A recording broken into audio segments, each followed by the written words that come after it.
WardiTV 2025 champion.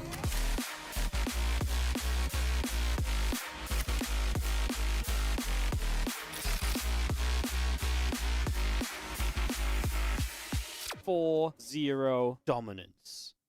Bam! Oh, my webcam's not on, just to ruin it all. The epic intro into the webcam. Needing a refresh. Hello, everybody. Welcome to the WardiTV Winter Championship Playoffs. Hope you're all having a great day. Hope you're all having a fantastic time. I hope you're all ready for some StarCraft 2. I've been off for a couple of days doing a bunch of admin work and stuff, Team League and so on, so that's been happening. But today we are back, and it's obviously the Winter Championship Playoffs. As we get ready to kick this off and get into some play.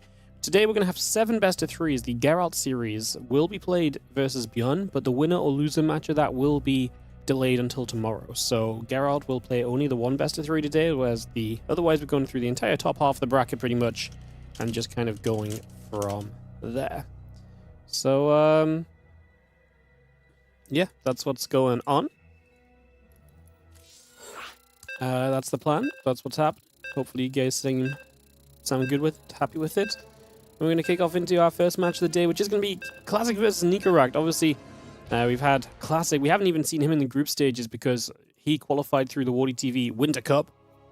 Won that tournament, looking great at the start of the year, and got seeded straight into these playoffs. So did ByuN, MaxPax, and Cure. Nicoract we obviously saw get 3rd place in his group with some pretty cool results. He actually came in ahead of Nightmare and Manus, so some cool results from Nicoract, showing us that he means business, especially in that TVP matchup, which kind of gets me excited for this series today, because obviously this is the matchup which he's been faring well in. So you get this going, we'll see what happens. I'll get rid of the Mondays logo and just put on the proper logo, beautiful. As this is the playoffs of the first WardiTV Major of the year, guys. So again, the winner of this tournament gets a direct seed into our 2026 championship, which is obviously amazing as well. That means you get a really good seeding position and so on. So that's going to be awesome. We'll talk more about that further down the line. Obviously, first day or two, we're going to be kind of whittling down the crowd. Obviously, a lot of the players that came through the groups in 2nd and 3rd place are going to have some tough matchups. This included with Nicoract, our red Terran in the top left corner, taking on Classic, the blue Protoss in the bottom right. Yeah, kind of like I say, kind of included in the sense of, you know, that these guys are probably going to kind of, you know, have some favorites in these games. Like, Classic is absolutely going to be a favorite against Nicoract. That goes almost without saying, I think. So, yeah, I mean, Nicoract maybe can kind of dark horse his way a little bit. I think for a lot of these guys, the lower bracket will be kind of interesting and seeing how deep they can go. Obviously, every match you win is an extra placement. That's extra prize money, extra WardiTV points. And for a lot of the guys that are going to scrap around in the lower bracket, especially in the first couple of days, I actually do think some of the WardiTV points, like these are not easy to come by for these guys. You've got to be top 8 in WardiTV Mondays. We know that those are always stacked, all performing well in these WardiTV events. So this is a great opportunity to try and extend your WardiTV points earned and to just put yourself a little bit closer to qualifying for the end of year WardiTV 2026 championship. So keeping that all in mind as we get up and rolling here, just going to see the command center dropping down. SCV will take a poke at the probe for a few moments as well. Reaper, command center, and the orbital building. Nexus and the cyber core coming online as well. We just get a lot of this set up and ready to rumble for a few moments. So a lot of this just coming through, seeing where we can take things, seeing what is going to be happening. It is early in this series and early in the day. Excited to see what our TVP has in store for us as we kick this off, like I say, and get this all ready to rumble. Probably going to step through as well, just going to be stepping across for a couple moments there. The Adept and the Warp Gate coming online as well. So again, we have a few different bits and pieces coming through. Just going to see the Reaper showing up. The probes are going to instantly pull against that Reaper and be like, we're going to take you down. Reaper gets rid of a probe. Comes back around, goes after some of the others. The Adept continues to shade after as well. Another grenade just going to pop back for a little bit right now. Just try and do whatever we can, wherever we can. As this Reaper, 2 probe kills is not bad at all. Very close to 3 as well. Shades backwards, trying to deal with that nice and quickly. Looking to try and, you know, make sure you're kind of not, you know, getting yourself too caught up there. That was actually a very cool Reaper. I mean, like I say, just Classic having to put the defense on right away. Getting himself in a little bit of a pickle, honestly. Like, that was not an easy position to work out of. And, yeah, we get ourselves ready for this next one in a couple of moments' time. Just going to be seeing the orbital coming up, the starport's on the way as well. Just going to be having the Tech Lab and so coming through. Twilight Council Stalker in the Warp Gate all building. Continue to get this up and rolling. In case you don't know the schedule for today, guys, I'll just run down it. So we'll be doing Nicoract versus Classic, Yakov versus herO, and then we'll be doing some combination of winners and losers match between these guys. And then later on, we've got ByuN versus Geralt, Clem versus Cristiana, and then not the Geralt match, but the winners and losers match of that minus the Geralt winner/loser matchup is going to be what happens further on in the day, guys. So that's what's going on. That's what's happening. That's what's taking place. Obviously, full bracket available with the exclamation mark bracket command. If you do so wish, you can grab that and have a peek at what's coming up and all the rest of it. And yeah, like I say, it'll be 7 best of 3s today because that Geralt match moved. Tomorrow we'll have 8 best of 3s, or plus the Geralt matchup as well, I guess. So 9 best of 3s actually tomorrow. So that'll be kind of cool. Again, some extra BO3s in, but that'll be coming up, like I say, tomorrow. So we'll give you guys the update on that as we get there. But yeah, fun stuff. Like I say, WardiTV, win the championship. We ain't messing around. We're here. We're here in our first major event of the year. I'm so excited that we're at our first kind of playoffs of a championship already. Like, to me, this is very exciting. Obviously, I love my own events. Otherwise, I wouldn't run them. I think it's very cool. I love the stories that we get to tell with these events nowadays as well, a little bit with them all linking together. Like I say, I think everything matters. Like, even if Nicoract gets knocked down, say Nicoract and Yakov are kind of underdogs in the first matches, that Yakov-Nicoract matchup could mean so much, because like I say, WardiTV points, a bit of prize money here, but the WardiTV points, the story of how some of these guys may be able to make an effort to qualify over the course of the year by having performances like this, already impressive performances to get out of the groups, but then also the chance to kind of play out of these groups and into, you know, the playoffs, and even, like I say, even in a lower bracket run, even a few Wardy points might mean you qualify into some of the bigger events that we run further down the line this year as well. I think that part is actually, like I say, for me it's fascinating. Obviously, depends how well I tell the story, I guess, if you guys find it fascinating or not, but I think it's very, very cool. So, really loving it. And glad to be in, like I say, the playoffs of our first major event this year already. Very excited to kind of keep this bringing through for you all. So, yeah, very fun, very exciting. As we just have ourselves the couple of probies going down. Just going to be seeing a little bit of action here and there. Nothing super crazy just yet. The Raven going to gather together with those bio units as well. So just going to hold out with all of that. We do have the bio actually going to step forward there and absolutely eliminate an observer, because we have the Raven for the detection, so that comes freely. So that part's very nice. And we absolutely will take that and run with it, as the few Stalkers will continue to gather together for some attention in the next few moments as well here. So we continue to get that up and running. Just going to see where else we go. There's army coming across. Nicoract, this is the moment of the game where he gets very scary. And a little bit afraid for Classic. Doesn't have a lot of units. Storm is not ready yet. I think Nicoract's best course of action here would be to just not run around after these Stalkers. Well, he will end up toward the third base. I mean, I guess Stim and Combat Shield's about to finish. If he fights right now with Stim available, Storm's not done. And you know what? Nicoract's the underdog. He can take a couple of risks here. He can say, you know what? I see High Templar. My best chance is to hope he doesn't have Storm ready, because if he doesn't, I can get some work done here. Now, Storm's a few seconds away, but this Nexus will go down. We'll see what the Storm does as it's available now. Nicoract runs in. He does pull out without losing too many units, although obviously he does take damage, so he's going to be low HP on a bunch of units. But hey, those units are going to be alive. They're going to get healed. What does Classic want to do? Is he going to look to... He looks as though he wants to try and hunt them down, maybe capitalize on the fact they are low HP. As he step back through, Classic expands back to the left-hand side. I mean, killing the third base is a great start from Nicoract. Big question here is 100% going to be, how does he follow this up? What sort of a fight can he take from this point? We already see the High Templar getting destroyed by the siege tanks. Nicoract is destroying this army of Classic, and oh my goodness, my friends, we have got an upset in the first game of the day as Nicoract hits, and he hits hard. This TVP matchup has been his specialty, and he is going to deliver a Game 1 victory over Classic. I'm talking about scraps in the lower bracket. What about scraps in the upper bracket, guys? What about if we just fight up over here, you know? Oh, yeah, that is not the first result I thought we were going to see today, to be honest. So that's definitely something as we get ready to resume on through into game number 2. What is our second map going to be? It is going to be Winter Madness. Perfect. It's going to be Nicoract server preference as well for the second game, so that's kind of a big deal. Can't click things today, I'm having issues. Get this hosted, we'll get this ready to go, guys. Get this ready to kick on off into another game. Alright, hosting coming through, getting this started, getting this ready to go. Nicoract ready. And missing Classic from the lobby too. truly get this one started off. And just give a couple moments to get that sword done.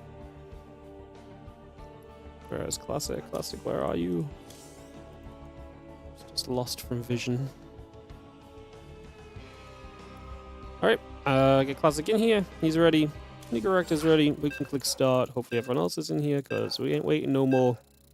We're kicking this off, and like I say, partying on into game number 2. How very exciting as we kick off into this next game and get working. See what will take place.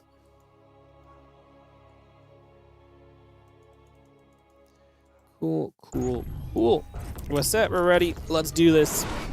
I'm going to start in the top left corner of the map with the Blue Protoss player. This is going to be Classic, and he's down a game in the opening game of the playoffs. Man, what an upset it would be if freaking Classic gets thrown to the lower bracket. I mean, that would actually be something. Straight up and simple. That would be pretty darn wild. So I'm into it, man. Like I'm here for the upsets. I'm here for the stories. And like I say, I mean, we're talking about, I'm talking about all these things about kind of, you know, players causing upsets and this and that and whatever. There is absolutely a major factor where it's like, hey, like, you know, you actually caused an upset in the upper bracket, and you're going to be even better placed to kind of make a run. And hey, what if herO beats Yakov and then Nicoract gets to play another TVP, which he's somewhat favored in as well? Like, that could also be very cool. I feel like there's so much cool possibility right now in terms of how this all plays out as we have game number 2 here. Nicoract and Classic getting underway. And we'll see who will take advantage and take the opportunity to strike first in this one.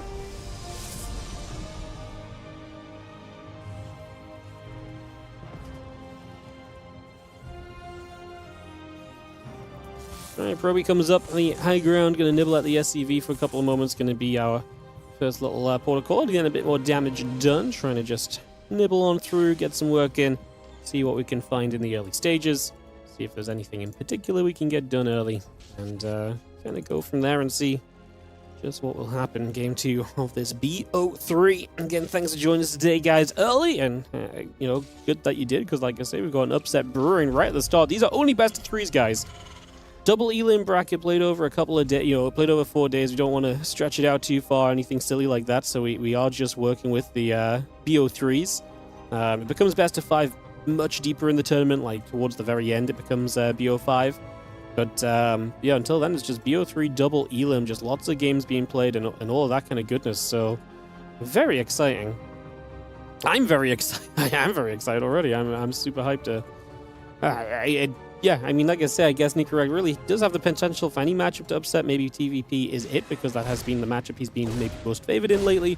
He's actually had some really good results in this matchup as well, so that's been really cool to see. I just, you know, when you just don't really expect something to still come about until it actually happens or so? Like, that's kind of me right now. I'm just like, wait, what, this is still actually happening? Like, what? That's crazy. So, yeah, kind of fun as we settle in and figure out where things will go for game number 2. Classic. It's going to be with a couple of units ready to play a bit of defense early. Twilight Council on the way up. He was obviously just on his way to that storm last game. He just didn't get that. You know, you get to that storm, it's a very different situation because you're playing a completely different game basically at that point already. Once storm is up. But until storm is up, like, that's the whole issue with that kind of matchup in general. And playing storm, like, storm is sometimes difficult to get into, especially if the Terran hits you hard. And Nicoract is very good at hitting you kind of early with those attacks and kind of, you know, getting in there swiftly and causing chaos and trouble. So, yeah, I feel like this really played into Nicoract's strengths in some way, or in some ways. As you can see, the Marines, the Reaper, and the Hellion able to play clean up there. A little bit of shutdown coming down. Again, Blink and the Warp Gate coming through for a few moments as well. Starport going to swap over to a Tech Lab. Factory moves off over to the side, and a couple of additional Marines will continue to produce for the next couple moments. So, continue through with that, wait to see where we're going to go and what we're going to do. Again, that Blink just chrono boosting along nicely, and we'll get that all in the way and see exactly where, like I say, things go over the next little bit of time. Hallucination going to move around a little bit as well. Still got that Blink and that Nexus on the way. The Raven and the few Marines will be producing for now as well, as a couple Stalkers try and get in after the Hellion. Also for these next few moments, just getting all of that nice and ready continue to roll through. Again, Blink, the probes, the Nexus coming about. Barracks, the tank, the Marines building as well. All, like I say, coming along nicely for now. And if you're in the Hellion try and poke at the front, Stalker Sentry, you're going to pretty much just say no if you really try and access that.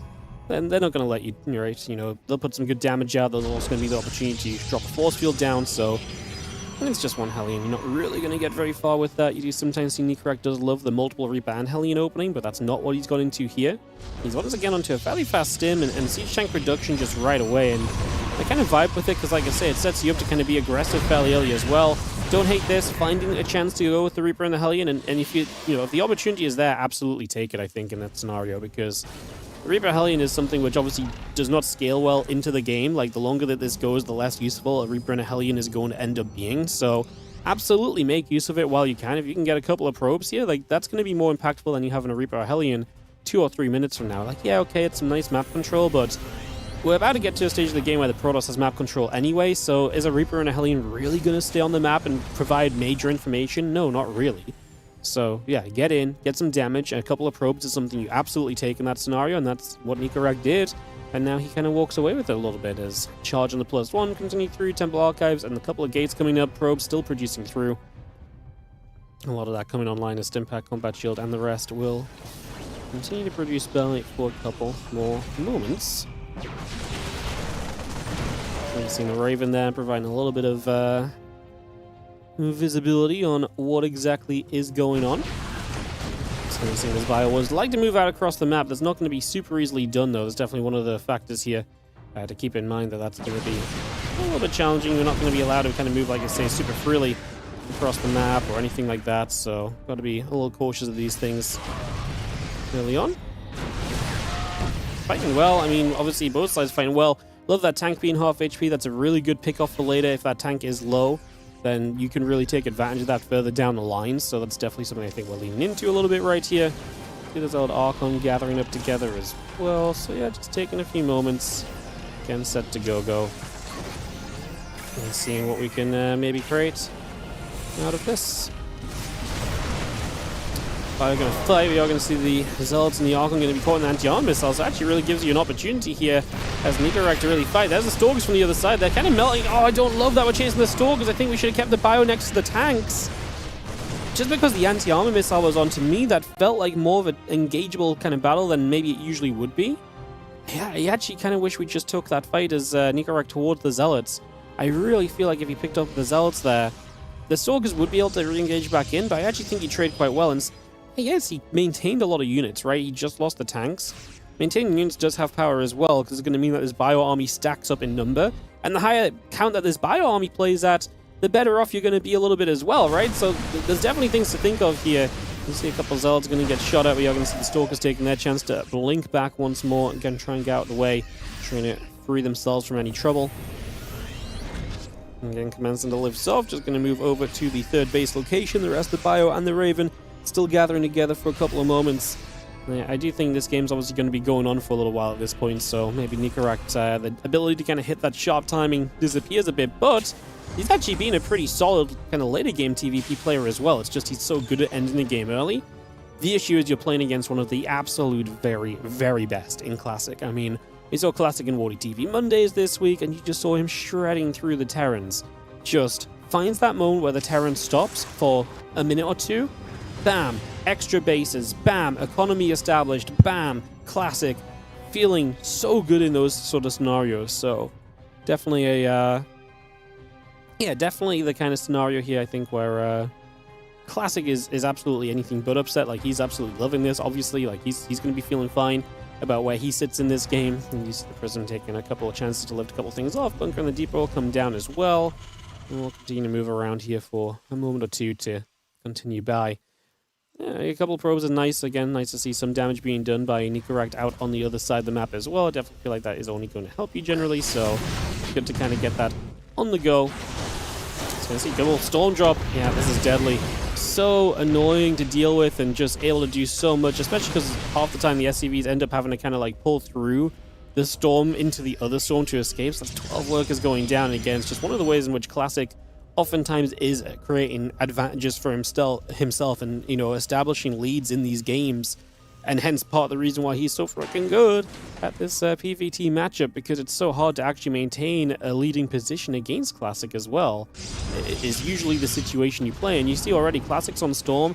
Guess what? He's already building the Colossus. That next tier of tech is absolutely already on the way in right now. So that's going to be a pretty big deal as well. Zealot Stalker, Archon, High Templar moving back around to the top at the moment. I'm just going to see this army pulling right up top there, so just going to be moving through. Units will gather in for a couple of moments then, and like I say, Nicoract is not in any rush. I mean, you do talk about the current meta of TVP being a meta which involves basically as the Terran sitting back, camping out, and you're generally going to be much happier if that's what you're doing. Which is a little crazy. It's one of those things where it's like, okay, like I see it, but at the same time, you know, a little bit yikes, because you know, when you play against the stronger players, even if you're favored into the later game in terms of the current meta, the later it goes, the more chance it is for the stronger players, you know, a Classic, a herO, and so on, to show their skills and abilities and to show why they're some of the very best in the world, you know? So I think that's always one of the concerns here is, you know, someone like Nicoract who can really excel early in the game and then kind of gets a bit later. And like I say, I think he can play a good late game too. Is Classic just a bit out of reach in that kind of a scenario? Is that then asking a little bit too much of Nicoract? I think it might be a little bit, honestly.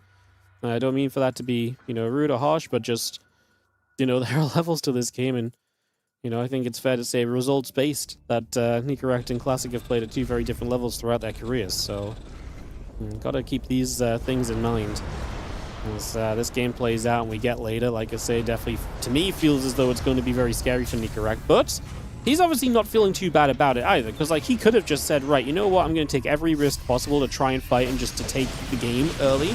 You know, he could have been way more aggressive and just said, you know what, I know I need to take this risk if I've got any chance of winning, so let's just send it. And he didn't do that. Instead, he did choose to sit back a little bit more, to play it a bit more passively. He chose to let this game develop here. And like I say, when you're playing against someone who is better than you, you do have that kind of option to you where it's like, well, I've got no reason not to just try and win this. As we kill these two High Templars, it's actually interesting because we're going to kill the Prism as well and deny reinforcements into this fight. I thought the Vikings might have had a chance to start to get toward the Colossus there, but obviously Nicoract's paying a lot of attention, running around against this current army. We are going to see this fight maybe breaking out now. Hits a great EMP, by the way. One Storm was remaining. It does land to zone the units out from the right side. Nicoract's getting picked away at on the left side, unfortunately. That is starting to add up against him a little bit. The Vikings, I think, are in good enough numbers, especially with the EMPs down, to contend with the Colossus. The end of this fight is actually going to be pretty decent for Nicoract. I actually think the last few moments this really show just, again, that I actually thought this fight was good because you negate so many of the storms so early. The EMPs were great. I just wish maybe if we'd engaged it on the right side a bit sooner. I think Nicoract could have capitalized more with the Vikings against the Colossus without enough kind of anti-air near the Colossus, especially with the storms being used. That one storm that Classic did drop on the right side was massive, because I think Nicoract was very ready to just run into this engagement and just take it. I actually don't think that would have been so bad for him. So I think Classic's fortunate to have had that one storm still left over, because without that, maybe this fight does really go against Classic. Maybe this does start to look actually very different at the end of the day. So, yeah, kind of an interesting one to see play out. Intrigued to see what happens in the next moment or two here. Classic is ready to go again. Obviously, all of that economy being put into play. The Prism shows up again very early. Don't love that from Classic, but he does keep it alive. The Stalkers get rid of the Vikings. Oh, that's not going to be good for Nicoract. Vikings down. Two Colossus still left alive as well. They're low HP. A couple of Liberators going to try and hold their own. They're not going to do well enough, quite frankly. It's just not quite going to be what we need it to be there. And Classic is going to take a game 2 of this BO3 series, and bam, we have got ourselves a tied-up series in the opening matchup of the day. And with that opening matchup being tied up, we get a good idea of where things sit as we'll head into a game 3 here in a couple moments' time. So third map coming up between Classic and Nicoract. It is going to be on Taito Citadel to decide this series. I really do wonder if we sort of sit here and say, you know, well, let's see how aggressive we can maybe be. As, hey,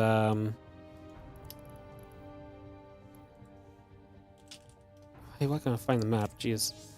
See how aggressive we can really be as Nicoract. It's going to be off-serve of him again, which is going to be rough, but just got to kind of deal with that and see what we can do. I suppose we will see in a moment or so how this turns out. Alrighty. Move myself down, move Classic up, move Nicoract is just joining the lobby still. Perfect. In that case, that's exactly where he is, and we are good to go.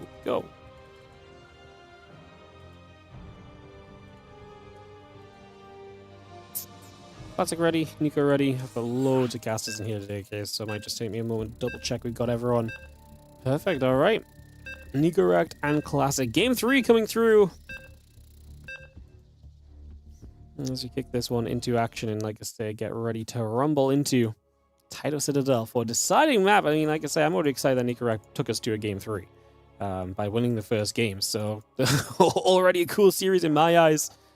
Continue through with that right now as we continue in, get this going, and kick off in a second. Alrighty, guys. Let's take you into the game. And let's get this one started. Like I say, tied up 1-1 here, everything level. And a chance to be into the second round of the winner bracket here if you're able to take this game.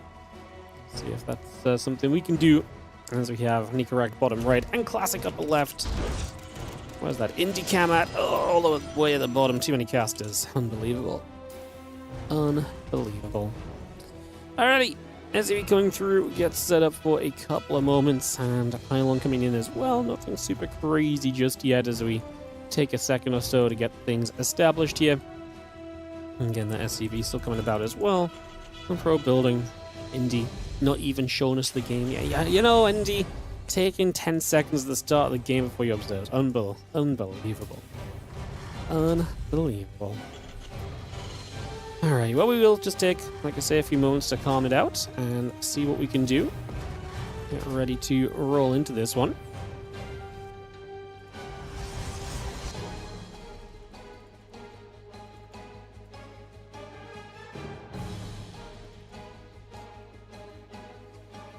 Probe is venturing around, so it does take, like I said, just a moment or so to kind of get set up here, have a little peek at what's going on. Obviously, early scout, just trying to make sure Nicoract is not doing anything like super proxy heavy. You know, if we can figure that out early and make sure that that's not going to be too much of a problem, that's generally going to be seen as a pretty big positive as well, so we will take those opportunities when they arrive. Just a scout, like I say, Classic in Game 3 does not want to get knocked down to the lower bracket through a lack of diligence or a lack of caring or just kind of lazy play, I guess, in general, I should say. As we are going to be seeing that. Reba, continuing on through. Just going to see that factory building as well. Got a lot of that on the way for the moment here.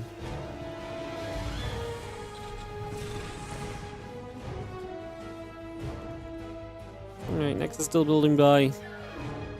Everything really is nice and steady early, which, like I say, is already to me a little scary for Nicoract. I mean, to be fair though, like I still think Nicoract has a very strong game up until 6-7 minutes, so you know, scary. No, not really scary yet, because I still think Nicoract, some of his biggest strength points in this matchup are yet to come. So we'll let him actually, you know, get there first and then see what maybe happens. Let's just have Walk Gate and Sentry both continue to build in. That Nexus coming through as well, so continue to get that up and online as well. Keep this all rolling through as the Reaper comes to take a second, hops in toward the natural expansion. Do have that Nexus taking a chance to keep on cranking out probes, and the Reaper just gets in, gets the probe kill in this game so far, and is otherwise continuing through, minding his own business. Again, Hellion and the couple of Reapers continue to come across. Bad Wardy putting those two numbers together. Maybe you guys are the bad people for actually understanding it and bringing it up every time it happens, because, you know, if you didn't bring it up, it wouldn't be a thing. So maybe you guys are the problem. Whoa, Wardy getting feisty early today. Who knew the numbers 6 and 7 would tear us apart? Tear the community apart by the seams. Oh, we are going to get in with the Reaper Heli. That is an extremely late force field. This is West as well. This is absolutely classic server preference when it comes to servers right now. So that's actually kind of wild. We get in. I think we kind of set up this as, I say only 5. 5 is very good, but I feel like there's so much potential. So Nika's still seeing it. 7 workers going down. Going to make it 8, and we have a chance for more. We're going to make it 9, and now the numbers just keep on dropping off, and that's going to be Nicoract absolutely dealing some serious damage early, putting himself into an absolutely amazing spot early in this game. What an absolutely killer position to be in right now. Great setup, economy looking fantastic. Absolutely spot on at the moment for Nicoract. And now, the problem is for Classic is that Nicoract likes these aggressive follow-ups. So now Nicoract is going to hit aggressively on the follow-up. And that's going to be so much more difficult to hold with so many workers down the drain early in this game. 11 probes killed in the first 4 minutes. That is the sort of economy you're not meant to win from as the Protoss. Now, of course, it's Classic. Oh, he is extremely good. And we do not kind of count him out just because of that. But the chances are going to be kind of working against him. Like, again, hard to really say you love it for him right now. He's got the tank. Yeah, let's just keep that alive. We really do need the siege tank here. And I love the repair on it as well. Let's get it healthy for when it does get involved in the upcoming fights as well. I think that's only going to be benefiting to you. So yeah, let's make sure kind of we're taking things cautiously and carefully. I think that's something we absolutely have to do over the course of this right now. You're going to see the Banshee shows up across the map, guys. Oh no, guess what? Classic, he does not have detection here right now, so he's going to lose even more probes.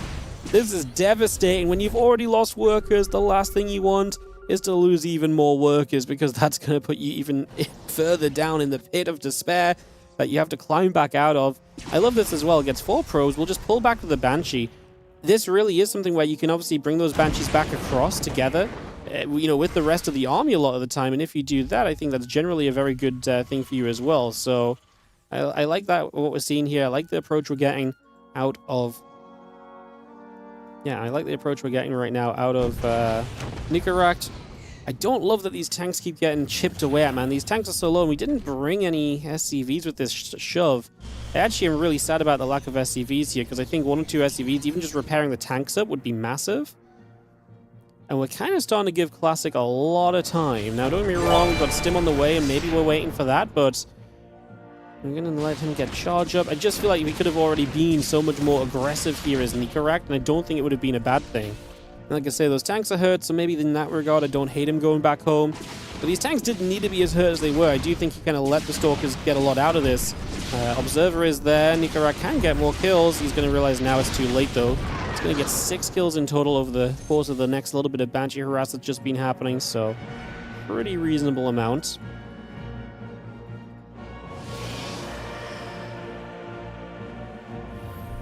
Again, Stimpack Combat Shield +1, all continue to build through right now, get that charge and the +1 on the way. I mean, does Nicoract wait all the way for his upgrades to finish? Like, Classic has been playing a weak economy, and all he's going to really have is Zealot Stalker as well. I think that's actually very notable, that all he's going to have is Zealot Stalker. Like, his economy is being bad, so his army's going to be bad. Is that an SCV pull, or is that just pure bio? That's pure bio. He's actually got a lot of bio. Okay, it's an SCV pull, but not that much of an SCV pull, to be fair. Like, the numbers are pretty good here, just straight up for Nicoract right now. He has a lot of stuff to work with at the moment. And he has Stim. Is Classic dead? 7 Zealots, 8 Stalkers against 24 Marines. There's a good chunk of Marauders in here, some tank support as well. Very sad we did lose the 1 tank. Again, that felt unnecessary. Zealots trying to run in. Would have maybe baited a bit of an early Stim out. These Stalkers are still trying to do their thing, which is to jump onto the tank here, and they nearly get it. Nice save with the medevac. I think Nicoract can just Stim and take this fight, though, because these Zealots are not really going to hold their own right here. So that's going to be a major problem. And Nicoract runs onto the 3rd base. Classic is going to continue to play the defense against basically the units that are coming through, trying to stop the reinforcements with a few Stalkers. But the 3rd base is down. His army is getting no better. He is supply blocked, and Nicoract is about to kick off the Winter Championship with a major upset. Our 2025 champion and our Winter Cup winner in Classic is about to fall here in the first round of the playoffs. Nicoract will take the 2-1 victory to knock Classic into the lower bracket, and everything I was saying about the wonders of this tournament and how cool it could be to kind of see some of the lower bracket scraps gets turned on its head as Nicoract will knock Classic to the lower bracket.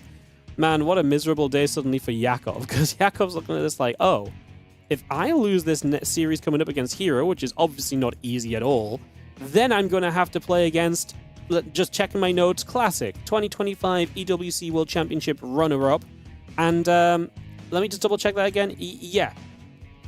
Just generally the guy who's been dominant in general lately altogether. Crazy stuff. What a hacking start from Nicoract to upset Classic at the start of the day. And the start of the tournament, like I said, that's absolutely fantastic for Nicoract. What a fantastic start as we will get ready for herO versus Yakov.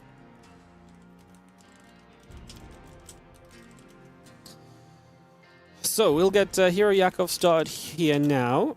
herO is the highest seed. Right, just double checking this one. herO is the highest seed. No, Yakov's the highest seed. Yeah, because Yakov topped this group. Yeah.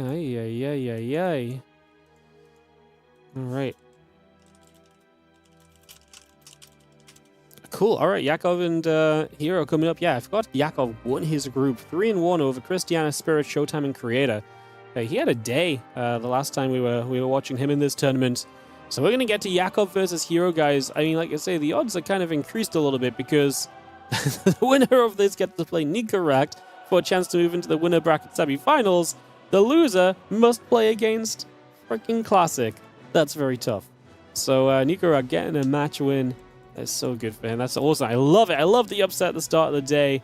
A fantastic way for Nicoract to start things off. And like I say, amazing too, because it means that he's already kind of advanced around. It'll be very interesting to see who he ends up playing in the lower bracket when he does drop down there. If he drops down there, maybe Nicoract just goes on a full-on TVP killing spree. If herO beats Yakov here, he just beat Classic. Why can't he beat herO, you know? Crazy. Crazy. What a fantastic start. I love the upsets. Always cheering for the underdogs. Great stories. So yeah, always cheering for the underdogs, and that's obviously a an easy underdog story to cheer for early here. So we take those. We take those. Pretty big upset, absolutely. Yeah, really big upset. But a really crazy way to start the day. Like, just not what anyone expected. Not what anyone expected.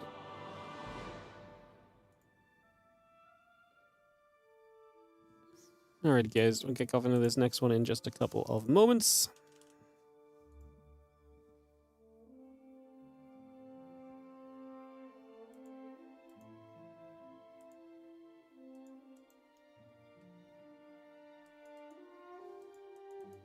Just getting the videos down and we'll get this ready to go. Don't understand why I've scheduled it the way I have to the players, but maybe we can switch that up a teeny tiny bit. We'll check in a sec, but we'll see where this goes for now. There's a couple of videos come through. We should be able to go in a couple of moments. Get this ready to go. So get that started off. We're ready to rumble. Ready to kick off into some play.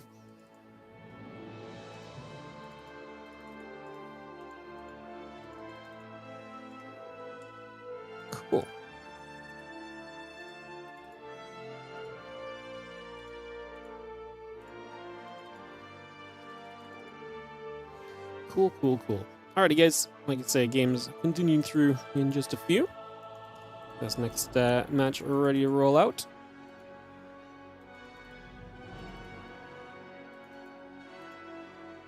Old Republic going to be map number 1. Perfect. Let's get this one started up. I just can't believe our number 1 seed is just already in the bin. That's so wild.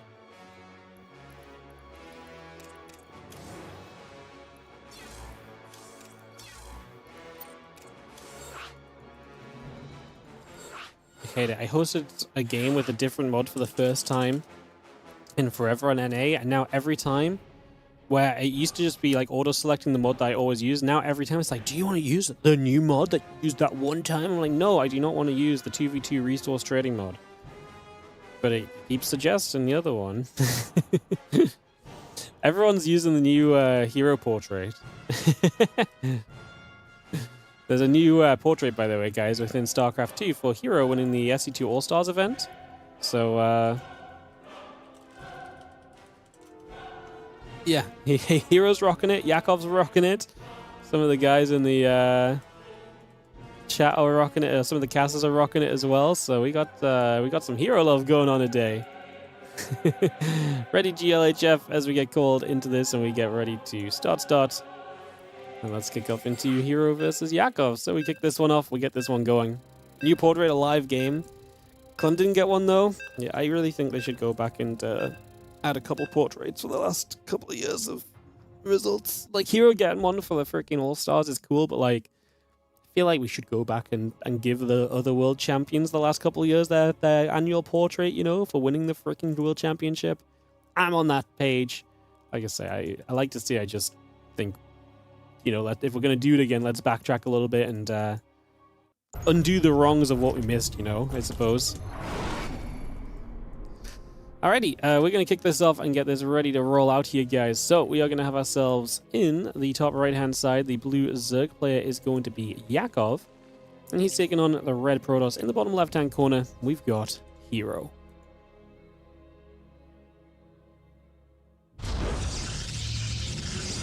New portrait, a live game. Hell yeah.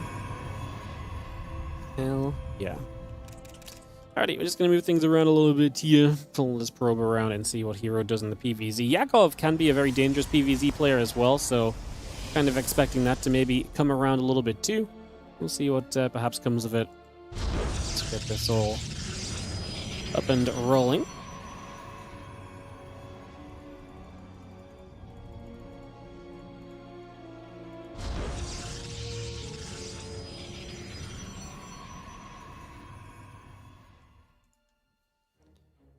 Nothing super crazy just yet, though. First couple moments looking very reasonable here. As we get settled down.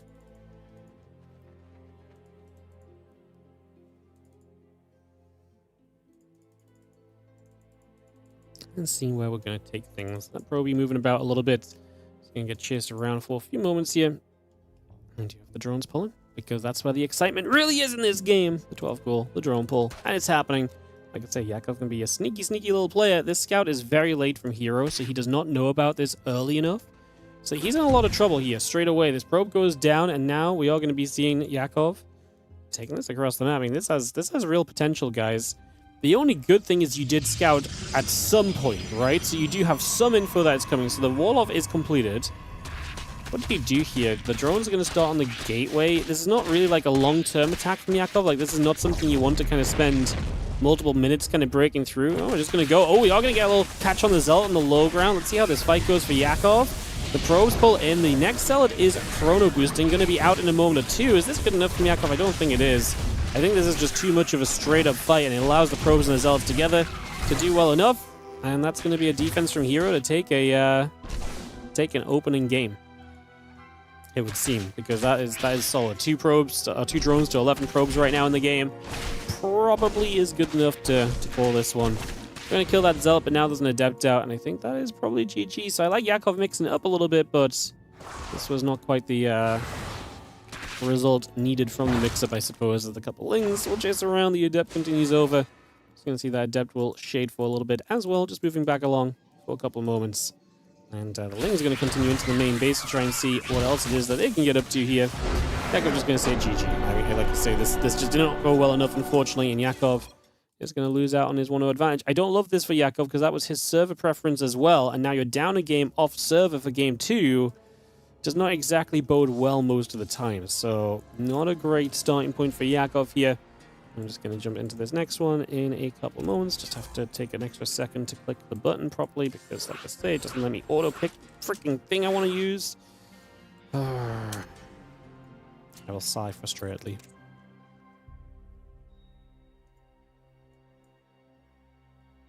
Alright. herO and Yakov both in the lobby. Very quick first game. Probably straight into the second one in a couple of moments. Is ready is going to be called across the board, and we are good to go. Ready, we're good. Let's click start.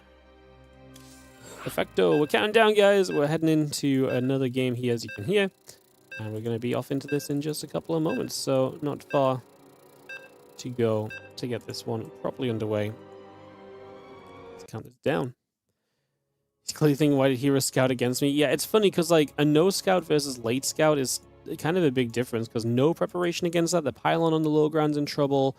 Second Zealot never starts. You know, there's so many differences that kind of come around in that situation, so yeah, it's pretty rough to see it kind of not going your way. Feels kind of bad. Let's see those few drones pulling over. Let's get into this one, as we are down a game as the red Zerg player into the bottom left-hand side. Sorry, top left-hand side is going to be young Yakov. And in the bottom right, our blue Protoss player is going to be herO.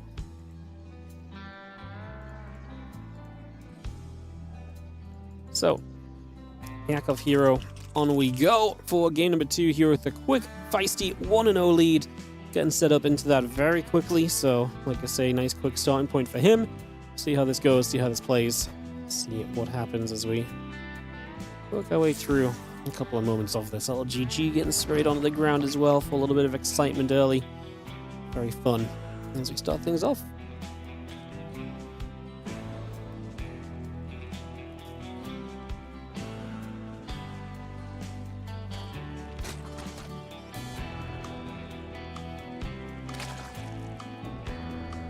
We'll continue to do some nibbling then, and the drones staying back onto the minerals for a few moments. Like I say, nothing too wild just yet. Everything looking pretty reasonable right now. And you see that other drone coming across. The probe will continue to take a nibble or two and continue out here for a moment or so as the Overlord also continues to try and step across the map for some early scouting information. So gathering what you can, setting up early, trying to see what is going to take place. The Nexus building through on the side of herO. And yeah, hatch gas pool on the side of Yakov right now as well. So again, a lot of that on the way up just for the moment here. Getting this started, getting this underway.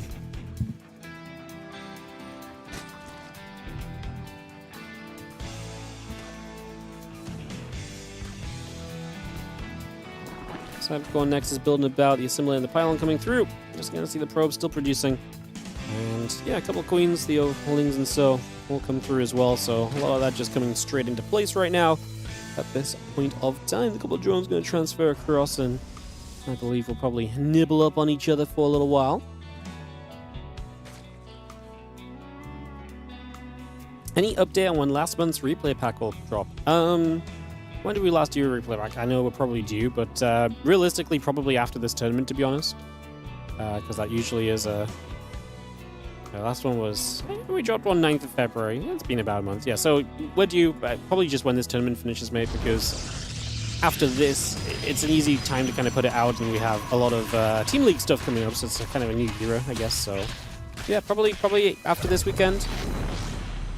Probably after this weekend. If you guys are enjoying this tournament and the games, guys, one of the coolest things about supporting these tournaments, either on Patreon or subscribing and so, is you guys do get all the replays, so do check out the replay pack. Like I say, it goes up on Patreon, patreon.com/WardiTV.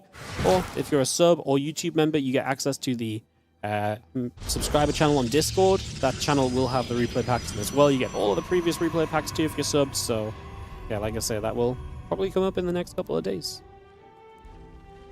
That'll be very exciting too. Very excited to get that out to you guys. Yeah, after this tournament makes a lot of sense. Maybe like Tuesday or so, and then I'll put the Monday Cup in it as well. Or maybe like Monday evening would be a good time, actually. The only thing I'll say is I have a lot of Team League admin work right now, so most of that should be done over the weekend, so kind of lines up together, but just in case I do get caught up with some Team League issues, it might be an extra couple of days, but yeah. The most iconic herO wall. But you don't love the outward pylon on the edge. Yeah, it's beautiful, isn't it?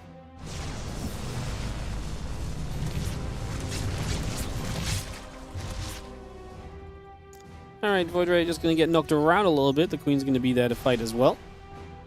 Just going to see the creep team getting knocked down too. Let's just start to see what else is going on. Just going to see the Void Ray trying to be annoying, and a couple of drones pop into you, becoming an Evo chamber, becoming an extractor. Trying to get settled in nice and early here as the two Queens will come across, and again that Void Ray will take quite a bit of damage for a few moments, so a few more hits continue to come around already. Just going to see this Void Ray escaping away over to that right-hand side. And yeah, the Twilight Council, Nexus, and company all continue up. Probes and Adepts building through as well. So we got a lot of that on the way. As we just have the Nexus, the Twilight Council, all the good stuff basically on the way up right now. So bringing all the cool things in, and let's just have those Adepts continue to linger around and put some pressure on herO going across the map. That 1-0 lead looking to be something you can try and turn into something further. As you see, the Adepts are going to commit their shade to the top left-hand side. And they're going to try and send it as the Queen going to be there to try and take on the Oracle as well. Knock through that for a little bit. And yeah, those Lings will continue to get after the Adepts. Ling's building, Heroic's building, Lair on the way. Continue to bring that all through here. A few more of these drones getting picked away at the moment. Only 5, 6 workers going down in the Adept's Shade once again, just into the center. Between a couple of different bases at the moment. And the Shade again, this is just good damage. hero's really, honestly, just running away with this game pretty quickly at the moment. 13 drones going down. The Lings in the road just going to be there. Just going to get a wrap around on a couple more of these Adepts. So again, a little bit more being done. Still seeing those Adepts dropping. Pretty good damage being dealt here. It's just going to be seeing the drones continue to come about as well for a few more moments. Hero's just going to take the 2-0. So that's going to be a pretty swift 2-0 here from herO. That was what, like 10 minutes of in-game time? If that. Just runs away with the early game. And Yakov, a great group performance, unfortunately, is going to net him a lower bracket matchup versus Classic, which is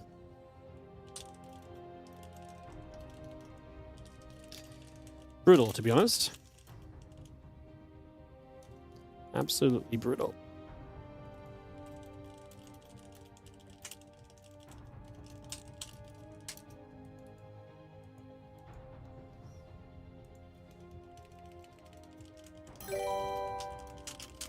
Thank you for the donation. Let me get to that in one moment, just messaging players.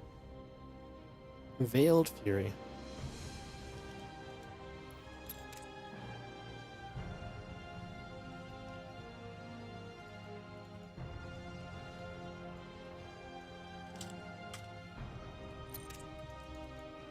Cool. Thank you, Veiled Fury, so much. I've got my, I actually have my feed open, so I can actually just read it straight away. Veiled Fury, the £25 donation. Thank you for the great content and sharing it with the other content creators. Thank you so much. £25. I super appreciate it. And, yeah, always happy to share with,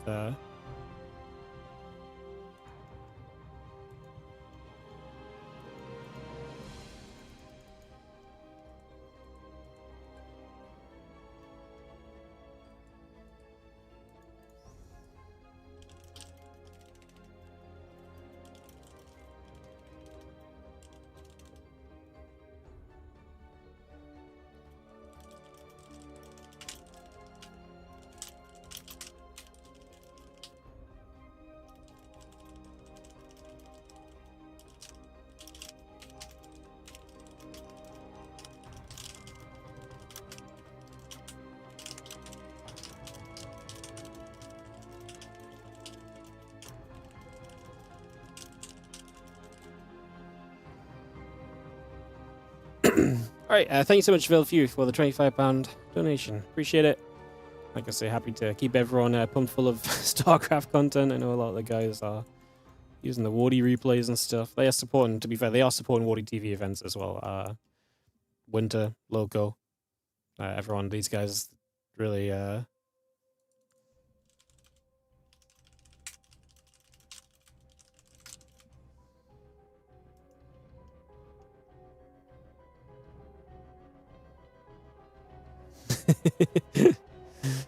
so yeah, these guys supporting our events and helping us to fund these things. They are a big part of why the prize pools are so chunky at the moment. So, and why the Monday Cups are running and everything like that. So, yeah. Hey guys, just trying to get this going. Sorry, I had miscommunication. So originally, the schedule for the players was that they would play at the same time, the winners and the losers match. But we've been pretty quick through the first 2 series, and I have a little bit of scheduling kind of like jumps to make later on. So I'm just asking if we can basically... I was basically relaying to the players that we're going to do Yakov versus Classic now, and then herO versus Nicoract after. And that's fine. Just gives us basically a chance to... basically just gives us a chance to cast them both live instead of by replays. It was set up to save the players time, but I'm looking at it, I'm like, the schedule absolutely does not need to do that. And it's just better if we get to cast both live. So we're going to do that and just mix things up a little bit. So that is going to be the current plan of action. Coolio.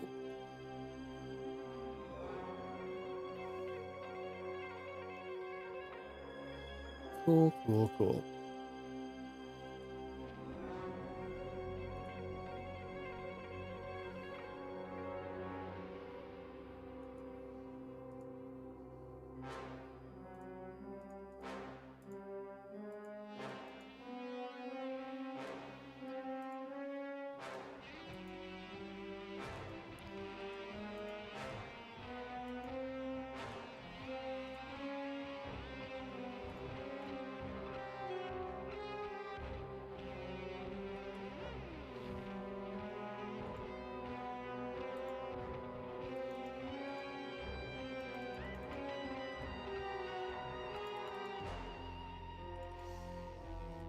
We'll just be a moment or two, guys, and have a few videos down, and we'll get this Yakov and Classic series ready to go in just a few moments' time. So yeah, sorry, it was like I said, just communicate with the players.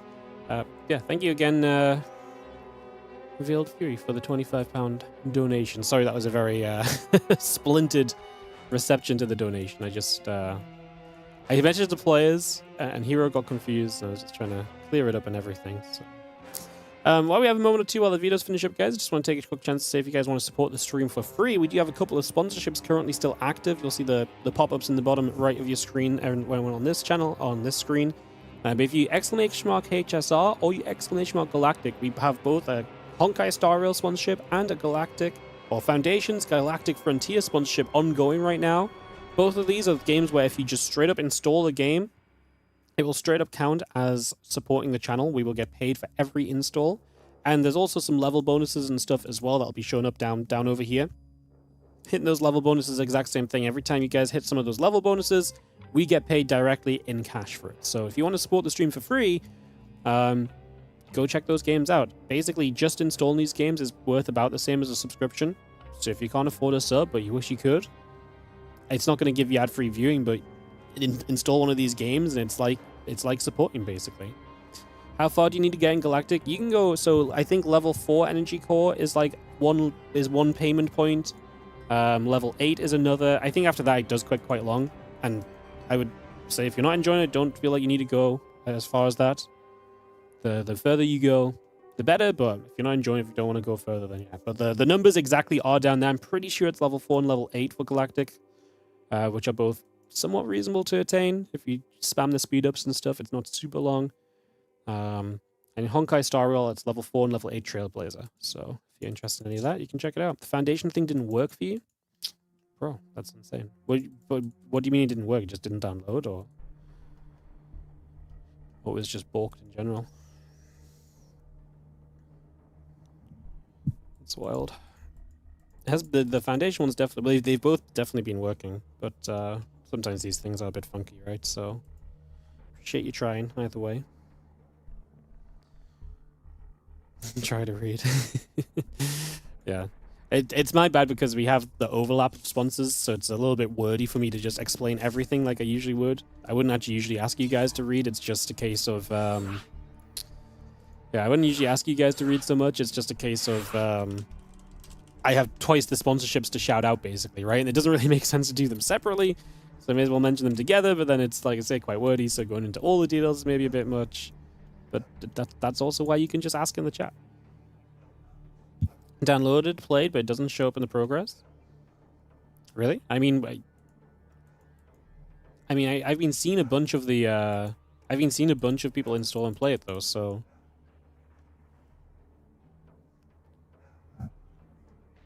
Classic just needs a moment, guys, so we'll give him a couple moments, we'll get that ready to go. Oh my god, Ellie's barking so much today. She is yapping on. Woof, woof, woof, woof, woof. Level 19 since 2 days.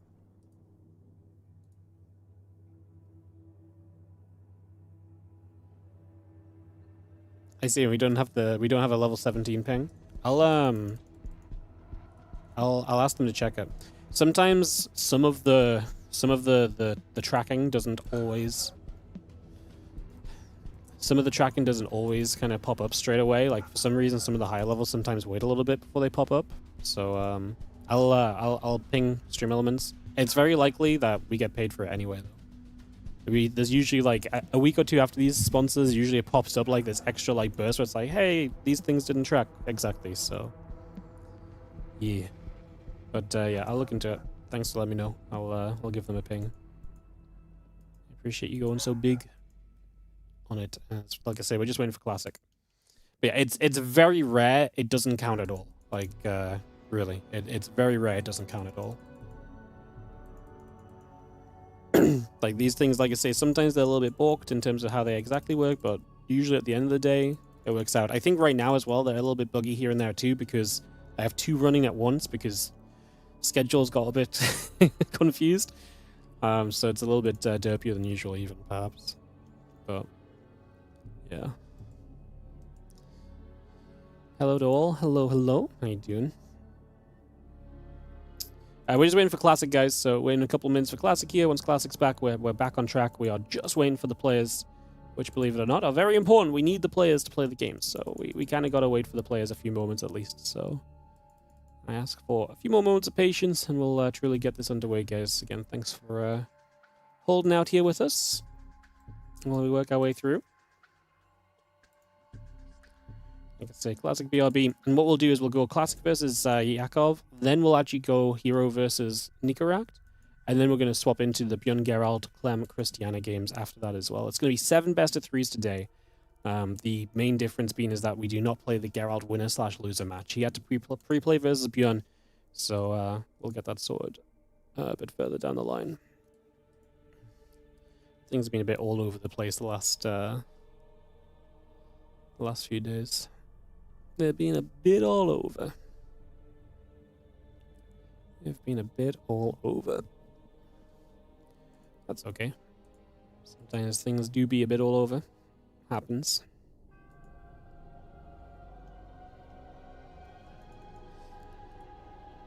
Do-do-do-do-do.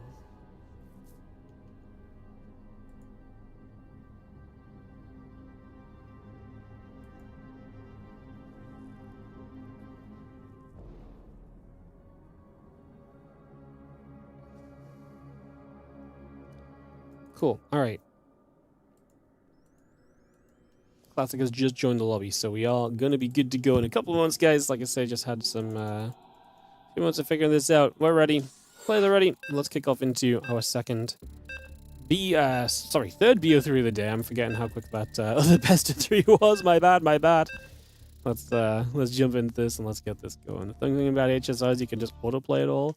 That's very true too. Yeah. I appreciate you guys checking out the sponsors and stuff, guys. It's always appreciated. Like I say, these are the sort of things that they just help bulk up the stream. Like these things pay out pretty good money. And you know us, we do everything we can to run as much and as high price pooled StarCraft as we can, basically. So in the bottom right hand side, our blue Protoss player is going to be Classic. While in the upper left, our red Zerg is going to be Yakov. An elimination match because Classic lost to Nicoract. What a dismal situation if you're Yakov. herO's a really tough opponent to begin with. We saw that in the games. And we know Yakov can put up good fights. He won his group, man. Like, he is good. He had a bit of a bad series against herO, but it's herO, it happens. And now you've got to play Classic to stay in the freaking tournament because Nicoract lost. Because Nicoract beat him. It's like, oh my god, what a day, what a turn, this has just taken. I'm talking about, like, when we started up the stream, I was talking about, well, the lower bracket might be really fascinating. Someone like, Nicoract and Yakov in the lower bracket could be a cool scrap to see who maybe scrapes some more Wardy points together. And instead, it's freaking versus Classic for Yakov. I mean, that is not how he wanted things to go. It's got to be so disheartening. You're waiting to play herO. You play against the loser, and you just see Nicoract beat Classic. Like, that's freaking cool for Nicoract, but it's not freaking cool for you at all. It puts so much more pressure. Onto Yakov in that series versus herO already, and then yeah, just rough. Alrighty, guys. I'm excited to kind of get through this next few days. We actually have as well. So this one. I was going to ask for some feedback on this one, guys. Maybe when some more people were here, but I guess I can introduce it now while we see this hatch coming down. But there's another hatch at home, so it shouldn't go too crazy just yet. So we're in a bit of a weird position. So this Sunday is obviously the final day of our Winter Championship playoffs. And I have Twitch front page, which is amazing. I applied for it. Usually I apply for it on a Monday Cup day, and we just kind of double Monday Cup or something. But this time I was like, you know what? I actually know when my playoffs are going to be for this event. I'm just going to apply for the front page. And we got it, and it's amazing. And then I saw, for the first time ever, a rule that says when you are live on the Twitch front page, you're not allowed to simulcast. Which means that we're not allowed to stream to YouTube at the same time. And I'm extremely conflicted about this, because A, I think this is a pretty stupid rule. I kind of get it, because if someone's like mostly streaming on YouTube and they get Twitch front page and then they're just interacting with their YouTube chat, but not, I get it. It's kind of weird, right? Because they're trying to promote Twitch. But I think this is really dumb. And it's especially dumb for us because it means that, especially because this is going to be the finals of our tournament. It's like, dude, like, what do we do? I don't know whether to not stream on YouTube for the day, or I don't know whether just to turn down the Twitch front page. The problem with the Twitch front page is it's so freaking powerful. Usually we create 4 to 5 times our typical daily ad revenue from it. And I really think the viewership could be very powerful because it's the finals of our tournament. Let's hold up, this queen just got out. Is this annoying for Classic? It is a little bit annoying. These lings are still here. Sorry guys, I really thought this game was going to not be as crazy, but actually Yakov is going to be in quite a annoying position right now. These lings are going to continue coming through. The lings keep coming out. He's going to kill the pylon before the next adept comes out. He's going to have to build a pylon on the outside as well to go further. Oh, Classic's in trouble. Classic's dead. Oh my goodness. I really had a great call on this one, didn't I, guys? Yeah, I really had a great call on this one. Sorry, guys. I really thought we were going to be okay for a minute or two just because I thought Yakov was expanding back at home as well. It didn't look that committed, but then Queen gets out, the lings pop. Alright, Classic is down a game. Again, in the lower bracket, Yakov could pull off a big upset. Yeah, maybe Classic is the upset just in general here, as Yakov goes up a game. What is going on? So, I will just finish off my point, guys. I don't know whether to just not stream the final day of this tournament on YouTube so we can have Twitch front page. I feel like that's awful. I love the YouTube support. I really think this sucks. The alternative is I give up my Twitch front page and potentially get penalized in the future on Twitch front page, when Twitch front page is obviously something that is also very good for us and we usually make really good use of. So I'm honestly still quite conflicted. I actually still don't really know what we're going to do. I'm leaning towards not streaming on YouTube, but I really freaking hate this. Like, it's so dumb. So we're probably are just going to give up YouTube to the day because the Twitch front page is just so powerful, but like, yeah, it just sucks. Like, it's just a dumb position to be in. It's stupid. Freaking platforms fighting each other when there's just no real fight to be had there. So, can I deny the front page? I don't know how to turn it down, but like, the problem is I applied for the front page because front page is very good. It's just really unlucky that the one time I applied for front page for like the finals of our freaking tournament is the time when they add this stupid ass rule. It just sucks. It just sucks. Full stop. So, you guys can watch Twitch for a day. Yeah, I know. It just feels bad. Like, it's just stupid. I feel like it's given into Twitch and that kind of need for control over everything they do.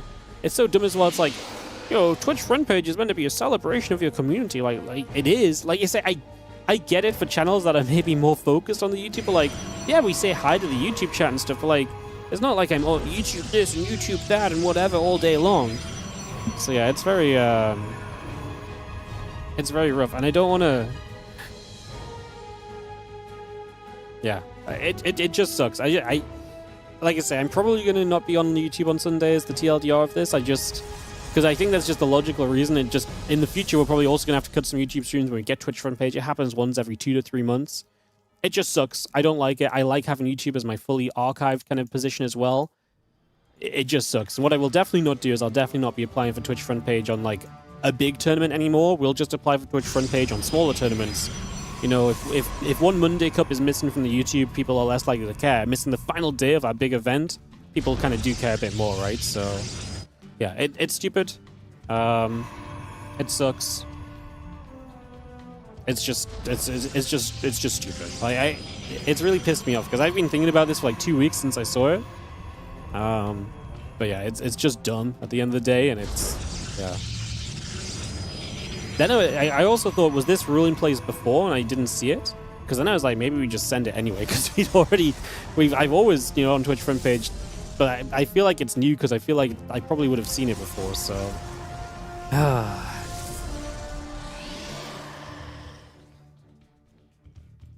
Maybe I invite someone else to stream on my YouTube.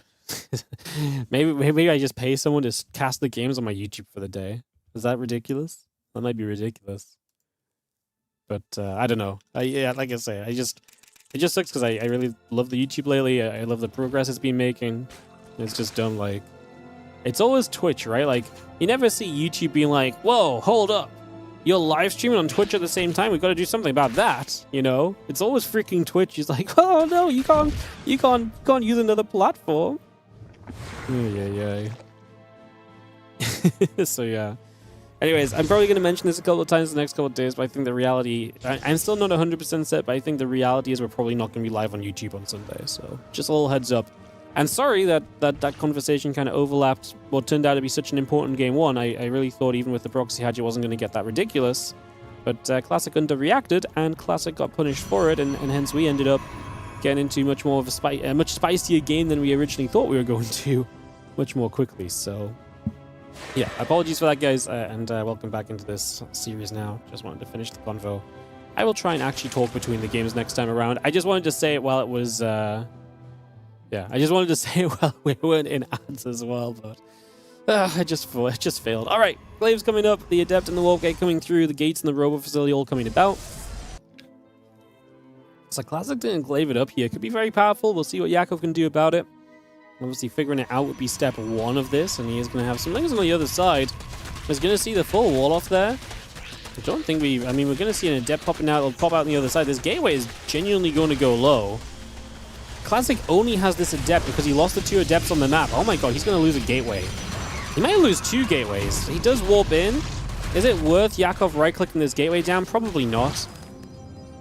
But he kills 1 gateway. That already takes away a lot of the power of this attack. We're actually going to build another gateway here as Classic, so he has to reinvest into a gateway. At this point, Yakov just saw a bunch of Adepts warp in too, so I do not hate him just building the Road Trower, and I think this puts him into a pretty alright position, in fact. As the Adepts will gather, a few of them going to go jumping over. Ling's coming up, Roach is on the way through. Queens will produce, the Adepts will shade. And again, we do have that Resonating Glaives clicking through over the next couple of moments. The Adepts will come in here. They're going to jump through. The Lings are going to take some damage. The Organs going to be seeing additional Ling Roach coming about as well. Spinecrawler coming through. Immortal and the Pylons continue to come about. Just going to be seeing the extra Adepts coming around one more time, and the attack of Classic is pretty much ready to go right now. So set up to send this right here, as we do have the Immortal Chrono boosting through as well. The drones, the Roach, and the Lings continue to build out. The Adepts are going to take that shade into that 3rd base mineral line for a couple moments as well, so we just move straight over here. Ling, Roach, Queen continue to come through as well. The Spinecrawler and the Spore Crawler also continue to come into play. It's going to see the Adepts once again going in after a little bit of everything else that's going on right now, so firing through for a little bit of extra damage. But the Roach count is decent, and like I say, there is a very reasonable kind of road or pathway to defense here, as Yakov just needs to keep on top of these Adepts and keep on top of these units. See a few more drones continue to go down. The Queen taking a few more shots as well. 9 workers now being killed. See the Roach and the Queen's going to step back toward the rest of these units here. And we'll have those Adepts still taking damage. 9 drones dead. The Adepts recall home. The thing from Yakov is you've already got a lot of units and they're still alive. So in theory right now, you can just kind of keep on building drones. I like the Bane Nest, because if this is going to be a rebuild from Classic in terms of Immortal Adept, then the Banelings actually do very well at helping clean up the Adepts, which then gives you kind of the pathway through with everything else to see success in the game. So we'll kind of see where that goes.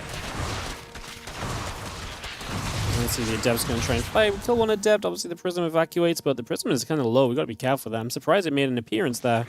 I wasn't really expecting it to show up and to do something in that moment, as the sentries will come about as well. You can see the Overlord is getting nipped at, and the Overlord's going to go down as the Scouts on through. The Bane Nest still coming up as well. And yeah, a couple other units just going to go ping their way through that pylon. Yakov is going to be supply blocked at the moment after losing the Overlord. That actually might be an issue in the long term. So that might be something we got to kind of keep an eye on here. There's the Lair, a couple drones, the Roach and the Banes coming about also right now. Extra gateways in the Sentry coming through too.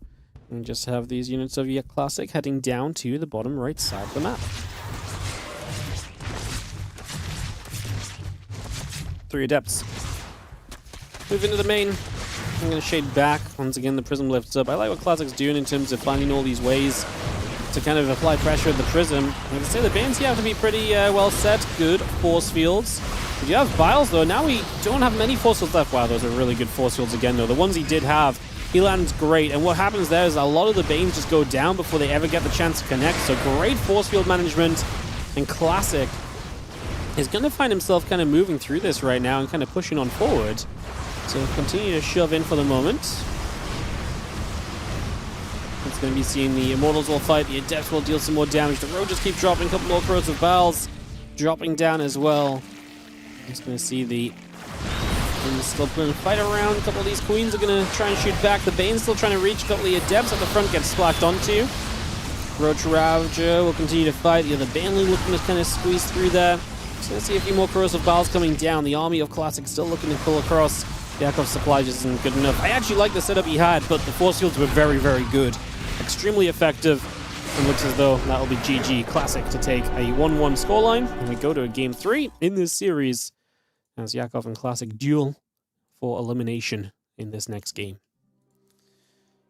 Final map here. Oh, I hate it when they don't tell me what the third map is. I have to figure it out. Just so much thinking involved. Tourmaline? Tourmaline, I got that quickly this time. Alright, Classic back on his server preference as well, because he is obviously the highest seed coming into this event and on the verge of elimination. Let's see what happens. So we throw the lobby link down, we get this ready to go. Yakov and Classic, cool.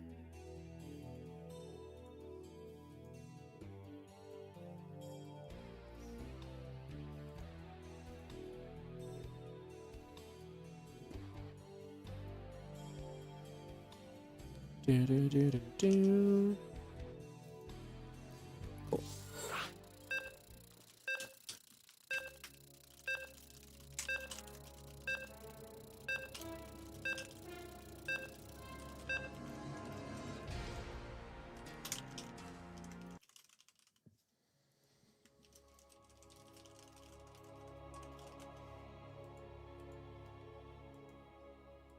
All right. Let's go into this. Those force fields were really good. The second, he only had like 2 force fields left, and he placed them exactly where he needed to make sure that those Banelings did not become a problem. And those force fields really made like what could have been like 5 or 6 Banes hitting a bunch of Adepts was only really 3 or 4, and that actually makes a difference in what stays alive and what dies in that scenario. Kind of a really well executed attack there from Classic, especially because, like I said, I think the Baneling call from Yakov was very good and absolutely kind of in the right direction of what he wanted. So, like, his composition was good, just like I say, the control was genuinely very good from Classic as well. So, it's not every day you point out amazing force fields. I actually think these really were like game-winning kind of level force fields. It's possible he could have won without those specific force fields as well. It's just the force fields definitely made it feel as though that was it. Like, that was the chance just dying away, basically, right there, so.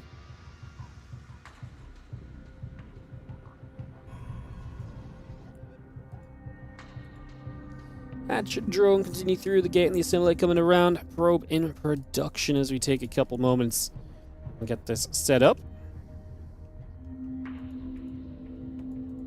Just going to see that drone still moving about here. I'm just going to be throwing the hatchery down, so we are going to proxy a hatch up again, block this natural. This time the probes are coming in force. There's multiple show up immediately, and there's no way this hatchery is going to be allowed to finish with enough HP to ever get a queen out. That much is for sure right now, so we're making absolute certain of that, if nothing else here.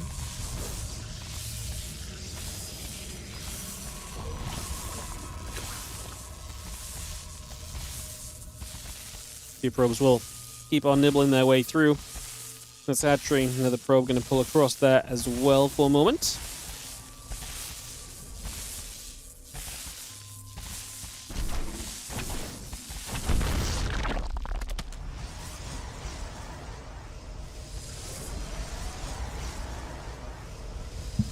This gets cancelled. If you force the double gateway out of Classic, he is now going to chrono boost out to Adepts, and can potentially use these to go across the map with. So we'll look for these Adepts to head out across to the other side of the map initially as a starting point in this game and see maybe just where things end up going. And the Hatch Cat's Pool coming through, a couple of Adepts coming out, that Warp Gate a part of this. You can just chrono boost along for a couple of moments, get that all set, and we'll see where we go. A couple of Adepts just building by, as you can see. So yeah, some nice little bits and pieces for the moment, nothing too wild. Just get this up and running. There's a probie there, is ready to take its gas. Doesn't just yet though. But yeah, I mean, I imagine we want to take that. Just puts the Nexus down. The Adept's going to start pressuring. Yakov is not super prepared for these Adepts. I guess extra lanes on the way now. Obviously, he did essentially build a third hatchery before the spawning pool, which is a big part of the reason why. It doesn't feel like you're really prepared at the moment. The Adepts will fire back again. A few drones have gone down so far. The unit's going to pull back over. The Adepts will join back in together. We'll just have ourselves the link speed drones hatchery. Continue to build through for the moment. Wings still getting back onto the Zealot. Queen's going to be there to clean it up as well.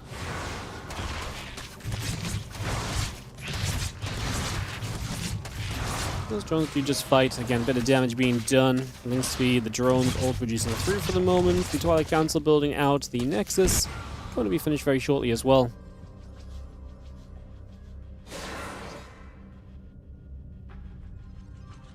Second game in a row, we just go directly to the Twilight Council here as classic. So going back into what we've already seen from him, kind of the repeat is interesting. I thought, maybe use that once in the series to go back to an Oracle-based build after, especially because we've not really seen an Oracle kind of game play out because of the way that this series has obviously turned out to go. So, I'm kind of intrigued on that. And you see those few Adepts just joining up together. The Stalker on the way. Glaive's still building through. You get that up and running and ready to partake.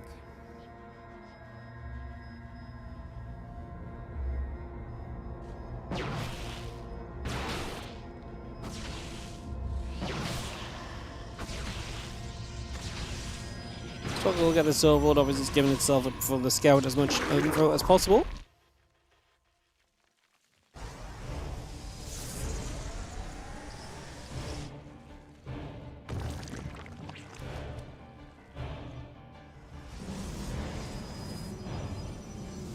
Just a few Adepts wobbling. The Resonating Glaives ready to party shortly. We do see the Dark Shrine coming up as well. Bion on the way through.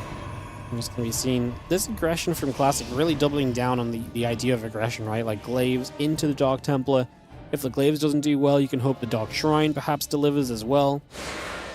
So that is a possibility perhaps as see those Adepts are going to shade. This is going to come straight through. Lings are going to be there. The Bane Nest coming up as well. Continue to get that into place for the moment. So yeah, Bane Nest coming about. Drones and the Lings coming through. The Queen going to be there. Extra Banes in production as well. Just see the Adepts continue to move around. Oh no. And the Adepts will make their shade at this, yeah, the Adepts will make their shade at this base. Like I say, it's just Lings. We did have a Bane Nest. We need the Banelings though. Because if you don't have the Banelings, it's going to be ugly.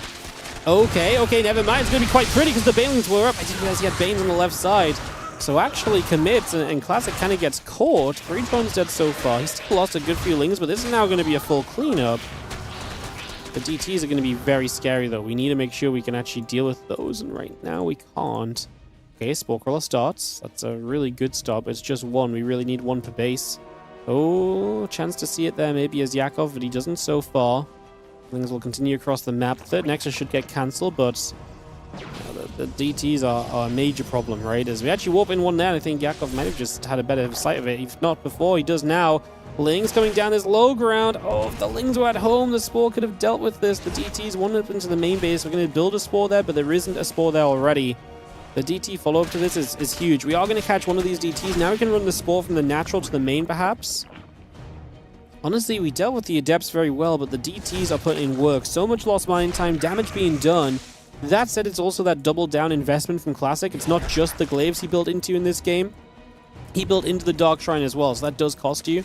In terms of the tech investment, let's see, the Lings could really probably do a better job of maybe positioning against this DT. We get there in the end. 10 workers go down. 2 DTs dead, though. 22 workers killed in total, man. I want to like it for Yakov. Like, I want to be like, well, maybe, but he really lost a lot of mining time, right? When we look at the income graph, you can just see it absolutely plummeted over into Classic's favor for a good portion of this game. And that is pretty much purely down to the fact that it's been going the way that we kind of mentioned with those DTs forcing the drones to just run around the whole time. Whenever you're spending time like running around and all that kind of stuff, like these other parts of the game just kind of fall apart around you. So becomes pretty tough pretty quickly. Hatchery will go down there. We do see a couple of Zealots, the Temple Archives, the Forge building up, as well as the Charge upgrades. We continue to bring that through as well.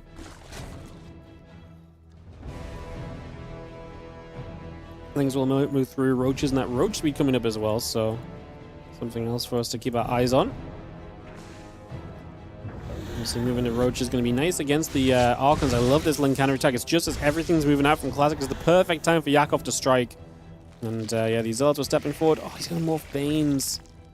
Might still be okay. I don't think Classic saw that there, so might even be nice to have Banelings. I actually just think there was a huge opportunity with just Lings there because he saw the Zealots moving out.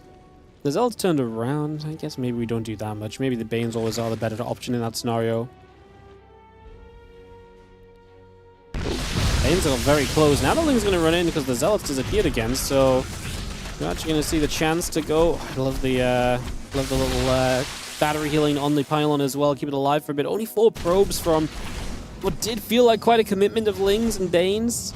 Man, he was so close to the Banes as well. They got very close to connecting. Not quite enough in the end, but very close. And it just makes you kind of yearn for a little bit more from Yakov. I mean, I'm still cheering the upset if you guys aren't aware. I'm always going to cheer the underdog. A little bit biased, so I like a good underdog story. It'd be kind of wild if Yakov came through and knocked Classic out with Nicoract having knocked him down to the lower bracket. Like, that's just like... it's just cinema. For the first day of competition, it gets real fast. These Archons are being annoying. A few more drones go down. They're so hard to get rid of because they just lift back into the prism. That's the strength of the Archon drop. They're so hard to actually be removed from the game. So you kind of stay, you remain being challenged in that regard time and time again. It's constantly just an issue, basically.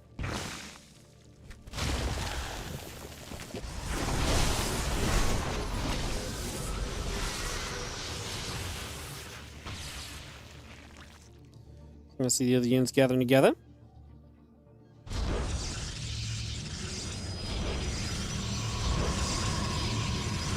We've seen a few more units warping in once again, getting set up over here.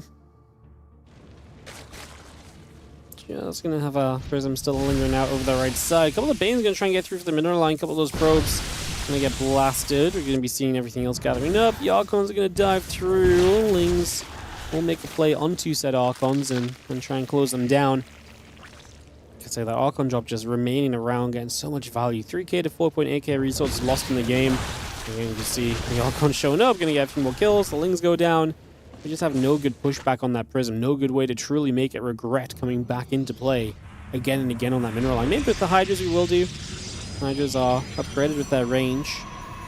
Yakov at 70 drones. Right now it does not feel like he needs to do much.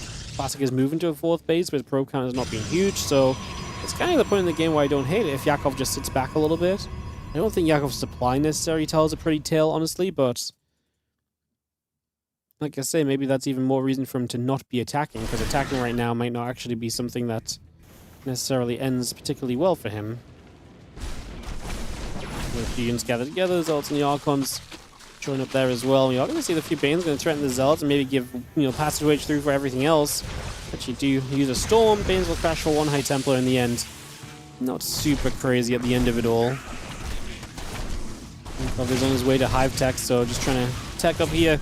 Still losing some drones though, and it's obviously going to help Classic to re-establish control of the economy part of this game, especially as its 4th base now comes online as well, so those aspects definitely become a little bit more of an issue as this game sinks a little deeper.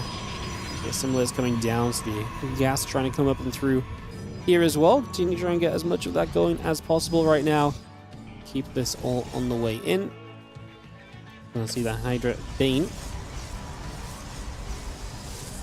I mean, I like the composition of Yakov, but I still don't know if he's got enough. He's only recently really added up to the 80 drone count. If he goes on the 80 drones now, maybe he's competing with a few more units, and maybe then he has a bit more of a chance to really challenge Classic here.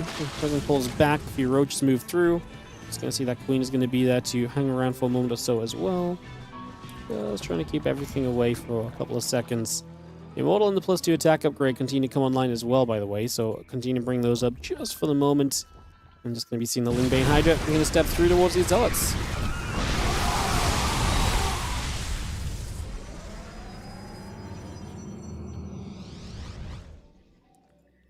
Yeah, cover the Lurk. I mean, I like the Lurkers as well.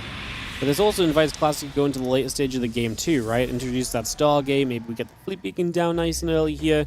It does feel like that's probably where he goes to if he sees that Yakov's just going to sit back and tech up himself. I'll also throw in some units at Yakov too, and right now this army on the map is actually kind of insane. This is the kind of army you kind of need lurkers to deal with almost, because it's just so tech heavy. How can you possibly fight it without your own tech in play? It's going to be a challenge almost, no matter what. The Wall's going to take a few shots initially. The lurker's going to try and hold on here. Honestly, not bad, because I actually don't think he was expecting the lurkers, so a lack of an observer there goes a long way. Immediately 2 observers pop up into production. So does the fleet beacon and the second Stargate, though. Classic definitely saying, well, I'm going to make sure I have myself a transition for the later stages if it's necessary, if it's required. So trying to just make sure that that is available and online here. Normally Archon gathering up. A few lurkers will join in together. And we'll just settle down again and continue to reassess the situation.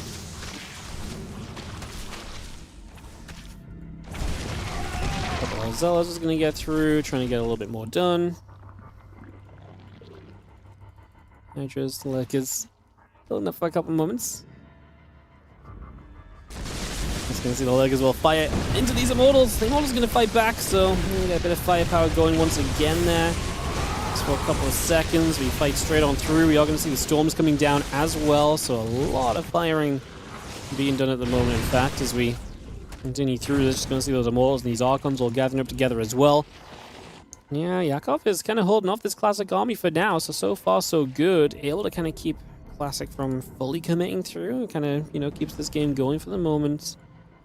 Keeps this in play for right now. Kind of keep up though. Classic's army still looks terrifying. Like every single unit here is a tech unit. Kills High Templar pretty quickly there with those Zerglings that got up in front. Gotta like that part of it. You see the hatchery still taking a bit of a beating as well. It's gonna go down, so again, we can't really do much to stop that. It's just so many good units there. And if the lurkers aren't able to kind of keep them at bay, then nothing else really will. I just now make some steps forward, a couple of these Archons. I was going to say, might go down to some Hydra Fire, but we actually just walked the Hydras in there, so unfortunately for Yakov, he loses a bunch of units.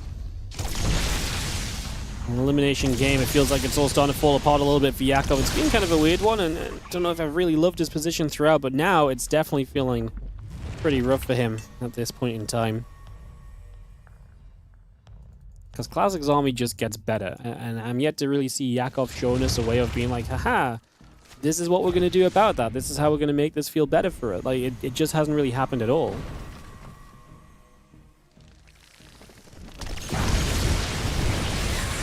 We abduct in a few Immortals, but we eat a Storm, and the Vipers get feedback, so they're going to get chased away.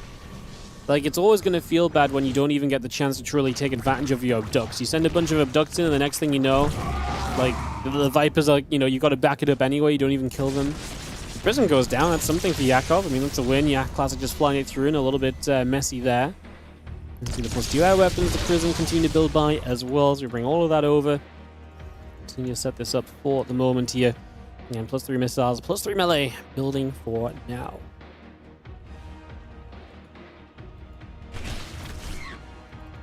Good for Yakov to win this group, but the matchup gods did him no favors. Yeah, I actually think he played probably 2 of the worst plays he could have played against for himself in this group.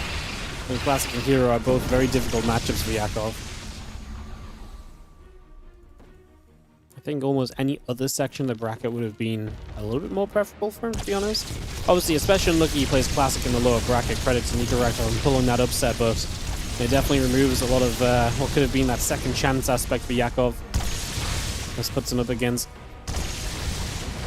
maybe even a more difficult opponent for Yakov than herO is, because the way I look at it, these Hydras and Lurkers will push through. The way I look at it is that herO is at least chaotic enough that maybe like Yakov can cause chaos against him and succeed, but Classic is just so much more well-rounded that I feel like I expected games to look a bit more like this. And obviously game 1 went Yakov's way. He was able to make it disrupted and kind of make it go in his favor, but I felt like that was the rarity rather than the expectation, right? As you can see, feedback's coming down, Vipers getting shot at, this army of Yakov is dying off, being cleaned out, GG gets called.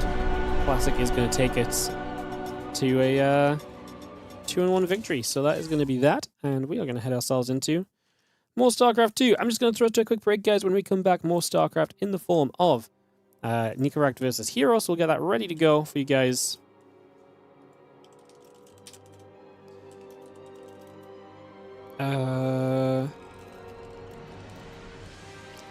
Cool. I'll actually be a couple moments, guys, and I'll see you guys in a sec for more StarCraft.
Into our next series, guys, in the winner bracket. Nicoract and herO, winner bracket round 2. Loading up right now. I've got, got a little bit of my lunch to finish. So I'm going to intro and put you on the camera. And have a few more bites at least before we chat about this matchup. Nicoract bottom right. herO top left. The indie cam, surely, will activate soon. Let me take a few more bites of my food, guys. I'll be 1 sec.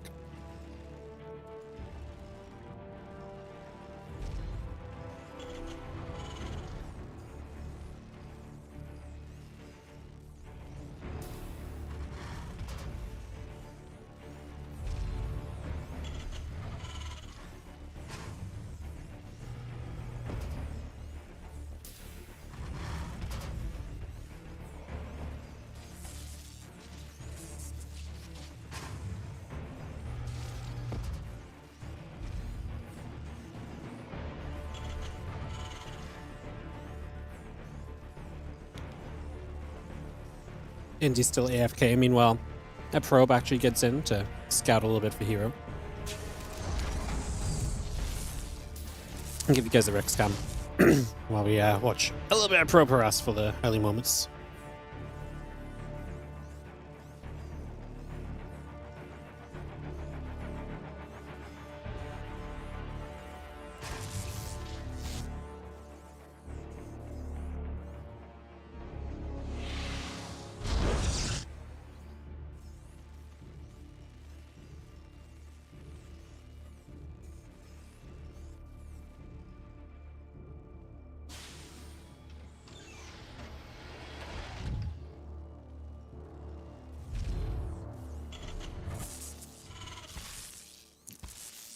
Okay, the hero's pretty cool. I'm going to be able to put on some pressure quickly. I'm going to be showing up with that in a moment or two, it seems, so it's going to be pretty feisty. We'll see what comes of it next moment or so. So Zealot's about to arrive. We do kill a probe off, which is nice.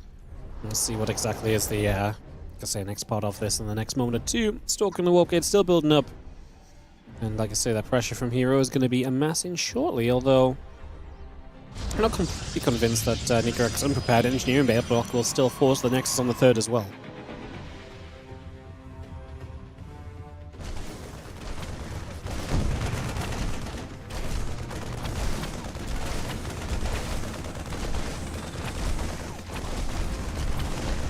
Losing the depot would be really bad, but we're going to be okay.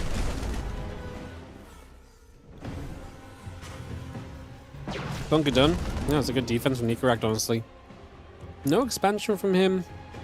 Intrigued to see if he does expand behind this. He's only one gas. You'd probably expect that he does.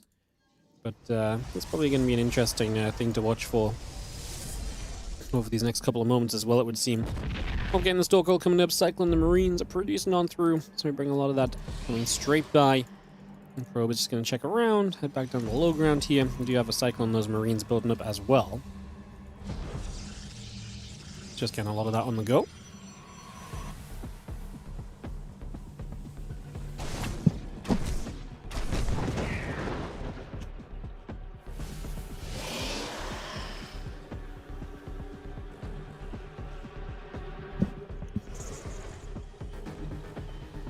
Yeah, probes transfer across. And CC started, and this game will start to kind of settle down a bit. We see Nicoract is shoving with a few units, so see how impactful this can be. herO defends aggressively because he wants to kind of keep his gateway alive, considering it's out in kind of the middle of the map a little bit, so he's going to like defend in a very far forward position. There's a couple stalkers will keep going through. Marines taking some damage, and the Cyclone's going to lock on. We'll see one stalk going down. Oh, one stalk nearly went down, didn't in the end. Now we will see both the stalkers going down, then we're going to keep pushing through, okay. Not a bad fight because we still have Cyclones to work with here. A shame that he didn't finish that other one off before he locked on. Still going to be able to get a lot out of this. And put some damage onto this pylon. Do we actually dare to come back in here as herO? I think not, honestly. I love these Cyclones. Oh, actually going to get lock-ons again. So they're going to go for one more Stalker. We do not lose that Cyclone. We do lose vision, though.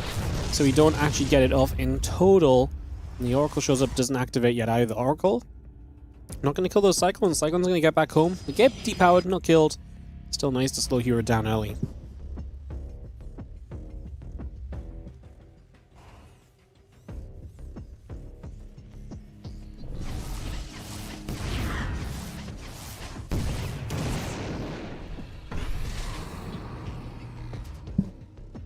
Oracle good for a little extra there. 3 SUVs is nice.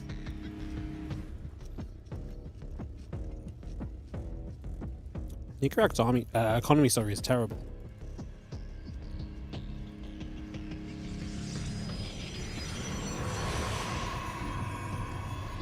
$26 probes to the 41 SCVs. A little bit terrifying. Let's see how we recover out of that as Phoenix moves around and continues to settle in. Stim Marines and the SCV still building up for now, and we see where we will go.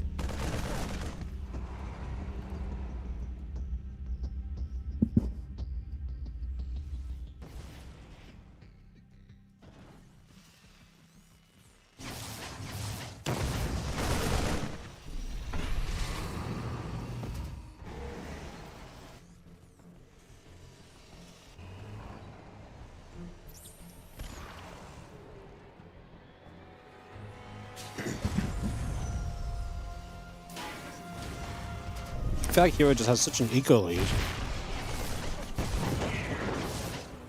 I'm not really sure if I expect Nicoract to be able to shove with that stim and see success.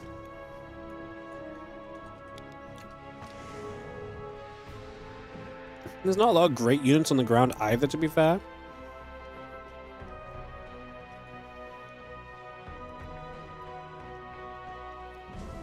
One Immortal, obviously, he may attempt to get a Colossus out from that Robo Bay too, so it's kind of where we sit right now. Not a big believer right now in this position of Nicoract. Like I say, I think, I mean, we'll see how this push goes. There's not going to be any splash damage, like, there's going to be an opportunity, and remember that, you know, air units like the Phoenix and the Oracle is going to be way less effective here than they might usually be, because they're just going to get targeted down so quickly.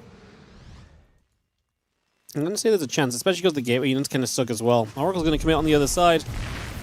Don't really have an answer to that right now. Bion needs to stay him. The Phoenix going to go in after the Cyclones. I don't even know if we target down the Phoenix in that case. Just keep going after the Zealots. The only issue is that the Siege Tanks are a little far back in this fight right now. They kind of need to push up a little closer, and having to extend a second stim here is going to feel very painful. Especially as that Robo Facility's chrono boosting out the Colossus. And he's going to fly through, going to look to deliver some shots. We are going to drop the tanks back down. The Colossus is going to pop out and be really good here, though. However, maybe the tanks can target fire it, but it's not going to happen. Nicoract cannot hold on. It's going to be GG's.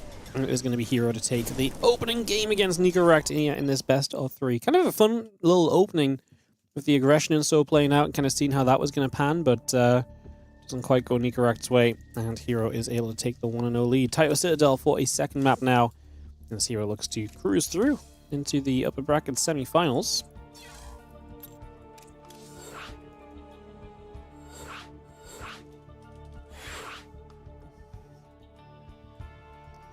Start this up. Yeah, that's ready to go, guys. And yeah, we'll be going to Taito Citadel in just a second. I'll drag our players up in position and get into the second game of this 4th series of the day, guys. Like I said, it's going to be 7 best of 3s today. After this, we have Clem, Cristiana, ByuN vs Geralt, and the non-Geralt winner or loser match. So that is still coming up very soon for you guys. Ready, Jeff. Let's kick this off. Let's start this up. Why don't Terrans just go Mass Cyclone every game? Because it's not good, probably. There was a while where Cyclone stuff was kind of a bit more meta, but overall, it's so difficult to keep trading well enough with Cyclones over time. There's just a lot of units they don't deal very well with, is the issue. And especially as the pros techs up, a lot of those units and abilities kind of become available that just degrade the expected value of a Cyclone, so yeah. In the top left-hand side, our red Terran player, Nicoract, finds himself down a game.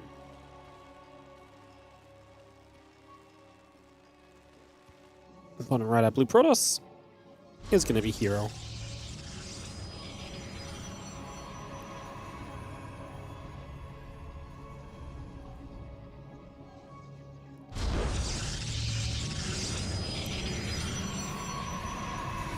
Get this one off, get this one going. And again, the assembly and the probe coming about here for a few moments, get that on the way. Just initially. And we'll see where things get taken. Obviously, herO definitely our favorite in this matchup. Obviously, Nicoract already pulled off one upset today. I'm excited for Nicoract because obviously, even if you lose here, you drop down to the second round, that lower bracket. It'd be fun to see who you actually ends up playing down there, because I do think there's a good chance he can make a bit of a run through that lower bracket as well. So I think that should kind of remain interesting and be something we can kind of keep our eyes on and be intrigued in as we kind of follow through this this group. Roby's going about, the Rex and the SCV come in, the Gateway in production, pulling through as well just for the moment.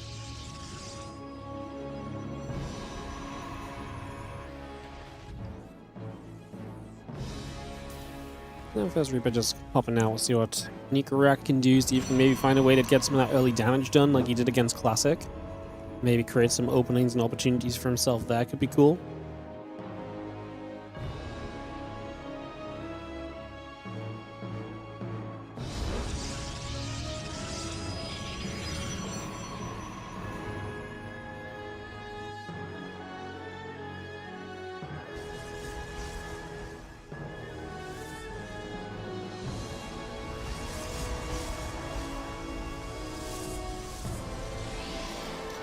Capturing that reactor, continue coming back for a little beat.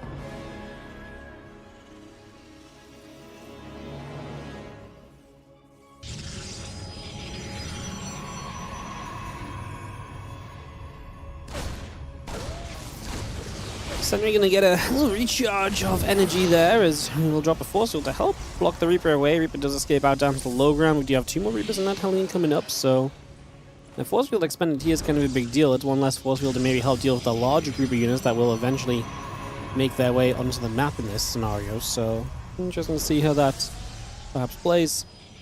Just kind of those extra Reapers in Helene, like I said, on the way up 2 already. We do have a battery at the front, and there's only will still have decent energy, but if you want to hallucinate for some information as well, then it's going to be even less of force field energy, so like I say, a couple of reasons to maybe see an opportunity for Nicoract here early. I'll say, what's up, Schmack? I think you mentioned the 20-month resub on the Prime. Yeah, actually had a couple subs today. I think I forgot to mention a couple, so if you did sub earlier, guys, I apologize. I missed you guys. I appreciate you, though, obviously. Thanks for supporting. Thanks for, yeah, being here for the StarCraft 2s. Say, as always, it's greatly appreciated. Very much so. Thank you so much. Let me see the Hellions. They actually are going to get in, so herO. I love that from Nicoract as well. He doesn't stop to hit the center or anything because he obviously just sees it, but like he sees the fact that he's got the he sees the fact he's kind of got the advantage there already with the battery, so he just doesn't stop there. But this is massive. This is going to be major damage done. 13 probes go down. Oh my god. That is an absolute reckoning. Jesus, that is miserable right now if your name do be herO. That's 13 workers down. You're playing into a Stargate, which is very counterable as well. Viking, Cyclone, Marine in production. Everything right now kills air units of the Protoss, so this is not great. The Oracle, in fact, is super low, and it's going to have to be very careful, because if it gets cut off, it could very easily get cut off. It's going to get away for now. I can't believe Nicoract pre-pulled the SCVs there. He must think herO's an absolute madman, because I don't know in what world herO was going to turn the Oracle into the SCV line there when it was so low, and there's clearly so many units up to deal with this. Classic Nicoract? No, Classic Nicoract already happened, Austin. I appreciate you tuning this stream, but try and pay attention from the start. You're on the wrong series right now. Yeah. There's going to be a nice high ground vision to cancel that Cyclone lock-on. So the Oracles are hurt, but not dead. What I actually wonder about is if we just send it across the map, do we just die here? Like, is that an issue, just straight up? Might very well be. Nexus and the probes all coming through, the pylon coming about. Engineering Bay, barracks, and the refineries coming online as well. Still got those Oracles just patrolling around out on the map a little bit. The Cyclone locks onto a Stalker for a little while. Some damage out there, and the rest of this army comes down the right-hand side.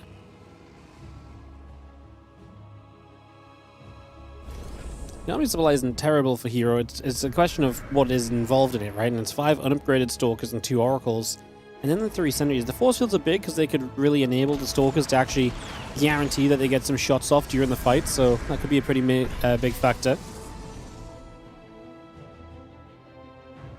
If you can end up turning back the other way. Stim Combat +1 still building, the Twilight Council coming through, and a few probes coming along with it as well for the moment. So continue to get that all set up as we move on forwards here.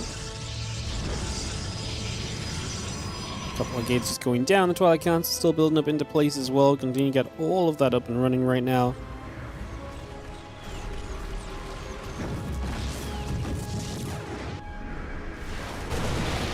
Just knock the hallucination down, but herO. herO's like, I'm out of here. Well, both Oracles dead, and he's not even gonna wait for the army to come his way. Oh my god. herO just says GG. Nicoract is gonna take us to a game 3 against herO as well. Already eliminated Classic to be in this upper bracket matchup, and now we're gonna have this one ready to go. Alright, our third map here is going to be Winter Madness.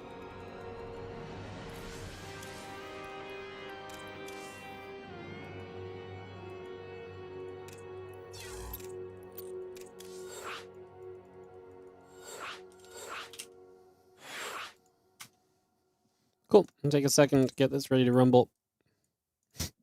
It's really throwing me off how many people are using the herO portrait, because it's just like a very different color to the usual portraits, and everyone's just got like the same blue portrait on. Very cool.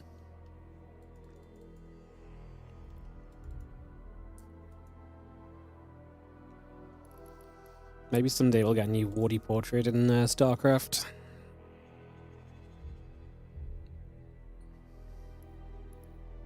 Wouldn't that be crazy? Alrighty guys, we are going to head into the game 3. It's kind of a game. That's kind of a game. Do you have a Wardy announcer in the game? No, there's no Wardy announcer. I don't think anyone would have bought a Wardy announcer. Would you really pay for something that strictly degrades your experience? I have a lot of StarCraft figures? Yeah, we do have a lot of StarCraft figures. It's a collection amassed over quite some years. Over quite some years. I even have a couple of big plushies that are off screen right now. There's a pile and a circling right up the top there. I want to rearrange this room a bit. I kind of need some inspiration on how to reorder it a bit, but... Do I have the StarCraft 1 PC box? What, like the OG one? No. I don't have the OG, I was never into StarCraft 1, so... I don't have anything like that. I do have the StarCraft Remastered box, which was only available in Korea. There was like a box set they released for Remastered, so that's kind of cool, but... It's probably one of the only, like, StarCraft 1 things I actually have. To be honest. Incorrect. Upper left. An opportunity to get a crazy result. Can you imagine upper bracket semis for Nicoract, top 6 of the tournament guaranteed? Defeating Classic and herO to get here? Like, that would be really, really kind of nuts. I do feel like now that, you know, a game lost for herO and you know, the verge of being knocked to the lower bracket, he might actually sharpen up a little bit and actually maybe play just straight into Blink instead of these Oracle openings. Obviously, got to be very safe against any Reaper Hellion opening here as well, so... Couple things for us to watch for. Just gonna see that probe nibbling at the SCV for a moment or two, and we go back the other way.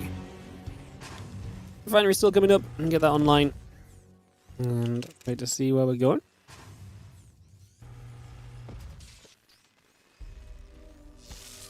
Barracks building through, and the gateway coming online. Again, we got a lot of this coming for the moment. Yeah, Korea's overrated. Surely hard to be overrated as a a country. No, I guess maybe it's not. I like Korea, man. It was a cool place. It was a cool place. Sepulchre coming down. The next is a wheel build up. And it's going to be seen at the Reaper in the factory on the way through.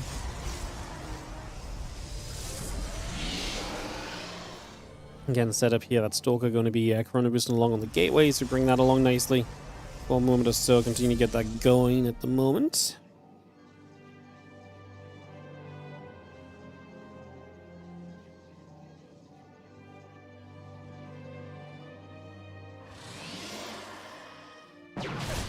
People will shoot, Stalker will take a few more shots.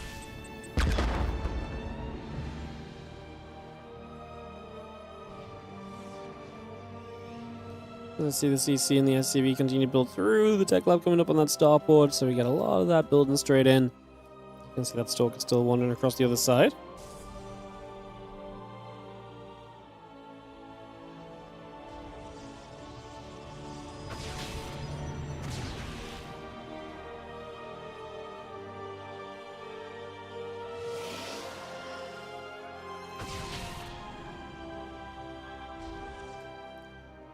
Stalker just going to shoot a few shots going the other way. Twilight Council, the gateway, and building up for a moment or so. That warp gate coming online as well, so we keep that going just for the moment.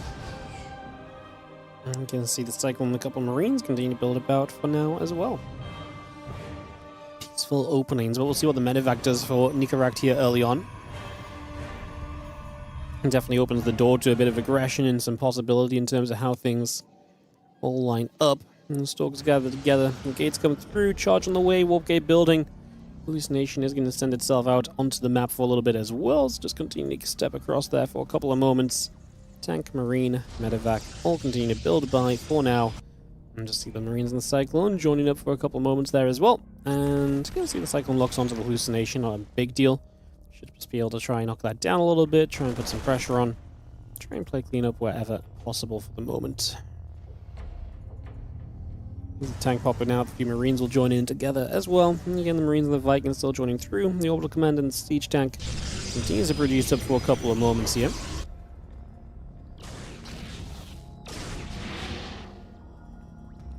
In fact, heading down to the bottom side, Nicoract. And he has quite a few units to work with right now, so like I say, definitely a possibility to try and get in and maybe make something happen. Let's see what we can do. And I was just going to see that Stalker taken out by the Cyclone lock-on. Tank at Siege, so I mean, not a bad position for Nicoract to be working from here. Pylons in trouble. If we lose this other pylon, we're going to lose power to warp in. Okay, he gets 2 more Zealots. He is going to have charge in a moment. We are going to lose the power of the gateway. There's going to be seeing these slow Zealots. I mean, charge is about to kick in, and that's going to make so much of a difference. With charge up here, I think that almost becomes an unholdable position for Nicoract. And he does get forced backwards. He got a bit more value out of this in the end, but yeah, Sentry and the Stalker went down. We lost 1 tank. We're just retreating back away. Like I say, not much of an answer to the Zealots right now.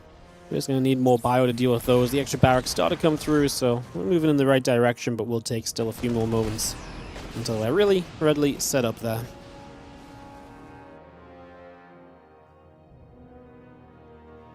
Let's move over. Again, a couple of Marines continue coming back around for a few moments as well. We get that settled.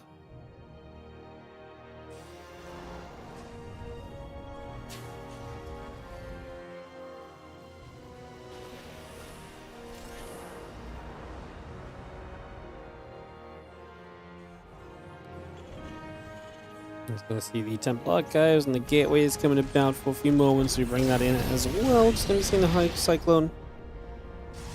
Good for the couple shots right there as well, so looking reasonable. Going to be seeing the factory lifting off, moving away. Tech Lab is going to be taken by the barracks instead. So just going to overtake that for the moment and see where we go. A couple High Templars still continue to come by. The Prism on the way up. Still in the +1 building as well. So lots of little bits and pieces on the way through right now as you have all of those upgrades coming in onto the list. Again, storm building by. That prism is going to be done shortly. So herO starting to get into a lot more comfortable of a setup. Obviously what Nicoract did early was not enough to truly throw his opponent off in this last game, so it's a major factor to start us off as well. I'm just going to see that prism is lingering on the map now.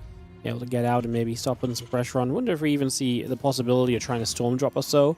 Or if that's something that herO just stays well clear of and doesn't try and go into in the slightest. Interesting to see that kind of play out here.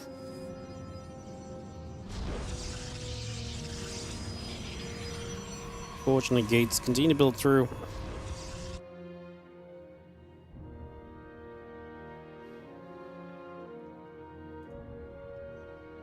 There's a couple of Zealots coming around as well. Just going to set about, join up over on that far left-hand side and try to see what sort of sneaky business they might be able to get into.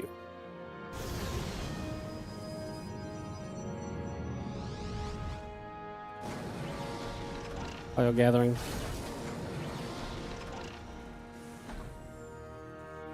Yeah, +1 in the blink continue to come about, so there's a lot of that coming through already.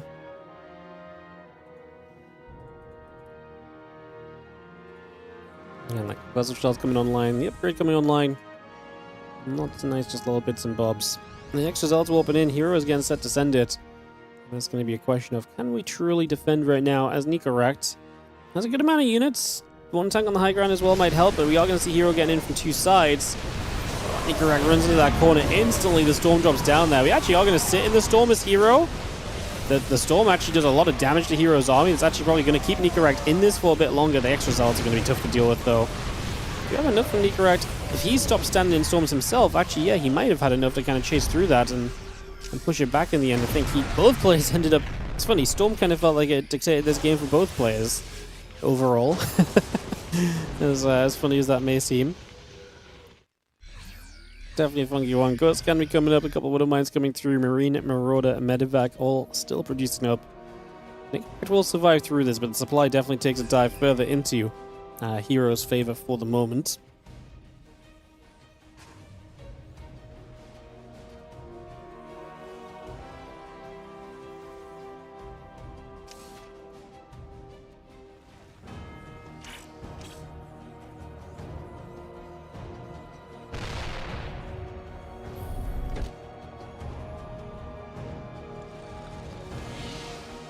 This one attacking armor coming through. That blink is on the way in. Still got the observer coming about as well.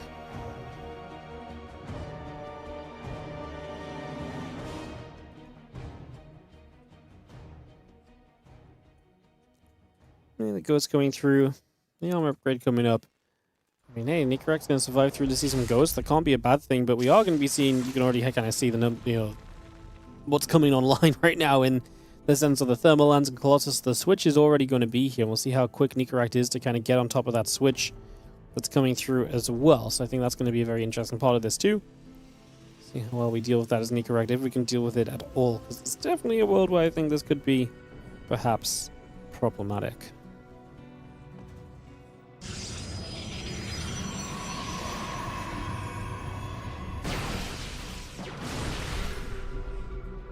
Alright, pushes through. A couple of Stalkers get chased back. You'll see the Stalkers holding back there. The Bio Army pulling away as well.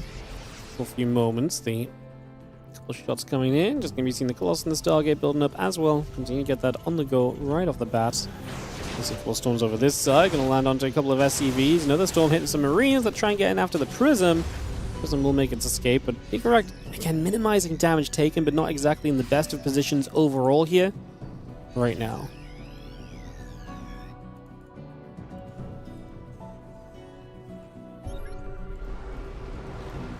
Alright, Vikings will step through. The Observer will just be there, being chased off for a couple of moments. The +2 attack coming in. Starport, Viking, Marauder all continuing up as well.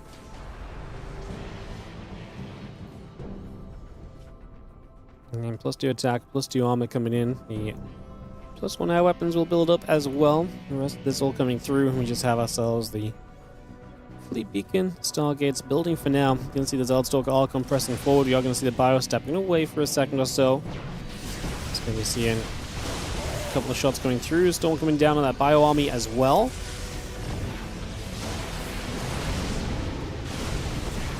You see the Storm still building into place. The Command Center gets killed. It's still not looking good for Nicoract, does it?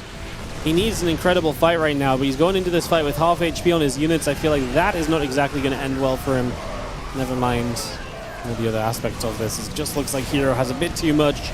Nicoract will, of course, live in the lower bracket. We'll see him again on Saturday for day 3 of the competition. But today it seems as though herO will be the one moving through to the upper bracket semi-finals. We'll see him again on Saturday as well.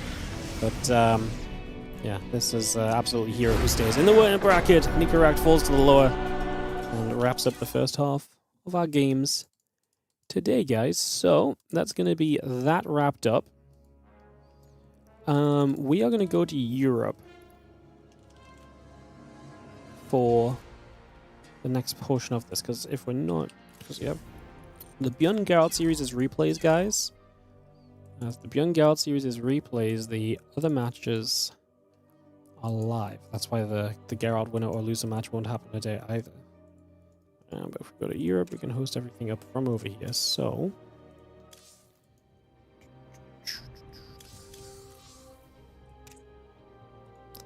right, I actually need to download these still, so let's just throw the ads on and let me get sorted for a moment or two, guys, and we'll be right back with you.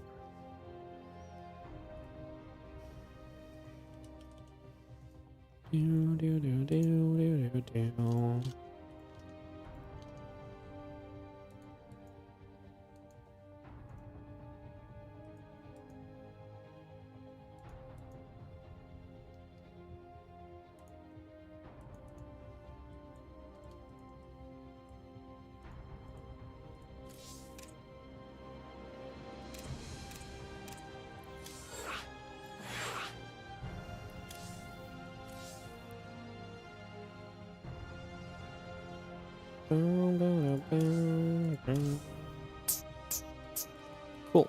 Alright, guys, working on it. Working on getting everyone in. Ready to go. Cool.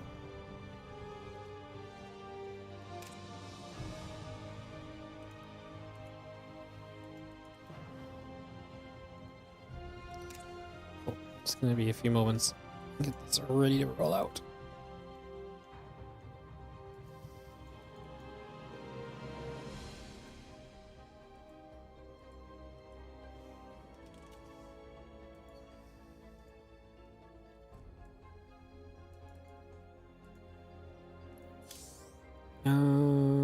Who are we missing?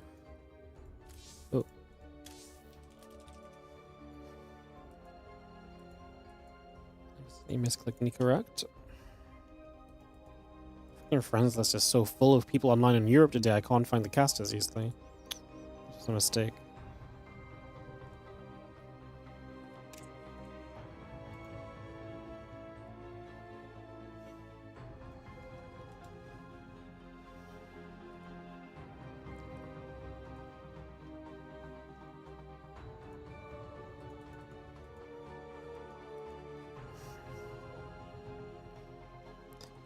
Alright, we'll take a moment or two.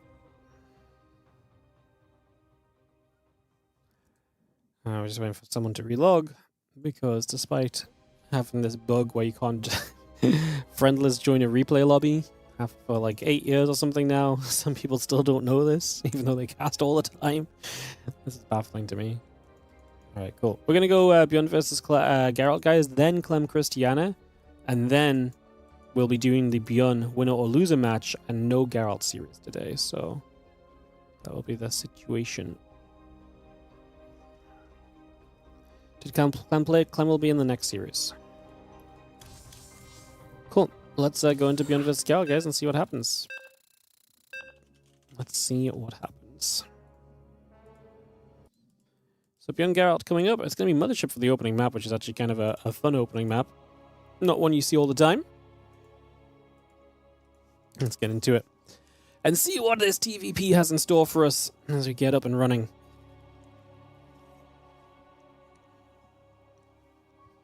On a very slow loading screen, but we're going to get there in the end. Perfecto. Alright, I'm going to start in the bottom side of the map, as you may be able to see. With the red Protoss player, this is going to be Geralt to begin this BO3. Taking on ByuN, the blue Terran, or the teal Terran, in the top right side of the map. And he's going to be playing here to try and knock Geralt down and push him into the lower bracket. As obviously Geralt's looking to do the same to ByuN. Kind of a fun matchup, I think, two players that match well against each other in the sense of, I think Geralt is capable of taking ByuN kind of deep in a series, actually. I do think he's capable of like pushing him into some weird games.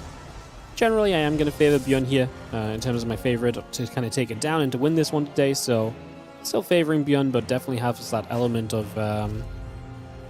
it definitely has that element of, like, kind of anything can happen here. Like, in a best of 3 especially, I think best of 5 I favor ByuN even further, obviously, but in the best of 3, you know, if Geralt takes a win, I wouldn't be, like, shouting and screaming that this is unbelievable. This would be less of an upset than, you know, Nicoract beating Classic in the previous games, you know.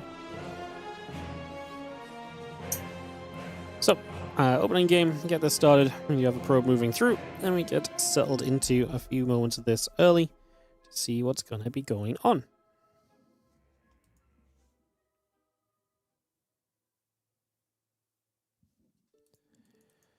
We'll start with the probe going across the map to see what's happening initially.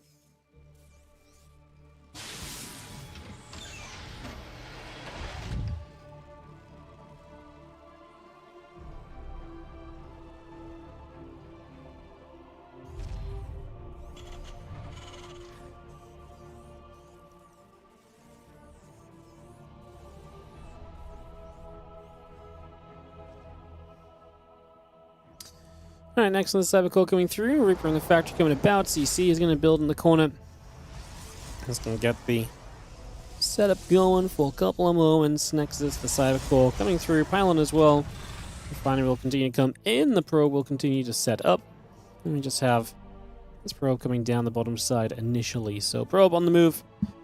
We do just have the scouting done. And the Reaper to kind of take its place initially here as we come across and get into position. So yeah, guys, Clem Cristiana will be the next matchup, and then the matchup after that will be the ByuN match, either winner or loser match, and then whatever matchup is the Geralt matchup will not happen today. I've got to reschedule that one, unfortunately, so yeah. Let's see, the Adept is going to fire a shot through, so able to deal a little bit of damage right there. Put some damage out. Reaper takes a couple of nibbles. On we go as the Warp Gate and the Stalker come through, the couple probes building up, the battery coming online onto that natural as well. I'm just getting this ready to see where exactly we fully end up. Probe still moving about for a second, just going to see the blink from the Warp Gate still going online. Reaper in the main base is actually still going kind of huge. A little bit more damage dealt, and very nearly making a little bit of an upset happen. Yeah, Medevac Marine and the SCV all coming by. A couple of those Marines coming up. That SCV building, tech lab onto the factory will set us off for a moment or so there. And yeah, just going to be seeing the gateways coming down to support what is the blink opening of Geralt. Nothing really too surprising about that just yet. Everything looking kind of as you'd expect it to for now. And again, blink, gates, and company coming up. Just going to be seeing the Adept coming back over to the front, settling there. Like I say, waiting to see what else it can maybe provide in these next couple moments. So Adept just going to sit tight. The probe pulls back over to the sides. And a couple Marines, that cloaking coming through. The SCVs are still coming up. The gates and so coming by as well. I'm just going to be seeing the Widow Mine sitting at the front right now of this base. So chilling out over here for a few moments. We have the Medevac is going to come moving through. Dropping into the natural, and a couple probes will pull away immediately, just trying to make sure that this mine drop does not get more than it's meant to. And so far, I mean, lost mine time is already going to be a win for ByuN. He's going to fly deep into the main base, takes more damage on the Medevac, is going to go for the drop. So we'll go for a probe here, and that will be that for the moment, it seems. That will be pretty much all we can get for a moment or two. Medevac still swinging out the left side, the couple Stalkers looking to get in underneath it. And they actually will get straight underneath it, so it goes down. So it's a full cleanup from Geralt in the end. And ByuN does end up losing out on his early drop. I could say it didn't do nothing, denied some mining time, but pretty well handled for the most part here. I think everyone's pretty cozy with where things just went over the early moments of that. As you see, the Adept still moving over. A few Stalkers are moving about as well. Just bringing those straight across for now. We'll just continue to come over for a couple moments. So the Stalkers get ready to jump into the main base. Just going to be seeing a couple of those SCVs going down, and we will have the Tech Lab taking some damage as well. So a lot of that taking a few shots at the moment, taking a few hits, and in we go as the Stalkers turn back around. Marines are going to be a focus at the moment as well. They are going to get there for the defense. Overall, what's being lost? A lot of units, honestly, on the side of ByuN, plus a Tech Lab as well. So ByuN is the one who's not exactly having the greatest of early games. We'll kind of see what develops out of this soon. As I just see the extra barracks, the stim and the +1, still building. Yeah, the Stalkers in the center will hang around with the Marine moving across as well. So, Marine gets jumped on, Stalkers blink, the couple tanks and the Marines will get going once again. And those Stalkers immediately just taking damage one more time. Stalkers will shoot, Marine tank, again firing up a storm and fighting back. Dealing with that so far. And again, the extra units coming about here, stimming the upgrades coming over. Banshee will fire a couple probies, will take a few more shots as well. 6 workers going down currently is going to be the current state of things, make it 7. So not bad. The Banshee absolutely delivering a little bit right now, as now we do see the Stalkers are going to come back across. Going to make their way back over to the middle, and maybe they can make something happen here. As Medevacs, Marauders, all those bio upgrades, man. You can see how ByuN is going to kind of really come into his own in the near future, where he's going to be extremely powerful shortly. Definitely powering up at the moment. I don't know if Geralt can do much in the middle map. Obviously, holding map control is nice, but I don't think this army is going to do much more than just, like I say, kind of hold that map control right now. The Stalkers stepping through. The Adept will take a shade. The Marauder will be there. Yeah, all the upgrades still coming by for now. Just going to have ourselves the Marauder still firing. The army is going to get there, and the Adept gets taken out, knocking that down already with the extra Stalkers gathering through.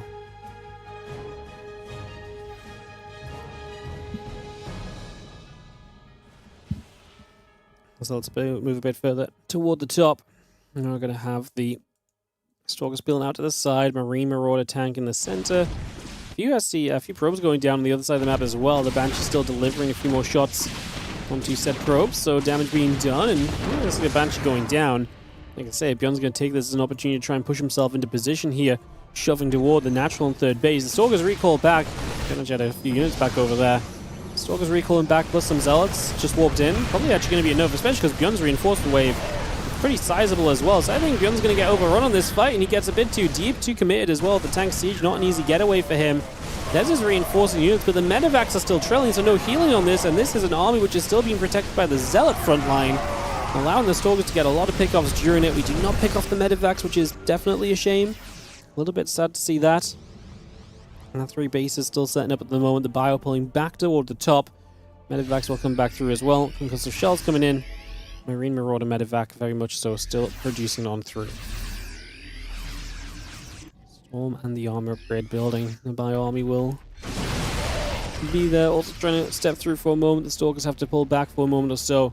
Again, the Immortal, the armor upgrade, the Storm building right now. Bioforce still pushing down to the bottom here. So we've seen a couple of these Stalkers getting jumped on as well. There's the Zealot's going to show up. Going to take a chance to charge in and go after this Bio army. A couple of High Templars lingering back and would love to get involved as well, you'd imagine. Once they have their Storm, which is going to be right now. Do they have the energy? They do, just about, man. They must have just tricked over to 75. And get rid of one of the Zealots here. Another Storm. ByuN has to split back. I would have rather him step to the left almost, so that he's still kind of in range, out of the Storm, but in reach to kind of keep fighting, because it felt like maybe he didn't need to step back as much as he did there. Man, Geralt's supply is not great right now. 78 to the 117. This selection of fights ended up going in ByuN's favor, and will be recovering big time. He just lost so many Zealots so quickly, no? And it's really going to just completely reset things back over into ByuN's favor that little bit. The Gate still taking some shots, a bit of damage done there. You see the other units coming through with the mines. Will fire, and the Zealots still take some hits. Fire pulls back a little further, and one more scan. Still trying to see what else is going on.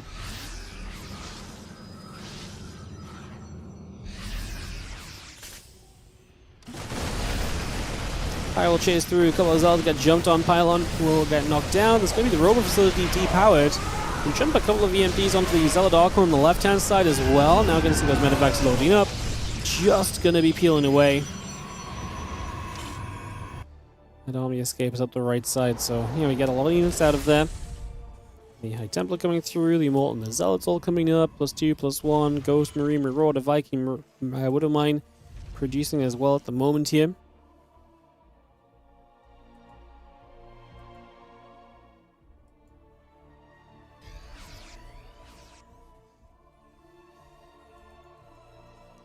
So the Sense Tower just going to come down right over the sides, just going to pop that into place.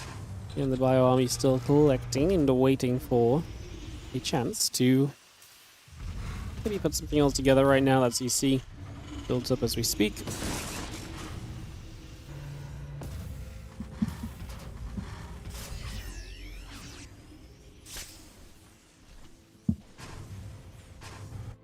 Maybe a group of units here from Geralt just joining up, so they're going to settle.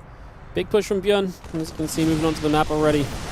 Once again, a lot of units just available to go. Geralt rebuilt kind of nicely out of that last fight, but he obviously still lost a lot in the first place, so we'll see how well set his army really is to fight. I mean, you look at the unit count, it's only 2 High Templar, an Archon and an Immortal, and that's just Zealots. So it's basically like, hey, I've got tons of Zealots and pretty much nothing else. That's the game plan right now from Geralt, to Zealot his way to victory. And Zealots are good. I don't know if they're good enough to be like 35 Zealots strong and basically nothing else in the map good, though. Probably that's a little bit rough at the moment. Gonna take ourselves a chance to turn onto the rocks, so just gonna kick through there already. Rocks taking some damage. We do see on the top side the Zealots and company. I'm just gonna run straight through this command center. Has to lift off, not really much of a choice about it. We do see some shots toward the prism. No killing it yet, though. That base of ByuN gets killed, so that's going to be goodbye to the 4th base. That goes down immediately. It's kind of a massive starting point, to be fair. So that's pretty huge. Now everything else coming back over as well. Zealot Archon Immortal back to the center. Another Nexus on the far left side. Setting up as well. Pushing through the middle. Got the an observer going down. Was it the prism? It might have been the prism. I felt like it was the prism, actually. It looked like a prism when it died. Yeah, new prism building too, so I think it was the prism that just got knocked down. It was the Immortal? It was just an Immortal middle map? Okay, my bad. I didn't quite catch as we jumped over here. As you're going to see, ByuN again just ready to fight. I mean, as long as this is just Masters of Zealots and he has EMPs, he's going to be okay to take trades like this. You don't want to fight too out in the open. You do want the EMPs to land. Upgrade's obviously good for ByuN. He has a +2 attack against just +1 armor, so he trades well there too. You can still see the strength of Geralt's army in terms of the Zealots just take forever to die, but he's just not killing much in return. So yeah, he's surviving, but realistically he's also not progressing. And I think that's the big issue, is that you're just giving away minerals, and there's just no positive outcome or net gain for you at the end of the day.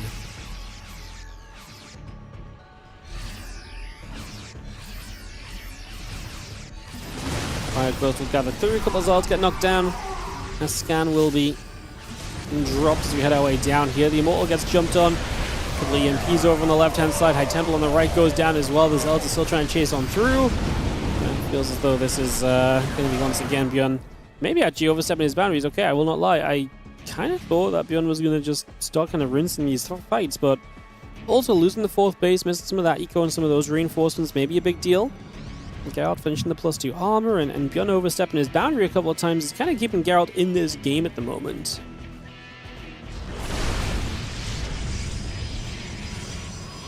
Let's take some shots. We pull back over for a moment or two. Still see +3 armor, +2 attack, both building up as well, so we get all of that on the way in. We'll take a second to swing ourselves onto a group of rocks here. We're going to see some of the Immortals get caught though. Nice EMP. High Templar with no energy means no Storm availability. Again, got to be a little worried about the fact that this is a Bio army running in with, you know, against so many Zealots somewhat in the open, but I do feel like we've done a lot of damage here initially as ByuN. With some Zealots counter-attacking at the same time that ByuN is handling well, for the most part controlling this fight. ByuN now steps away for a second and may actually be feeling okay about kind of slowing this down for a moment or so. Geralt's expanding everywhere, but by the way, just as a Protoss typically does. So Geralt doing kind of Protoss things. ByuN still kind of low HP on some of these units. I tell you what, these medevacs are drained of energy as well. They have been absolutely sinking everything they possibly can into just providing healing for this army that's been constantly out on the map, constantly trying to trade out and heal and everything else. So trying to come out of that in a somewhat positive scenario. Jesus Zealots going through. Bio Go's going to shoot as well. Go for a few more hits already. Yeah, we're just going to say G in the end. Does not have enough to stick around in this one. And that is going to get it done for ByuN to take a 1-0 lead in this BO3. So ByuN gets the 1-0 advantage. Off to game 2 in a few moments' time. And get ready to start this off. Get ready to roll into more games, guys. It's going to be our second map is Tourmaline, I believe. Let me just double check this. Yeah, Tourmaline for map 2. Let's host this up, but just got to run some ads between the games, guys. So let me just get that rolling. Get ready to go. Try and invite the guys who try and join the replays no matter what first. Be the goal. Throw some invites out.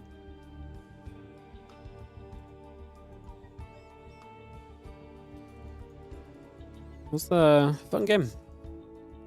Fun game.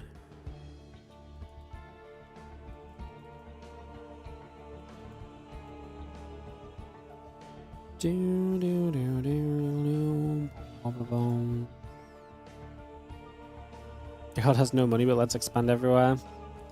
It's that kind of somewhat risk-reward kind of factor, right? Where you kind of want to have the expansions up everywhere because it's only going to help you.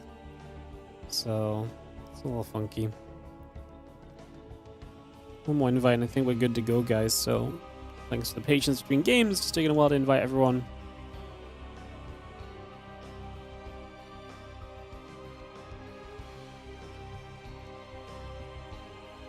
Pretty sure everyone's in here. It's impossible for me to check. No one else is in the chat channel at least, so let's just say we'll send it. Going to game 2. New chair. Yeah, I'm really surprised how many people noticed the new chair, by the way. I'm very surprised so many people recognize that the chair's different. Yay. Alright, let's jump off into our second game. As we are going to have in the bottom left-hand side, the Teal Terran player is going to be ByuN with a 1-0 lead in this BO3. As in the top right, it is going to be our red Protoss Geralt. But guess what? Game number 2 of this BO3 down a game, looking to bring it back.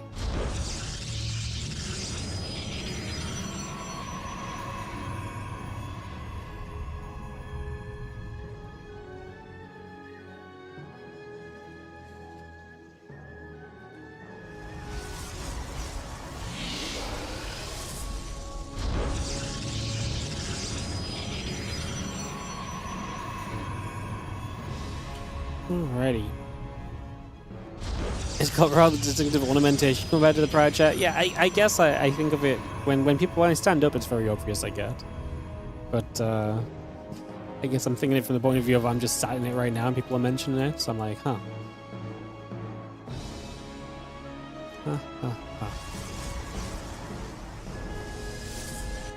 Follow Proby across the map to start things off here. Take that on a bit of a journey. Anyway, we'll go to begin with. As the probe pulls over, gate in the barracks coming through. That's set up for the moment. And away we go.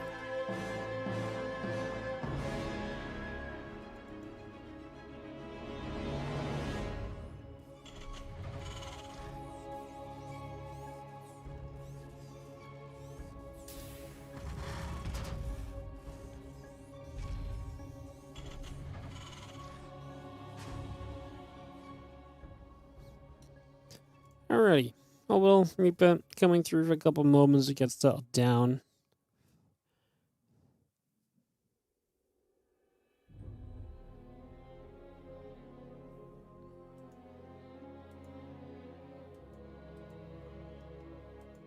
Get this underway.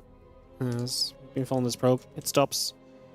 So what we can follow instead, we can follow this cheeky little Reaper as it comes across the map, and ByuN will look for some info with this Reaper early on.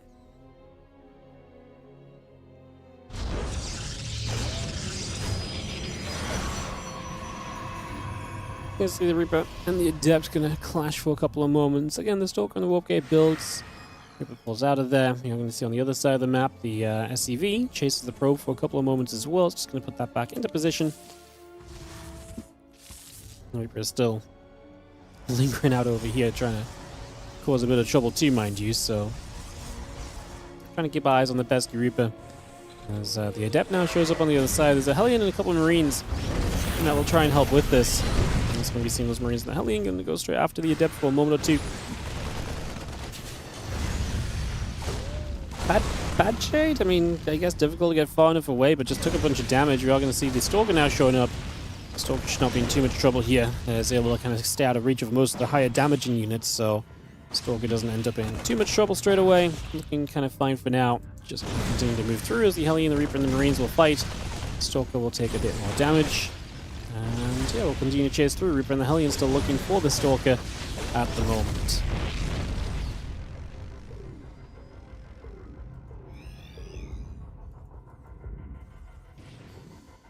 Funnily enough, the Stalker ends up dying because it kind of got a bit too involved. I felt like it should have just ran, no? I really felt like it was going to be okay, but not the case. So the Stalker goes down. I was kind of watching this and a little bit disbelief. I was like, that's not actually happening, right?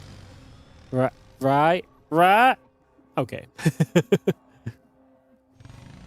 Alright, a couple of units will join in. We are going to see that Reaper is going to hop and make a bit of a move as well, so it's going to be starting to step across.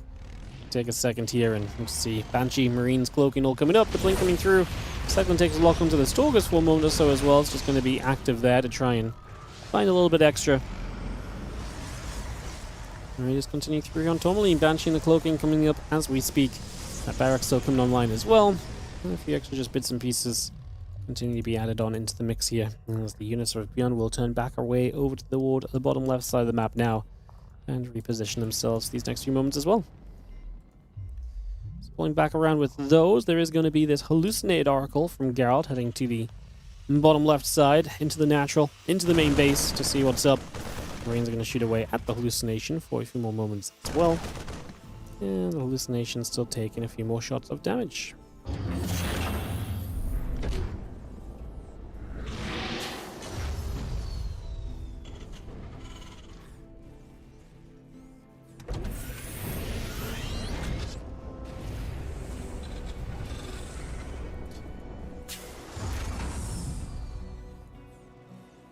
Banshee and Hellion still coming through, the Stalkers coming over. Let's see the Cyclone and the Hellion continue coming around.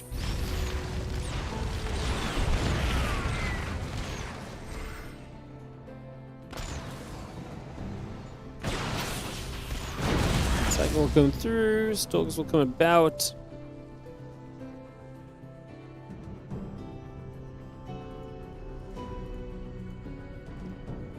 A couple of flashes. Stalker's going to blink forward, maybe looking to catch a bit more of this army, which is still sat here from ByuN. I feel like this one should be maybe retreating away.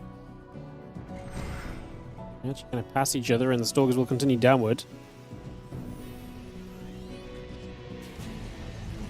Again, stimming the +1 coming over. We are going to see Banshees putting some damage in. This Banshee in the main is going to go down. And the third base are actually going to kill the battery. Then the Observer shows up, though. So the battery still did its job. It absorbed a bunch of damage. The Stalker's counterattacking is lovely, and I just don't think these units are really in any position to make anything truly happen over here, and I think that's a big problem. This Marine tank force is not looking that scary right now as the Stalkers regather. For a moment or two, just going to see a couple more units getting jumped on. It's going to be a denied stim pack, by the way, so that's going to be a pretty huge deal. Seeing stim pack going down, that's going to be a major slowdown to everything else that's happening. This Bioforce is going to catch the Stalkers in the corner, though, so not clean from Geralt. He does take some losses as he tries to escape out of there. There's going to be a few more units going down, unfortunately, so we take a couple more losses on that portion of this. And on we resume. Going to see a couple of results warping in as well. Let's keep on bringing those up. And that stim pack coming into play as well, bringing a lot of this in and through. And Geralt still gathering in the center. Stalker Sentry joins up. The other couple of Zelds are going to gather as well. Everything gathering. Only figuring out where it wants to go.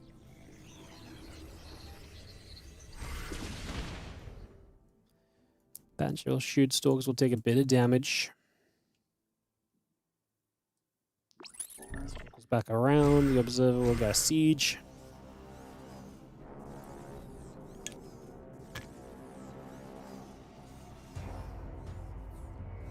Bion army still just settling over here. And do you see the Banshee trying to fight a little bit as well. And the rest of the zombie coming back over. But might as well burrow. Prism sets up. Another Zealot going to warp in. Probes in production. Temple Archives on the way through. Looking to come in from two sides. We are going to see this Bioforce kind of getting jumped on, and let's say that I feel like we're not quite prepared for this really at the moment, as he does pull it back into something that's fine, but that's scary, and trying to take his third base probably not going to go well for the next few moments, so probably going to have to slow this down and take a little while to ensure we're kind of set up safely. Combat shield and +1 armor still on the way. Storm and the armor upgrade coming in there as well. Let's see a little bit of cleanup out over on that side, continuing through with that for the moment.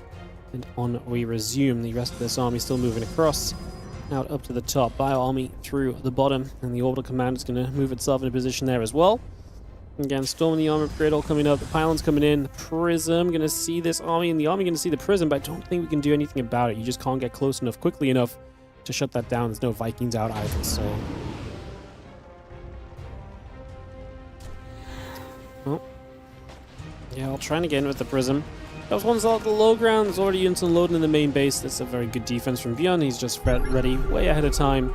It's not going to have an issue there. The Stalkers will try and set off what they can. They pick up a mine and kind of drag the Terran army towards the pylon, which will fall alongside one Stalker that went down as well. So, decent bit of damage actually being dealt on that.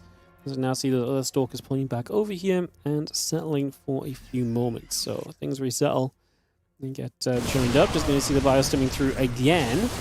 And a couple more High Templars. Good storms if those Widow Mines don't move back. They die. And they do die, so Widow Mines get cleaned out. We're going to try and chase through one more time here, as you can just see the Bioforce having to peel back away. Lots of stimming being done. Lots of stimming being done, so I'm looking at that army. I'm like, well, Medevac's actually need to start healing this up, otherwise we might have a fight here soon where you're not really kind of healed up and ready to fight as ByuN, which would be kind of disastrous for you low-key. See a couple Widow Mines getting off toward the Zealots on that top side. Just going to see the rest of this coming around. Ghosts and Marines coming through as well. Extra Zealots come into the main base. A couple Vikings will step over. We'll get after that. That Prism already taking damage. The rest of this army continues through for now as well. Storm fading away. The other couple units continuing back over for a little while. We're just going to see this Bioforce, the Ghosts, continue to step back across. Zealots get chased out of here. High Tempo's the +1. The Immortal coming through. The Zealots and the Gateways coming about. Additional probes building as well. This army of Geralt gets back towards the center of the map currently.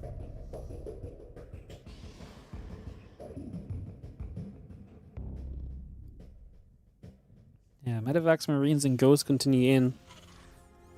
Armory Engineering Bay coming up as well. Still just seeing this Bio army coming about. Medevacs joining up. Zealot Stalkers, the High Templars moving through also. Geralt's forces looking to fight again. ByuN's supply is down a little bit, so Let's see how well we can keep on trading. Obviously, ByuN did get up toward the ghost and so, but I tell you what, maybe not on the armor yet is kind of a big deal because it does mean that it's just time where Geralt is actually going to get a lead on the upgrades rather than potentially being behind. And that's a great storm that ByuN steps into the edge of. Somehow we actually protect this Immortal, which was a bit too far forward, but the storm is good enough to scare you off. Another storm just going to go down right on the edge of the bio units here, so a bunch of the bio just taking some clips for a moment or two. Not ideal still, no doubt.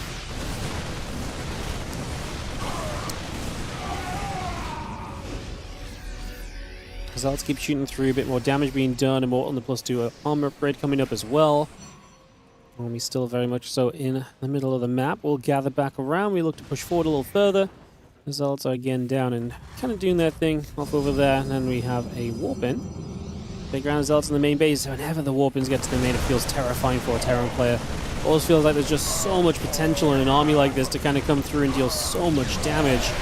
You can see the EMP coming down, the Viking trying to help out. Storm at the front is ByuN trying to deal with units over here as well. Down about 25 workers. It's kind of okay army supply wise. In fact, leads army supply wise, so in that regard, he's actually absolutely okay. Fire will chase again a bit more of that Protoss army back. Tell you what, because Geralt's got control just base after base. Sorry, I clicked through those a bit quickly, but he has base after base kind of in control for himself right now, so he's in a really good setup with all of that. That's going to be a big factor. Drop down a bunch of batteries, everything else coming through. The Zealot's going to make their way down toward this orbital. Depot's already getting popped at the moment, so we see those depots popping. So far, so good.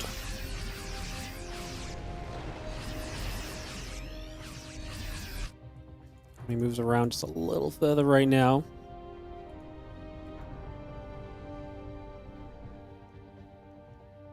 You see a storm coming down, gonna hit for a second.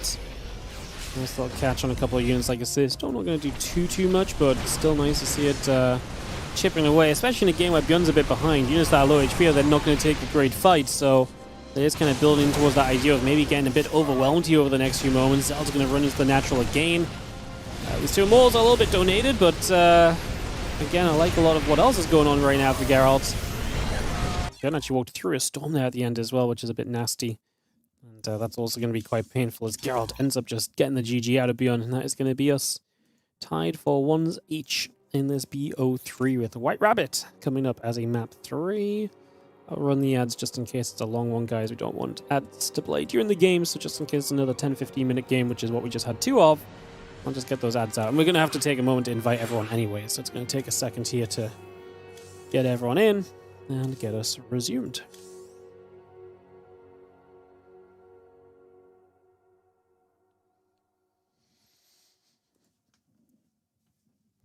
Alrighty. Again, thanks so much for joining us, guys. Good to see you all. Oh, stretch it out.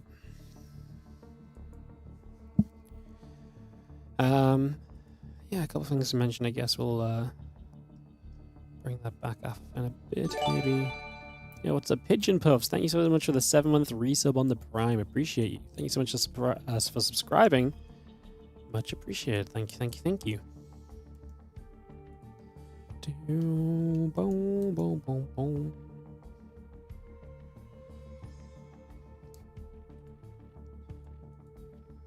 When's the replay pack dropping? Everyone's asking about the replay pack today. It'll be after this tournament, so early next week.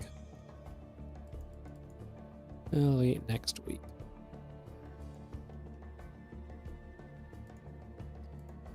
Do do do do. Boom boom boom boom. StarCraft rocks. Yeah. StarCraft does rock. Oh, I hate how slow videos are. Not videos, invites are. When one person does all the invites, every invite lags more than the last one. It's really, it's really slow. Alright, we're good. See, this is why we may as well have just run ads, because it took forever to make this happen anyway. Yay.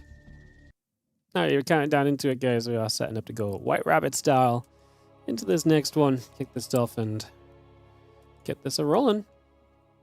Thanks for joining us here for some WardiTV Winter Championship playoff action today. After this, Clem versus Cristiana. And then the ByuN match. Like I say, Geralt will not play his win or lose a match today, but ByuN will. So that will top end. That will just let you know what's coming up. So we've got a couple best of threes left still after this one. As we have got in the top right-hand side, the teal Terran player. It's going to be ByuN at the start of this best of three. Up against Geralt in the bottom left, our red Protoss, as we get this underway.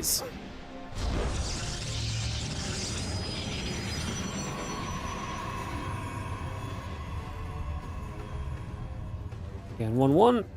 Scoreline on that one as well.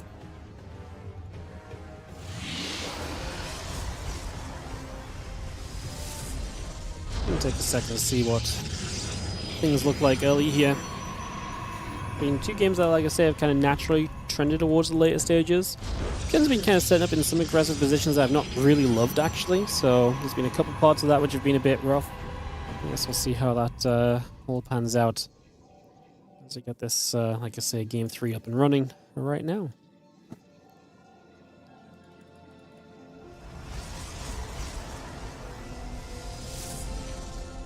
It's going to be Geralt the first onto the map with the probe scout. No SCV scout yet from ByuN.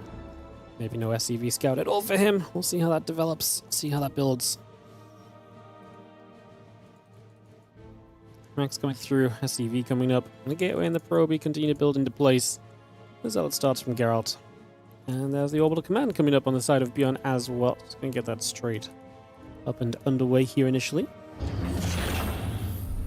Started off. CC is going to drop down in the meanwhile, so just going to put that straight into place as well. Cybercore, Nexus, and Zealot continue to produce by for the moment.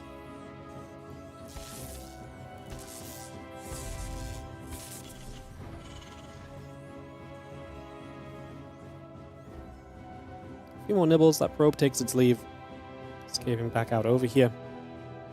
And just resetting things for a couple of moments now. We settle back down. Marine will fight. Probe will take some shots.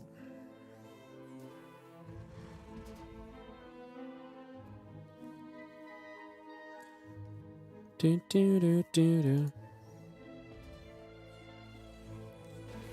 Probe moving around and just venturing. I mean, basically just follow this probe, but that's been all the excitement. There is a Zealot about to arrive, so Zealot walks up.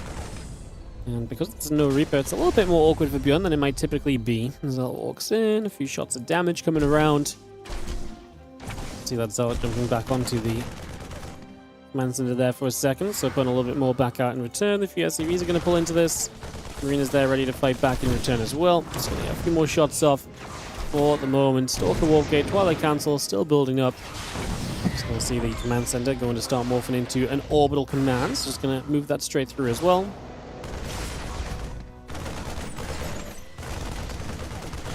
Marines will go straight after the Zealots. Now we're going to see the Cyclone locking onto the Adept.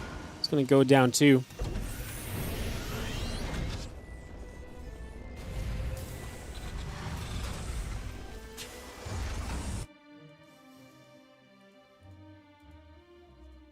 Reactor Tech Lab building, starboard on its way through, and the Stalker of Geralt continues to pull back down the bottom left.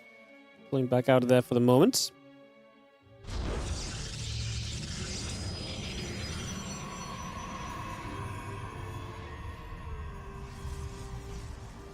There's a couple of Stalkers join up.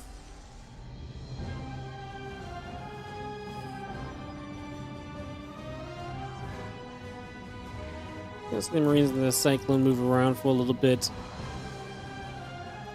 And Banshee, Marine, Cloaking coming up, Barracks and the Refinery coming over. Gonna see a few Stalkers gather back around the bottom side, and we'll step through that for a little bit. Just gonna be seeing the Hallucination moving back around this side as well. Cyclone locks on, Hallucination takes some shots. Nothing too crazy just yet, still got the Banshee, the tank, the Marines and the Cloaking coming in. So ByuN with a lot of kind of earlier game, kind of aggressive units, this Marine tank Banshee force in general, something that can definitely kind of get forward and get quite feisty quite early. Actually just going to move itself off to the side. Tech Lab is going to be taken by the Barracks instead. It's just going to take that straight through for the moment. Get that up and running. Stalker still gathering. Banshee in the center. Coming around as well.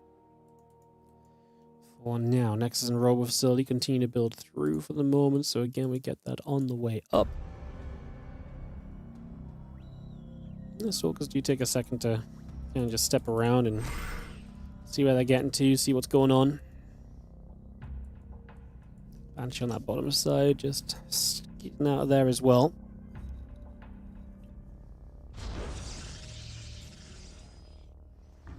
Stimpack +1, building through for the moment. Yeah, Banshee just chilling on that bottom right side, still just hanging around against him, and the +1 upgrade all coming through.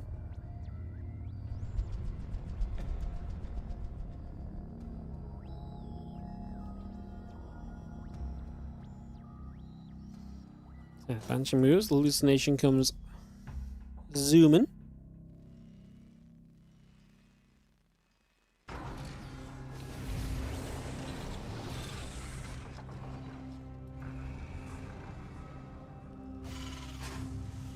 Stim combat +1 needs to build for a couple of seconds. Going to be seeing the Cyclone locking on. We'll get rid of the hallucination there. It's just going to knock that down already.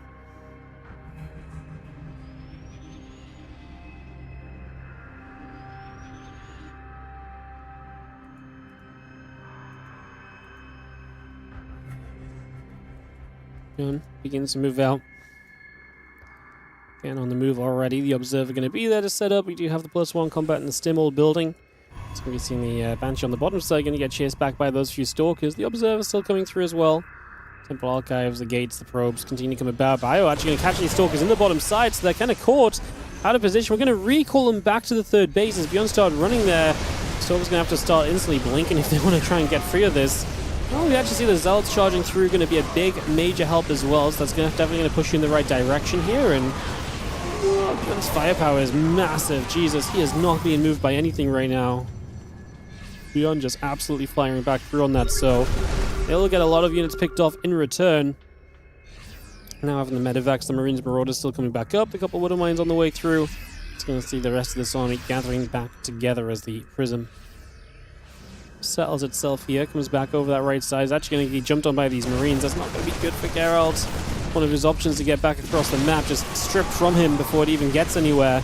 Now you see those Zealots charging up. A couple of Widow Mine shots going down. Rest of this army coming through. The Zealots are continuing to pack a little bit of a punch right now as well as continue to go back the other way. We are just going to be seeing this Bioforce still getting forward. The Sentry getting jumped on as well. ByuN definitely with an army supply lead, 25 army supply lead, and an attack upgrade to go along with it as well, making this feel pretty troublesome at the moment. And this definitely feels as though this is going to be a problem. As you can see, things are not looking too hot right now for Geralt. He is down to 6 army supply. Recovery from here may be very tough, if not impossible, maybe, possibly, almost definitely. An upgrade. Storm, the Immortal upgrade coming about as well. Just going to see those ByuNs are still fighting through. This is Geralt, and then GG. As he taps out, and ByuN is going to take the 2-1 victory in this BO3, advancing through to the next round of the upper bracket here today. Alright guys, let me ping Clem to come and play, and we'll get ready for Clem Cristiana.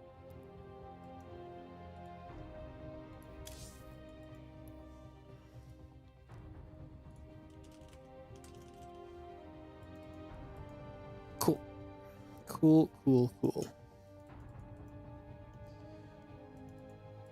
This means haha, yeah. It's like a laughing sound in Korean. It's like it's the if you type on a Korean keyboard, the same position as the Z is like a ka sound if you just spam it. So it's like you're basically just laughing or giggling. I was just surprised to see him type it out first, to be honest. It's just yeah. I was just surprised he wrote it. Cool. Alright, we're going to wait for Clement to come and veto up with Cristiana for this BO3, guys.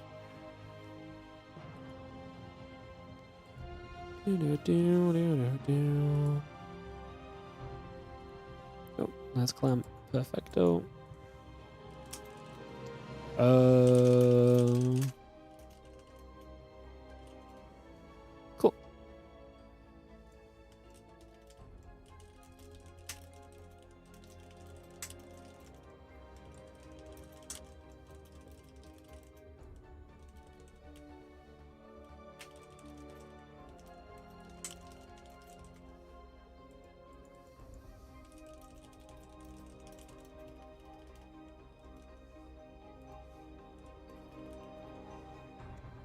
Cool. Alright, again, so guys, just passing on some messages as well to the guys. I love seeing these brackets play out and get filled out and stuff, seeing some of the scores coming through and players drop to the lower bracket, figure out who's going to start playing who and stuff. Looking at Geralt, he's going to play the loser of Maxax, Spirit, Bunny, Rogue. It's actually kind of a difficult match for Nicoract. I guess there's not really any easy matches. The entire bracket is stacked, but yeah, very cool. Very cool. I guess we're just going to get these guys into some videos and then host it up, and we're going to kick this off into play. So we'll be off into that ASAP. Sorry, I had to cough it out a second there. So get ready to resume through in a few moments.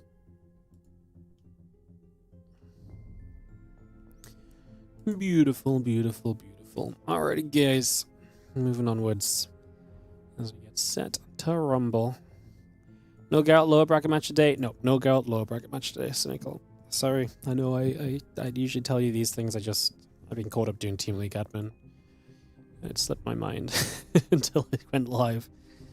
And then I was busy doing stuff.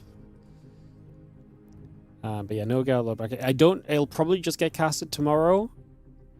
But I'm just going to let the players talk and play as good for them before Saturday. It might be I casted Saturday morning as well. So I'll try to let you know when I know. Maybe depends how tomorrow goes. Like if tomorrow's super long or something. Yeah. When will it start? Yeah, Clem, Cristiana. As soon as they're done videoing, man. They're 4 videos in, so 2 more videos, some map picks, and then maybe a minute of getting people in the lobby. We're like 2-3 minutes away from Clem, Cristiana. 2 or 3 minutes away.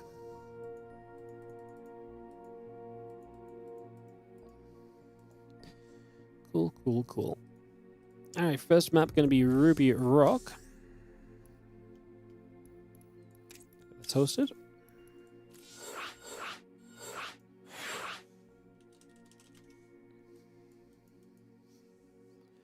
Let you get a little lobby link on down.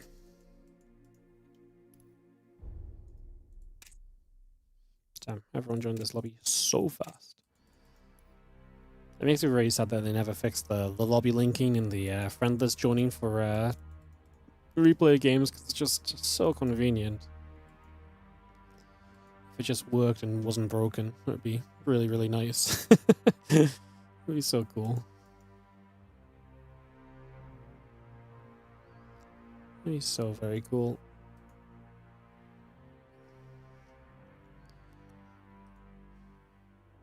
What happened to Trap? Trap kind of just retired at the very start of 2025. I think it was just no EWC announcement at the time. He didn't see it worthwhile continuing to commit to StarCraft, I think. He was pretty good back then. Like he was beat Clem in like a Monday Cup and stuff, but yeah, difficult to keep on committing to playing the game when we were going into a new year and they had no news about what was going to be going on or happening.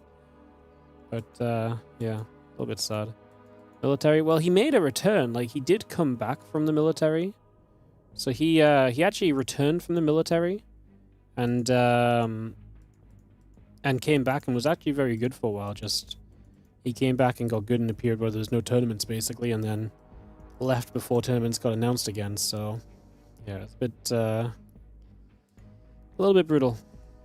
Kind of sad to see him not come back in the end because he was good. He was a fun watch. Today games end? Nope, we got 2 more best of 3s coming up, guys. Ruby Rock, White Rabbit, and I want to say Tourmaline. Cool. Cristiana says go. Clem is ready. Let's jump into this TVP and see who gets a chance to fight against ByuN. I guess no matter what, we know it will be TVP after this as well, because ByuN will play either Cristiana, TVP, or Clem, who plays Protoss instead of Terran in that matchup, so we know it'll be a TVP coming up after this as well. Let me get this ready to rumble, guys. Cristiana and Clem kicking off into this one right now. Get this ready to go. Freaking TVT would have been cool. Yeah, we get a distinct lack of TVTs because of Clem. We really do. Alright. So yeah, 2 best of 3s left today, guys, in day 1 of the WardiTV Winter Championship playoffs. It's been a pretty speedy day so far, to be fair. Let's see how we continue. Hopefully a good couple matches to round us out. as we have in the bottom right, it is going to be the blue pros player Cristiana, and in the top left, the red Terran, Team Liquid's Clem. And we get this up and running. Actually, it's kind of funny because I guess we haven't had like necessarily...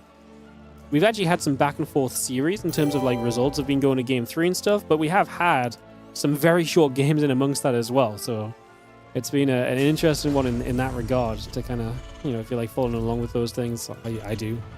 So yeah, kind of cool. Clem top left, Cristiana bottom right, as we mentioned. And let's get into this and see what will take place. What the hell did Nicoract do today? Yeah, man, he made Yakov's life very miserable without even playing Yakov. He played some cool games, very Nicoract games, you know, like if you watch them, you'd be like, well, that makes complete and total sense. What's up, by the way, Andy? Thank you so much for the 500 bits. Appreciate you, mate. I'll just take a moment at the start of this series then, guys, to just do a little bit of a sellout for the day. This will be probably the only one we do in full, so just want to mention, obviously, if you guys are enjoying the tournament, this is a WardiTV event, which means that this event is powered by you guys. You guys are what really kind of make this tournament happen and have the prize pool going. Multiple ways for you to support. First of all, the Patreon page, patreon.com/WardiTV. 100% of anything you pledge on Patreon goes directly into WardiTV tournament prize money. So it's a fantastic way to support us because it allows us to run more tournaments. It allows us to give more money to the players. It's just a fantastic thing to do. More money for the players means more tournaments, which means more streams for you guys to watch.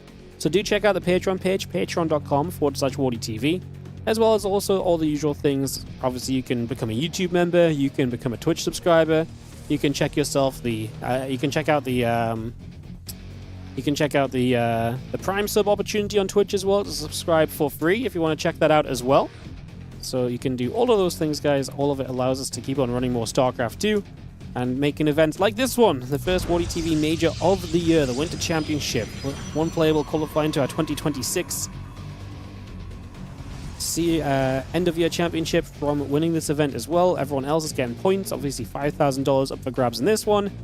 In general, guys, this year we are looking to give away, if you take the 5 WardiTV majors and our championship, and then WardiTV Mondays, if you consider those events alone, we're looking at like $50,000 plus to be given away to StarCraft players this year. So if you like the sound of that, if you like the sound of giving money to StarCraft players and keeping them playing StarCraft, like I say, do consider supporting. It goes a long way for us to help them.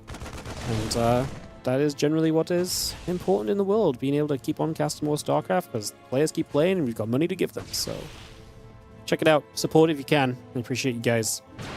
And yeah, like I say, appreciate you guys. Thanks for listening to the sellout. And keep the hype rolling. It's gonna be a fun weekend, I think, with this Winter Championship all weekend long. And don't forget, next week Team League starts. This might be the most stacked tournament we've got. WardiTV Team League Season 10. Pretty much the entire front page of Aligulac is playing, so it's a pretty cool tournament, if I say so myself. It's gonna be sick, guys. WardiTV Team League featuring all the teams you know and love, as well as some players joining together to make some teams, such as herO, Shin, and Bunny becoming CJ Entus. This is their name picks, by the way, not mine.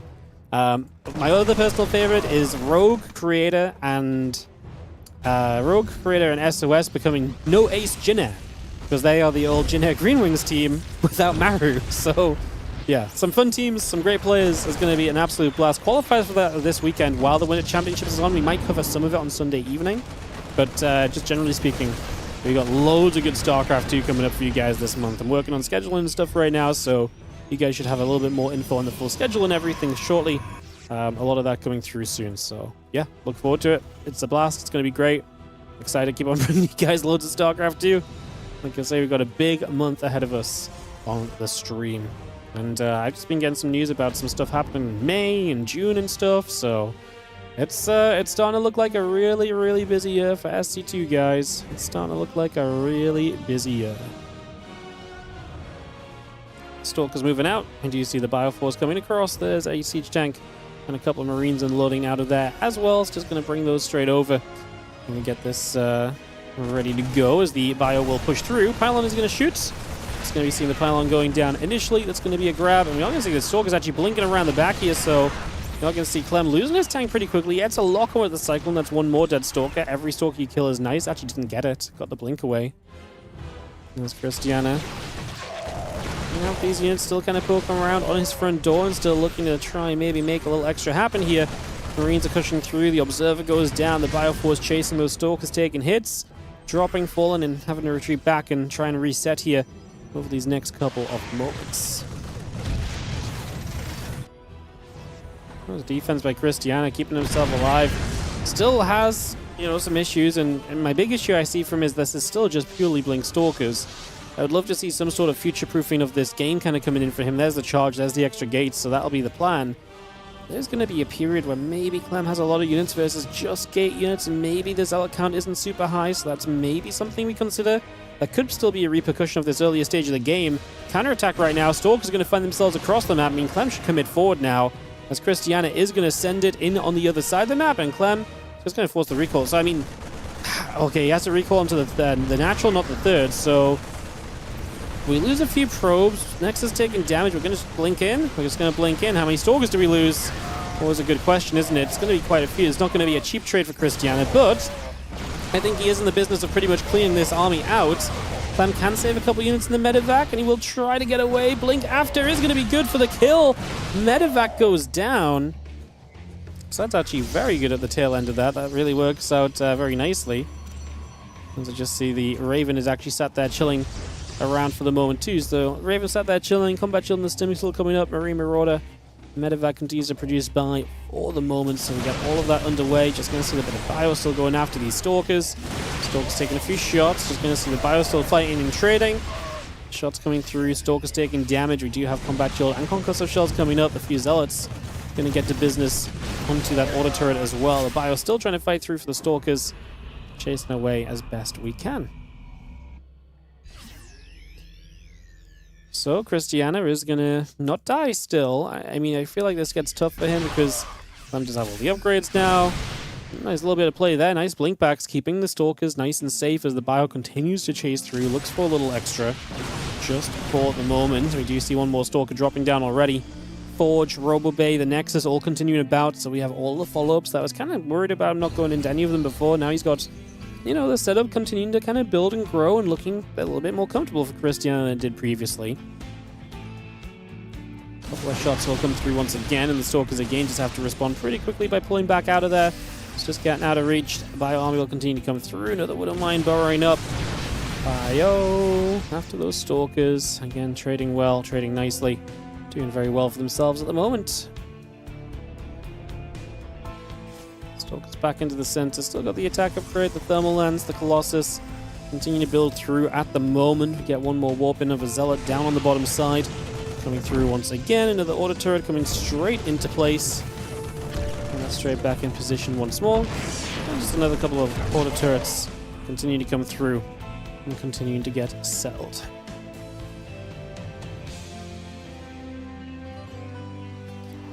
Bio joins the Medevacs gather. Just seeing a few Stalkers still pushing toward the upper left side at the moment. So again, bringing this through for now. Thank you for the new Patreon, by the way. If that was you on the $5 Patreon, I appreciate you. Thank you so much for joining us. It's amazing to see the Patreon grow, especially because it really is the core foundation of how we put the WardiTV prize pools together. So thank you so much if you just joined us there. I appreciate you. The Bio looking to hold out. We do see the army looking to press in a little bit. Colossus, the Zealot, the Stalker looking to gather, and we are going to see the Bio stimming, pulling away a little bit here. A couple of the Zealots continue to take some damage. A few shots coming through. Bio continues to step out of here for a moment or so. We are going to commit in.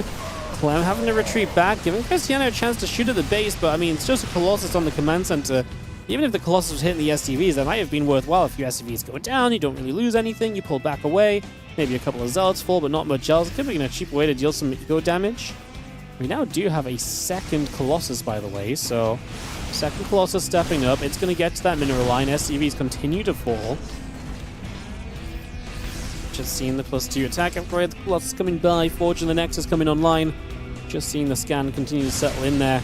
As we are going to see this Bio army looking to maybe take the chance to stim at this force. Zealots looking to run at this. The Bio 4 steps away. Vikings, good, well controlled. Most important thing there is the Vikings don't just sit and fight. They kind of shoot, move. Because then it's so difficult for the Stalkers to just stand still and shoot at the Vikings and to shut their numbers down. What that means is that Clem keeps a very healthy Viking count, so dealing with the Colossus in the future is not going to be much of a problem because he lost basically no Vikings at all already.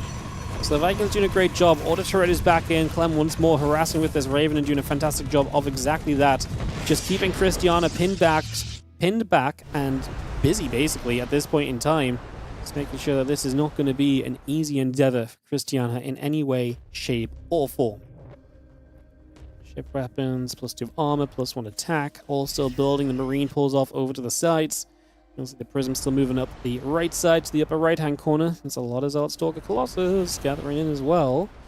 Where are we going to go with all of this right now? Just going to see our Prism speed coming through, +2, +1 coming through. Tommy still collects up again. Ready to maybe make a play up this left-hand side. Ready to maybe make a jump onto a command center over here, perhaps. Hallucination is going to be pretty easily shut down because Clem is just once again in position with a... Wait, that's not a hallucination, that's a real prism. Why did that look like a hallucination? I thought that was a hallucinated prism. It's absolutely convinced that was not real. I was about to say, my pro's got real good hallucinations warping in real zealots. My bad, guys. Alright, well, he's very well prepared, so hallucination or not, nothing will happen. Just going to see the Bio continue to push through. The issue for Cristiana is that a lot of the tech units are going down. Clem eats a massive disruptor shot, though. Oh my goodness. He runs at it way too late, and he just eats it full in the face. Clem now has to pull back away. That's a massive swing for Cristiana, who actually stays in the game with the disruptor shot landing like that. Without that, this was going to be kind of tough for Cristiana. Already felt like his tech units were going down. It's actually in the midst of saying, the concern is Cristiana's tech units are already gone. But bam, the one disruptor shows up, hits as hard as it possibly can. So many Vikings at Clem here and not much else. We see the Cristiana run in. The problem is as the Zealots run out, we will be able to keep pushing through as Clem. The Zealot warping gets off there. It's kind of awkward for Clem. He wants to lift the Vikings to shoot that Prism, but he also kind of needs them on the ground right now for sheer damage output to make sure he doesn't get overwhelmed. There's another disruptor shot that does not get denied. Hits dead center. These units go low. It's going to make them easy to clean out as a few Zealots step through. SCVs are going to pull. We lost a few probes through this as Cristiana as well, who will step back. Triple Prism! Maybe I am hallucinating at this point, as 3 of them show up at once. 3 times the warbands. Would be nice to get one of them in the main or so, but again, the missile turret setup and so that was pretty good before. When you lose your first Prism, you've got 2 in the backup. It's not going to matter as much, as we are going to see Cristiana still trying to poke, but I just don't think his army's there now to keep this going. The Disruptor gets saved by the backup Prism. And then the backup Prism. Oh my god, there's another Prism! Why does he have so many Warp Prisms? What's going on? Warp Prisms are showing up like they're observers, man. You know when the throw's like, accidentally has like 4 observers clumped up? This is the Prism right now. It's like, oh, I just made another one. They just keep arriving. The Prisms will not be done for. As we see Cristiana Disruptor shotting towards this mineral line that almost getting low. SCVs will have to come in and repair a little bit. We do get both the Disruptors from Clem. That is massive. Removing that throughout the map is going to be huge for him, making sure that there's not much else coming for the next few moments. And yeah, every Disruptor we lose is painful because obviously the more Disruptor shots you get off, the better it would typically be for you overall. Would kind of be a big deal. See the Bio getting pushed back a little further. Disruptor landing again on a few Marauders. Just going to see the Bio Force coming back along once more right now. Disruptor's loading back up. The Stalker's coming back through. Another Disruptor trying to go off towards the Bio units right there. We're still chasing forward. Clem has an army supply lead. I love that he got liberated here. It's kind of a scrappy enough game that Lib's going to be hard to remove. Oh my goodness, that Disruptor was on the verge of killing a bunch of stuff once more. The EMP here is important. He didn't get the final shot off the Disruptor. Libs gets another massive connection. The Prism now chased away. Well, I'm not going to worry about Prisms dying until we see actually no Prisms on the map anymore. Somehow we actually only have 1 now. Prisms have been dying like Marines. But 4 Prisms down, we still have 1 on the map. We're now building 3 Colossus at a time. I love that every Prism actually turned out to be valuable in the end. Like, we actually really did need all of these. I'm joking around, but these Prisms are still being put to use, man. It gave them the freedom to lose a couple. Stalkers obviously on their own don't really do it, especially when they're taking damage. Oh, I do not love this. We get the jumpers, Clem onto the onto the Disruptors. That's the issue, as Cristiana's army cannot allow the Terran to actually get in reach. And this is also a big scout for Clem because he spots the Colossus, and so he maybe begins to recognize once more Colossus are on the way. He's only got 5 Vikings right now, but he might add a couple more, seeing some Colossus coming across the map. The issue of Cristiana is he was replenishing those Colossus, but now he's going to have to go back to replenishing Disruptors. it feels like he's on this consistent conveyor belt of just like, oh my god, I need this tech unit again. Oh, I need this tech unit again. Because he has lost all of these tech units throughout the game so far. 7 Disruptors, 3 Colossus dead. Preservation of these tech units has not been solid from Cristiana. I think that's been his biggest weakness, because if he kept some of these tech units alive a little better, I think we could have been talking about a bit of a different game as Clem. Against 4 Colossus seems scary, but again, the Viking control is beautiful. Pulling them back perfectly, keeping them clumped up, not letting Cristiana ever really have a free chance to like just shoot at the Vikings. We're going to try and target fire down the orbital, but that's not going to work. Cristiana, a moment of desperation is going to fail him, as we are going to see the Bioforce flooding through. The Stalker's in trouble. Some new Zealots are going to have to turn away and run, because they are not going to want to charge into this army. And Clem is finally at the end of all of this, going to clean up the prism. Oh my goodness, it's happened. No prisms on the map. This is why you preemptively make the 3 extras, guys, because now he could have had 3 more prisms still, but alas, he does not. The prism production has failed him. And Clem, only 157 to 154 supply, but it feels such a dominant scenario right now where the tech units are completely reset. So much of what Cristiana plays with is just low-tech gateway forces that aren't even super well upgraded. He's a full set of upgrades down currently. He's going to catch up with that soon, but for the next moment or two, it's still a little dangerous for him to take fights against a bio army that's already going to likely shred you. And Clem sees it as well. He's coming straight across the map. The reason being, he knows he's able to just come across the map and have a good time here. Nexus gets dropped instantly.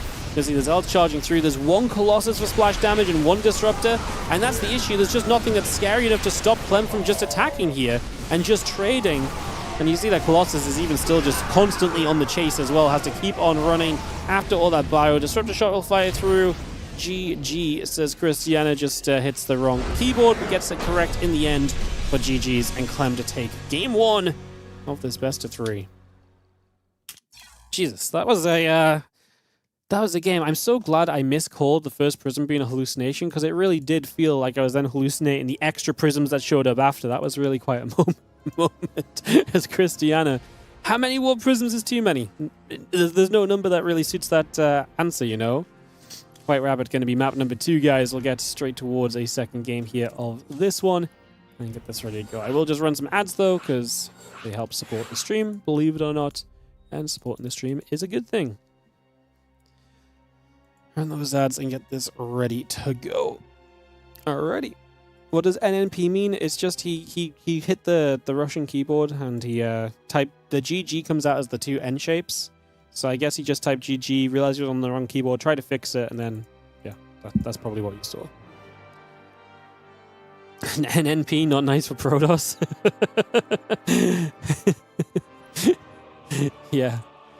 You know what? It could be that. That could be what we were going for.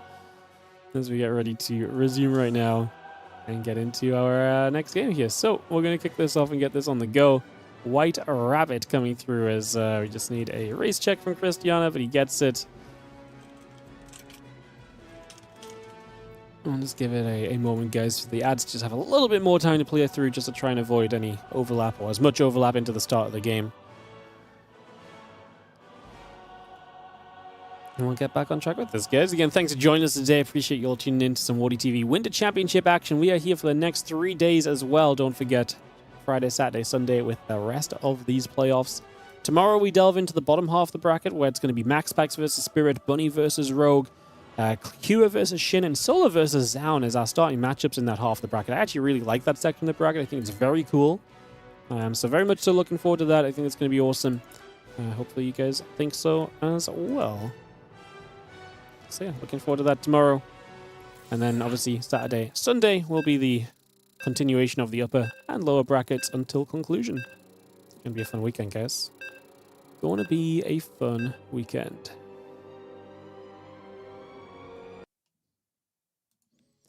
White Rabbit coming up. And we are going to kick off into this game number 2. Clem up 1-0. Fun game, though. Really fun game. Cristiana has definitely been on the prowl lately in terms of delivering results. I've been really enjoying him in his gameplay. It's been super fun to watch. Second place in his group. He went 2-2 across Yakov, Spirit, Showtime, and Creator. So yeah, he's been a really fun guy to watch. He's been really, really awesome lately, actually.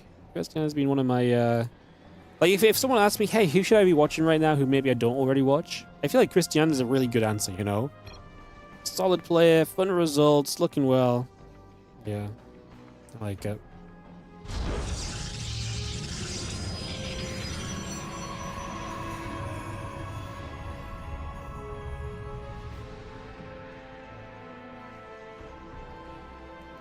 Bottom left, Cristiana will be down a map and trying to bounce back after a fairly close game one. In the top right, our red Terran will be Clem, who is obviously setting us up in this game number 2 with a lead and looking to advance on to play ByuN in the upper bracket round 2. Got eyes on that as we get ready to rumble.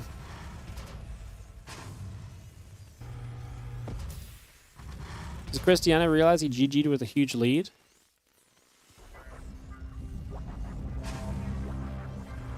Probably not, because I don't think he had a huge lead.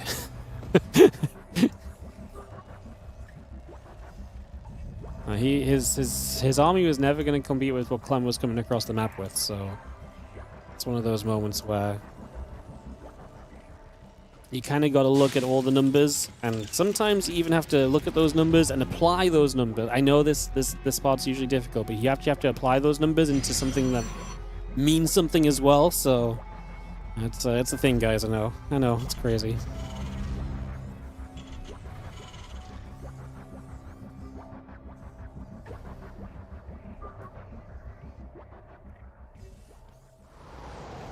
$40 work lead, tons of bases. Yeah, but that doesn't matter if you just die. Like, what are you going to do with 40 workers and a ton of bases when Clem is literally going to just walk into your main base and kill all of your production? Even if Clem doesn't attack right then and there and Cristiana remaxes, his army is going to be kind of bad. So just like... And that's presuming Clem doesn't see the opportunity to come and kill him, which he was kind of looking to do already.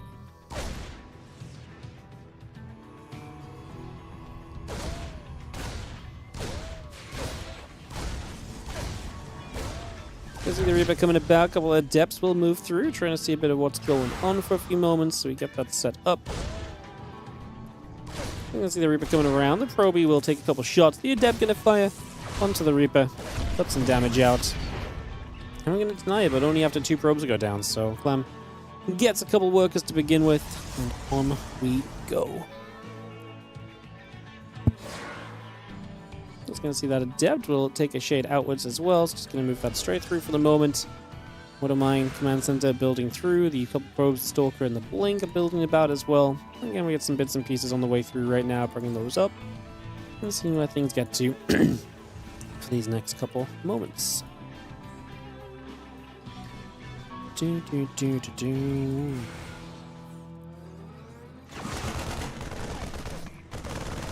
Adept is going to get jumped on by a couple Marines.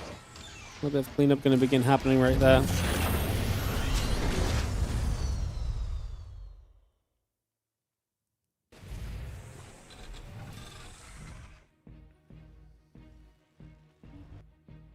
Let's have this Adept shade up to the high ground. And again, a bit of vision gathering. We see Clem, Tech Lab on the factory and Starport, so...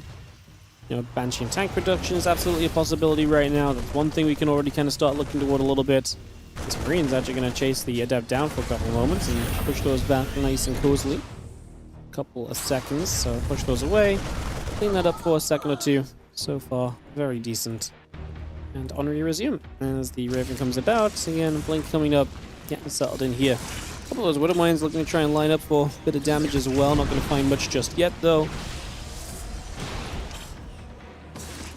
Widow Mine unburrows, reburrows a couple times over, tries to get a little extra out of this. Widow Mine trying to get after the probe. Again, Blink coming through. Another Widow Mine trying to aim at the workers here for a couple seconds for the moment.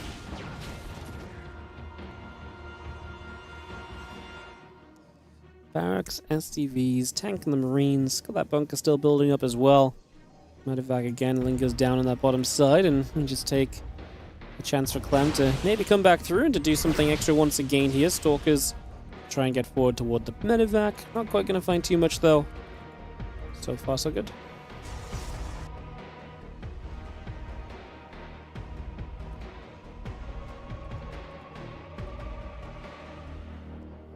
Engineering Bay, bunker coming about, barracks, marine tank still coming up as well.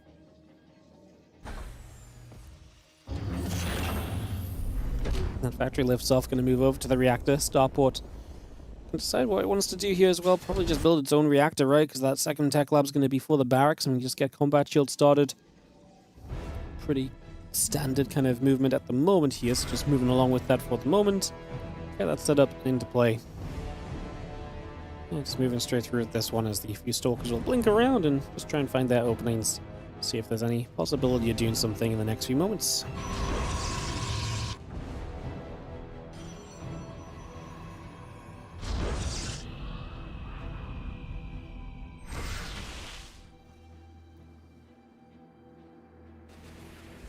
And the stalkers gather about. Just gonna see the Robo Bay and the gateways continue to build right now, so we get that going.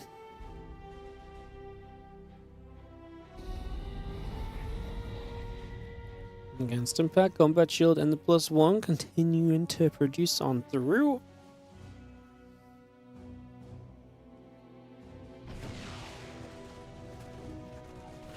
And the stalkers move back over. Auto turret is down, so a little bit of Raven harass going on, guys. The Raven getting the observer off to the side, so just being an annoyance at this point. I'm just going to see the stalker still trying to camp out the front. They're going to get pushed back a little bit.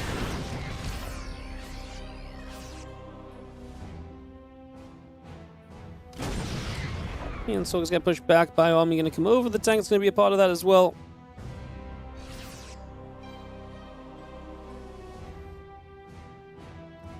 Stalkers just going to get chased away. Just going to see the Bio pushing through that as well. It's going to charge into the natural, so it can come straight over. I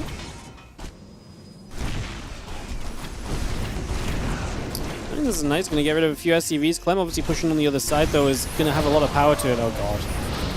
That's more than just a lot of power to it. Is there any defense available here for Cristiana at all? This doesn't look great for him. I mean, the force fields are going to buy him a few moments, but I don't even like he's waiting on another Immortal showing up. I guess you got to put a lot of reliance on the Zealots right now and hope that they can tank well enough. I love the anti-armor missile, makes those Immortals a little softer, but the new Zealots showing up might make enough of a difference. Force field coming down. You see the force field I really feel like hurts the Zealots here. Can't get on top of that second tank as easily. Don't really think it stopped the Terran from doing anything. Cristiana is going to pull off a defense though. Zealots were the answer. And I was out here looking all around. What can he possibly do? Zealots, of course. It's always Zealots. When isn't it Zealots, you know?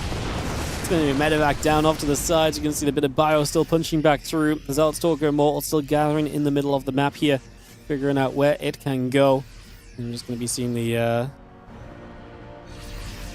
Bio coming back over. Extra couple wouldn't mind saying. Well, the medevac's low on energy as well, so not a lot of healing available right now as both players are watching the auto turret harass here. A little bit of auto turreting down on the bottom side of the map as well, just for a few moments. Fire pulling through, medevac's joining up and take a couple of seconds.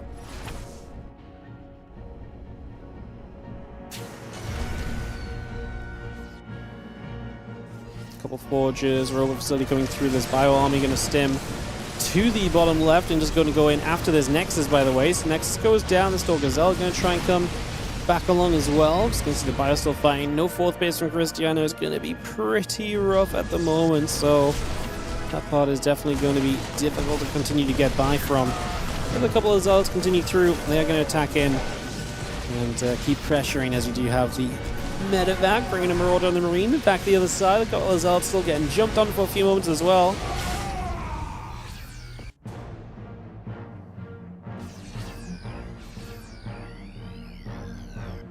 And that's Xenothermal Land still coming around for a few moments. We keep bringing that over just for the moment.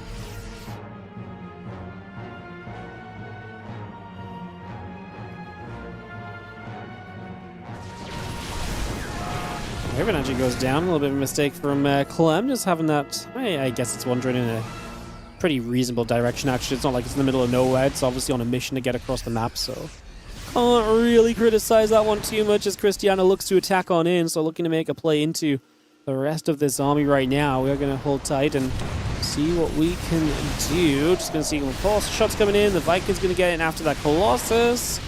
Whilst taking some hits. Being chased, never fun. Seeing a Protoss on retreat. Zealots in the natural have killed 9 SCVs again already, though, so that part's actually going very well, so that's a big positive for sure. So looking pretty good there.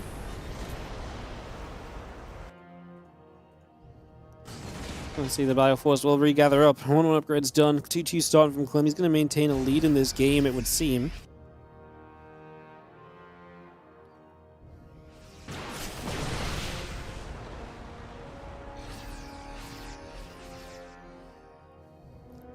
Stalker coming back around. Bio going to shoot. A couple of Stalkers taking damage. Let's see the army continue to chase. A couple of those Stalkers getting grabbed. The Colossus going to be there to laser beam a little bit.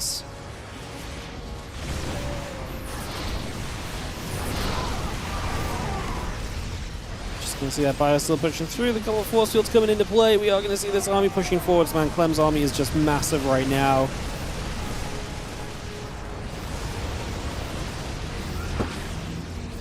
This is a, well, I mean, this is one where you kind of need to see the Disruptors showing up to maybe save the day a little bit, but I just don't think it's going to be enough. Clem's army is massive, and Cristiana's just isn't made up of anything too amazing.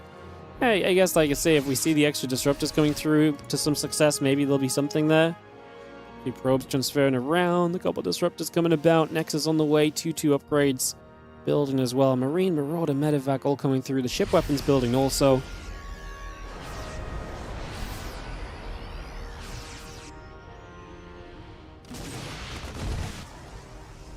Cristiana, one of the issues obviously being that complete lack of a fourth base as well, just being kept away from that. Pretty much the entirety of this game, not really letting that come online at all, as Clem has just kept Cristiana from being able to rebuild out of some of these fights decently too. Clem's been trading well. He combined that with the, the lacking economy for the Protoss, and everything kind of, clicks into place as to why this game's not been going your way as Cristiana, unfortunately. Geralt's going to end up slipping down to the bottom right side. They're going to go moving through for a little bit. Again, Medevac, Liberator, Marauder continue to come up right here. So you can see the couple of Marauders coming through, and Ghost on the way. And the army of Cristiana continuing to move to the upper left-hand side of the map.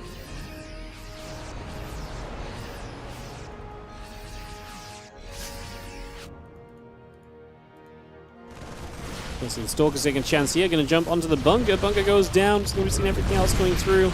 Disruptor shot will fire, lands on a Marine, and a clip on the Ghost. Another couple of SCVs going down. Bioforce still trying to chase through just for a couple moments.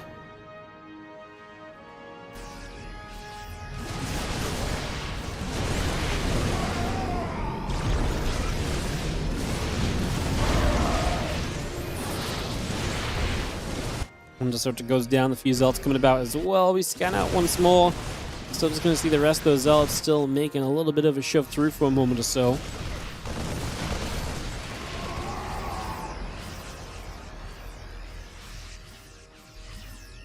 A lot of the rest of this coming back around. Clem still just with a massive army.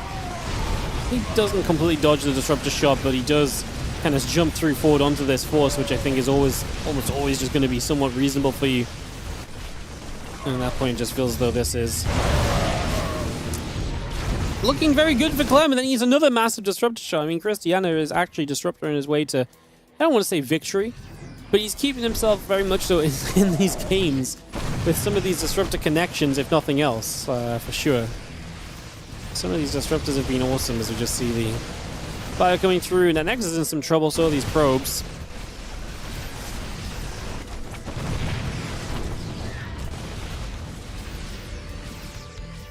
28 SCVs go down, 14 probes. I mean, the base trade element of this from Cristiana has been decent. Like, he's done a lot of damage, on the return side of the map. So he's doing what he needs to maybe stay in this game. I still think he needs more, but like he's keeping Clem from just straight up winning this. You see one Disruptor going down, the other couple of Disruptors trying to come through. Disruptors get chased for a few moments. You're just going to see a couple of them take some damage, going to get kills on both. The Disruptor gets picked off, the Zealots trying to run through again. The Medevacs will just load up. The Stalkers perhaps ready to go blinking in after. Those Medevacs also just trying to peel out of there, flying past the pillar. We're going to load back over on this side. The Vikings come through. Army is going to set up. The Zealots is going to charge straight in. Disruptor. Clem with the confidence this time goes in, dives on it, and is not going to let that come back to bite him at all. And this Bio army is still going through just for the Zealots. Cristiana must admit GG, unfortunately, on this one, and that is going to be Clem to take a 2-0 victory, which sets us up for a Clem versus ByuN final game of the day, with some TVP coming in there in the near future. So, we'll get that ready to go. We'll hop on over to NA.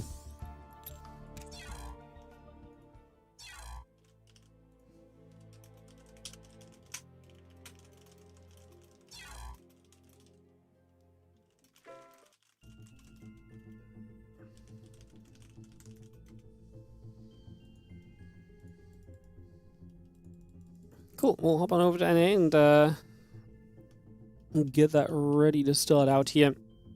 Kick this off, guys, into this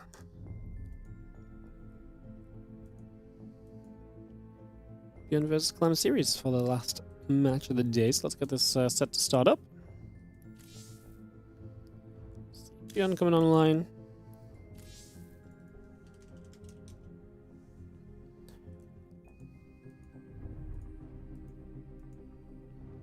Coolio.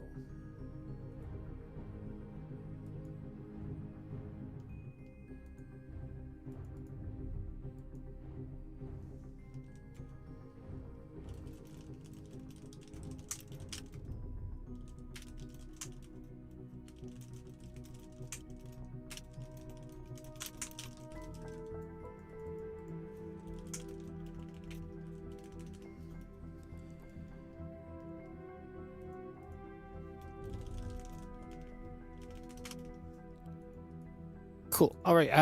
Hey. It's coming up. ByuN is the highest seed here. Again, coming through the Winter Cup in the top 4 gives him the highest seed than Clem, who came out the group stages. As we ready ourselves in for more StarCraft action. So this is going to be our last one today. Unless I just heard that Geralt might actually be able to play versus Cristiana, so we might actually have the PvP after this as well, guys. So we might actually have the PvP from the lower bracket too. So we'll update you guys on that when I get more info. They are going to discuss right now, actually. So they might actually play. All right, videos will come through Ruby Rock, Celestial Enclave. First couple of videos initially.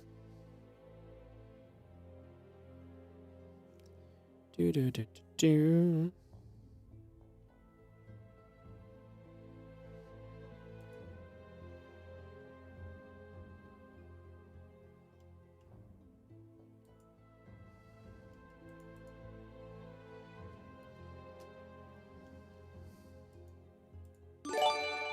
And some quick videos coming down. What's up, BBB dude? Thank you so much for the 57-month resub on the Prime. Appreciate you. What are you saving SC2? No, you guys are saving SC2 using your primes on the StarCraft channels. We appreciate you. Thank you so much. Thank you so much. 10,000 feet going to be our opening game.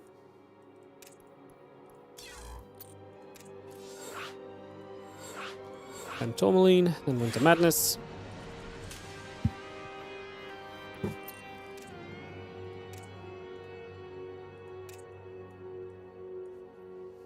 Move our players around. We get this ready to go, guys. Thank you for a little bit of patience through the day. Going between the games sometimes just does take a few moments, obviously, so appreciate you guys on that one.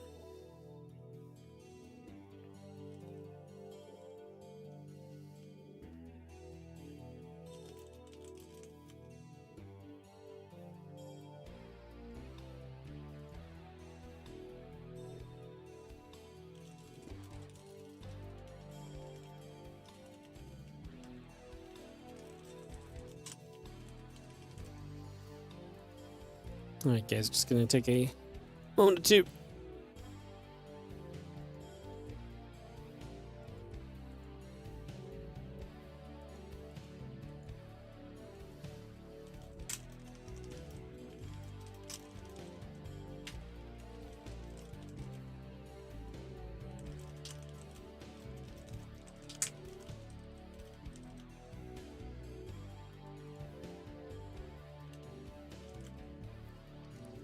Ready.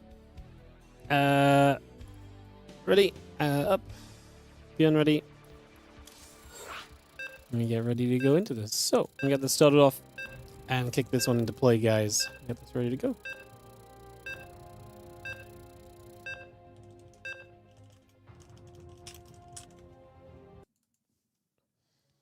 Sweet.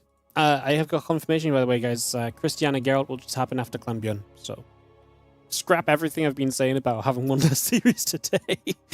Geralt said he couldn't play today, but turns out he can. Maybe he just couldn't. Maybe because it's gone on a little bit. Maybe the timing works out that he's actually back now and he can just play. So, that works for us. It's all good. Back to our original OG schedule. That's completely fine on my side. Alrighty, let's get it completely fine on this side. As we have got ourselves in the bottom right-hand side, the blue Protoss player for this one, playing the PVT, of course, instead of the TVT. This is going to be Clem. And in the top left-hand side, it is going to be our Red Terran player, ByuN. Alright, game number 1 of a upper bracket quarter final.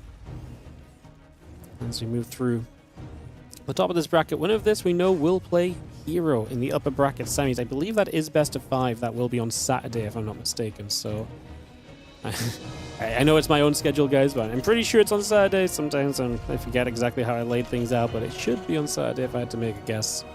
So yeah, that's what is going on. That's what is going on. Alrighty. Appreciate you all tuning in. Again, thanks for joining us for some WardiTV 2026 series action with our Winter Championship. First major event of the year. Like I say, the rough schedule of the year will be Spring Championship. So, well, next month will be Team League. Then after that, Spring Championship will come around. Then Summer Championship, probably in August. And we'll slot in a European League and the Korean Royale wherever makes the most sense. Building up to our end of year 2026 Championship. Very, very exciting. As we get ByuN and Clem here. I actually think this, Clem's been a little bit more shaky in his PVT than he had been for a long time, so I actually do think this is much more of a winnable matchup for ByuN than it was in the past. For a long time, ByuN really struggled against Clem's Protoss, and now I actually think he can probably get some wins in here, so in a best of 3, I'm going to hold out and think that almost anything can happen.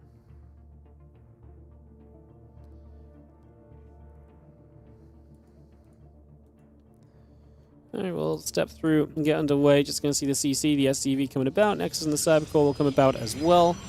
And the probe pulls over. A couple of those pylons coming up and getting rolling. And get this started. Look to see what is going to happen.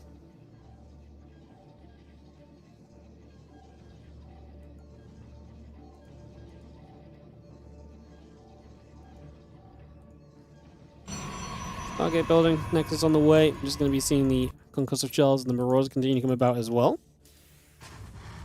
There's the barracks going to get placed down, so we're going to go triple racks early here from ByuN. So he's going to have 3 racks us up in the early stages. Get that as a starting point there. It's going to be that forward Stargate from Clem. What a funky way for him to mix things up. And aggressively play Stargate. He's not much of a Stargate player in the matchup. He really typically sticks to the tried and tested Blink. He mixes Stargate in very rarely.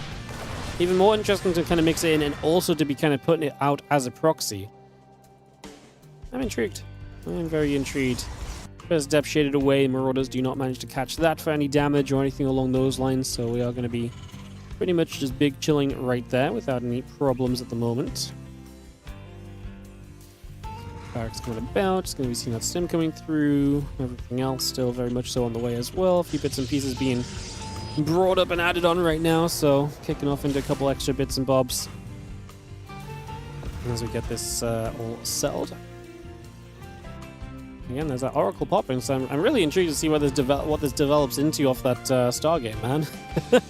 Like, I'm finding this fascinating. Let's see how this. I mean, obviously we know what it's going to look like overall, but like, let's see how it actually really goes. We're just going to see this Oracle activating. A couple of Marines will begin to go down at first. It's going to be seeing the Oracle gathering up. A couple of SCVs are going to get jumped on as well, so we're all going to be seeing those going down. Okay. The SCV is going down. The Oracle going to peel back around, just having ourselves the couple of mules dropping into place. The gates and the warp gate coming online. The probe still producing. All of that continues in at the moment. Again, the stimpak and the combat shield building. 5 more Marines all building up. SCVs and the engineering base coming online. That Blink still currently boosting up on the Twilight Council as well. There is the Oracle dropping down a Stasis Ward.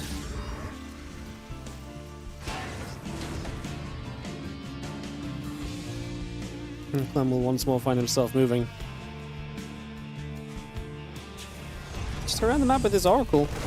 Blink on the follow-up. I always feel like Oracle into Blink is one of the most fragile styles in this matchup because you just are so far away from having splash damage. You really need to be careful with the Oracle. That is not being careful with the Oracle. A couple SCVs is nice, but an Oracle is even better because obviously that means no more Stasis Wards, no more threat on the maps, so you lose a lot of power just like that. That Oracle going down strips a lot from how good you are maybe possibly feeling. High Army still going up against the rocks for a few moments. Got the Mule fading away. Again, +1, Marine Marauder coming up. Blink building through Forge. Stalkers, Blink on the way by. A couple of batteries coming up as the pylons come through as well.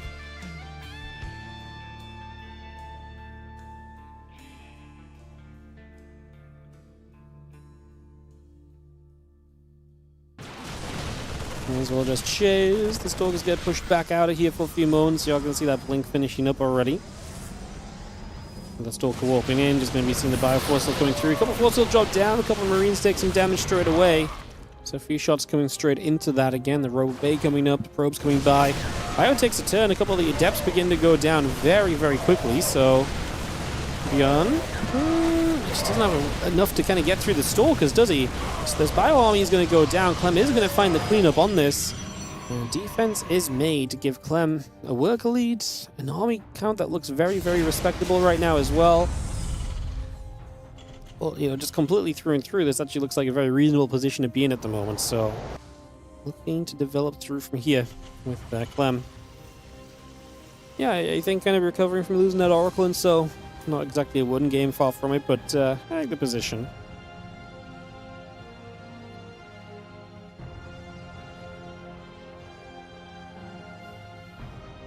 Big Bio Army moving across. Clem sees it with the Observer.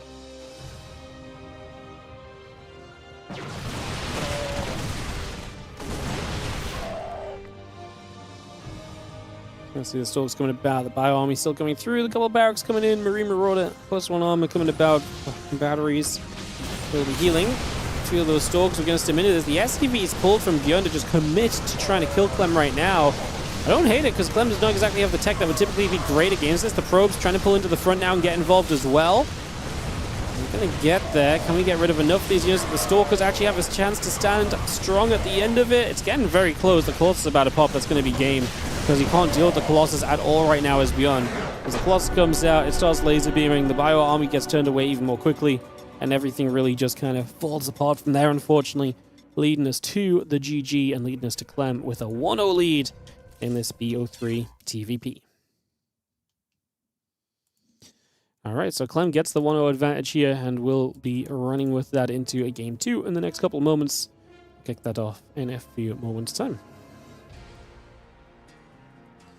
Clem really doesn't like TVT for some reason. I mean, it just doesn't match his playstyle. TVT is a very frustrating matchup to play because you can be very ahead, and when you're very ahead, Clem likes to play this sort of kind of game plan, which is like, oh, I'm very ahead. What I'm going to do now is kind of get more ahead and kind of micro around with my lead and stuff. And being ahead in TVT does not work in the same way at all. Being ahead in TVT a lot of the time does very little for you, funnily. Like, you just have to constantly play slow and steady, and it just doesn't match Clem's playstyle. He said it, and he got his pros to a point where it was good enough you could play PvT instead, so yeah.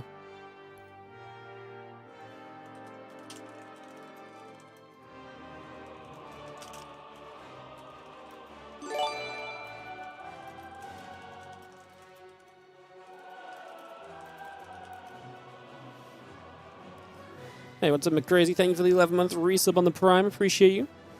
No room for Clem's micro and TVT. TVT has a lot of ways so you can micro and stuff. Like, it's not like as black and white as that, but like that is typically the general issue with it. Like, doing the things that Clem likes to do is a lot harder to do in TVT because of how the matchup plays, you know? You can't outspeed people. Yeah, actually, that's a very good way of phrasing it.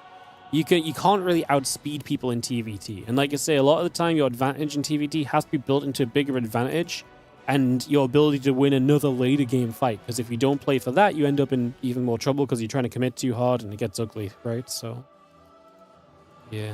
All right, game 2 coming up in a second, guys. Let's just BRB a moment.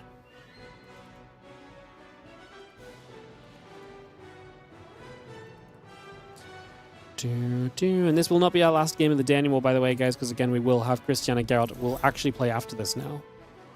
Yo!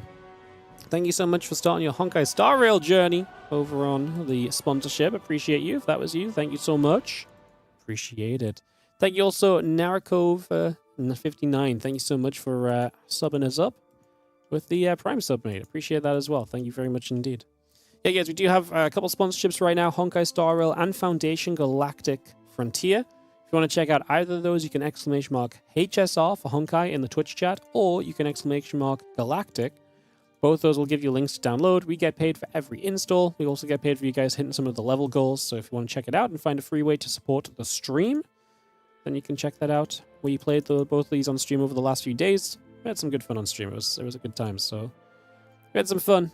And yeah, excited to kick further off into this. I'm just going to rehash a couple things. And we are good. Thank you. Ready, go. All right, Tourmaline for map 2 here. Clem leads 1-0. A second game coming up in just a second.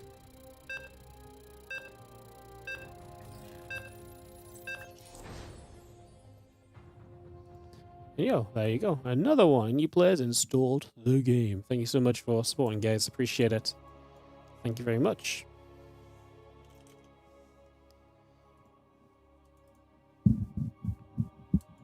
Alright, we go to Tourmaline and get this ready to roll. Let's jump into a game number 2. As we have in the bottom left-hand side, the blue Protoss player. This is going to be Clem. Taking on the red Terran. In the upper right, it is going to be ByuN.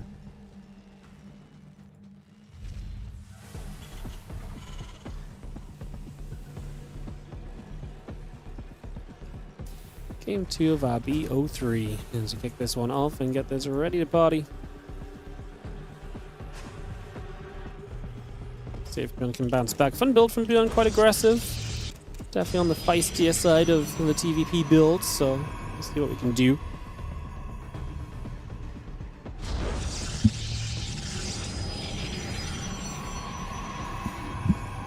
A bit of chrono boosting, get some probes out here, crank those through, and get everything settled in for a few moments, and get this all rolling outwards into the second game of the BO3. So getting everything up and running, move this out into action, and like I say, see a little bit of where we're gonna end up in the near future here.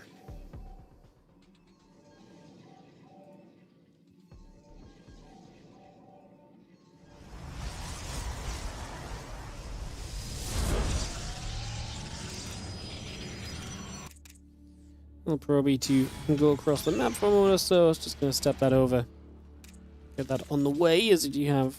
Yeah, see if you're going to chase after a probe for a couple seconds as well. It's just going to hunt around for that probe, see what's going on. Just for a moment or two.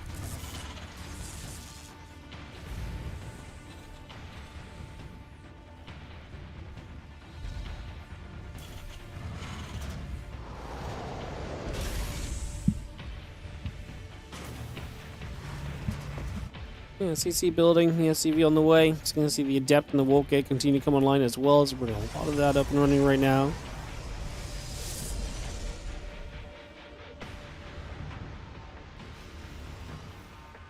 Lots of shells, Marauder building through. The Rex and the CC coming about for the moment, so we get a lot of that on the way here. You can see the Warp Gate and the Nexus continue to build as we speak. Getting a lot of that up and running.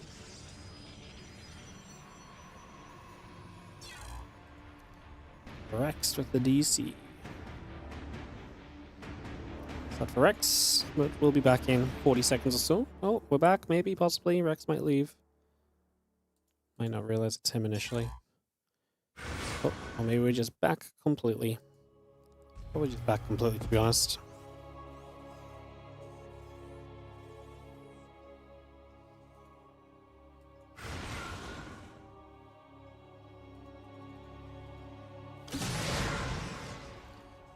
Marauder will shoot. Adept will make a move. We do have the concussive shells about to finish. Stimpack is building through. So ByuN once again opening with the concussive shells. Again opening to the 3 barracks. So he's looking to play kind of more on that kind of aggressive edge of this matchup once again. So kind of intrigued by that. See what perhaps happens with this. You can see that orbital coming through. Rax and the engineering bay all coming up. Rax is going to tap out of here now, but didn't feel like it was lagging anymore. Maybe felt more lags coming.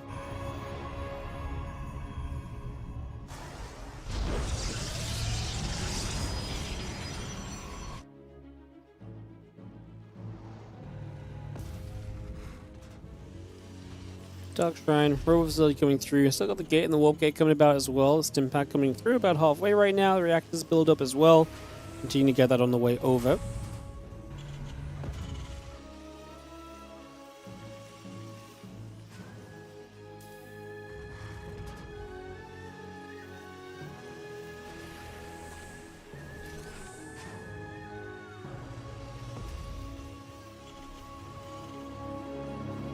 Blink is on the way. The Dark Shrine is coming through as well, so continue to get that build up for a couple moments.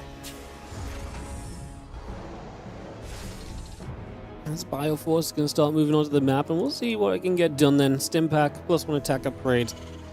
And the bits and the bobs coming through right here. Getting that set up and ready to roll. It'll take a few moments, and we're just going to have that blink coming through as well, so a lot of this still coming up and online. The Marauder going to be popping in a moment or so again. Marine Marauder in general just coming through. The attack upgrade are part of this. More DTs. One going to go one way, one going to go the other as Clem mixes it up for some early aggression. Because this is a no factory kind of build. Oh, ByuN doesn't have a single scan available. Oh no! I didn't realize how in trouble he was about to be. Yeah, he doesn't have a single scan available. Because it's a no factory build, there's no chance of a Raven. And ByuN just did not see this coming. Clem swipes his way through to a 2-0.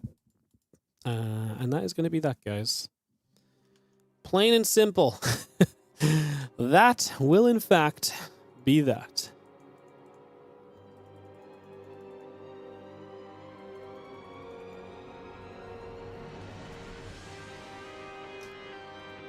All right. So. Yep.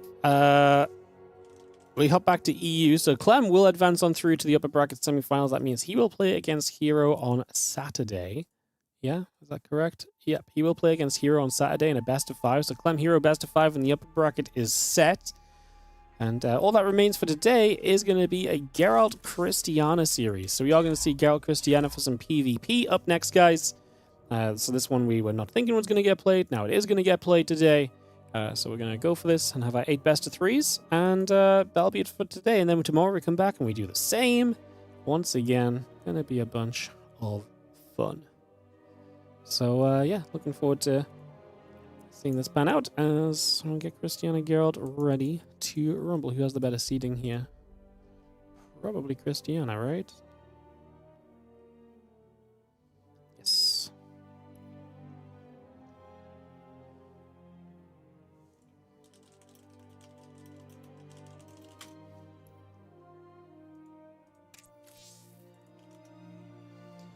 Cool.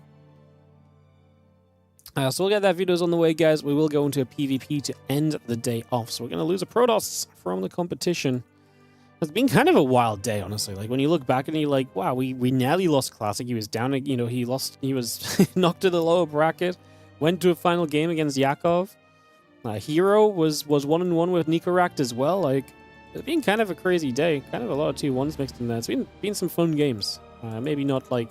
In the end, Clem and herO sit in the upper bracket semifinals. Like, maybe that part's not surprising, but like the way that, you know, we got there and some of the players that kind of went to the lower bracket early is definitely a bit of a shocker as well. So,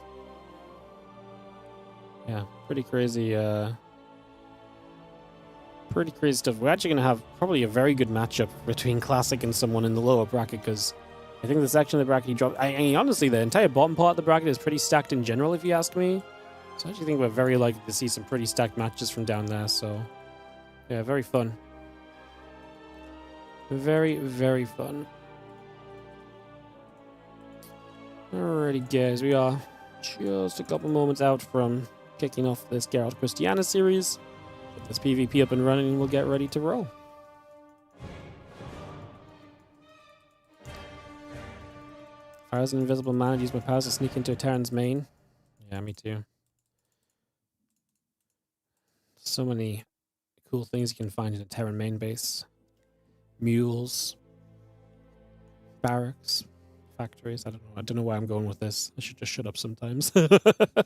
Sometimes I should just be quiet, guys. Sometimes I should just be quiet and just let things pass by without commenting. Hey. Alright. Alright.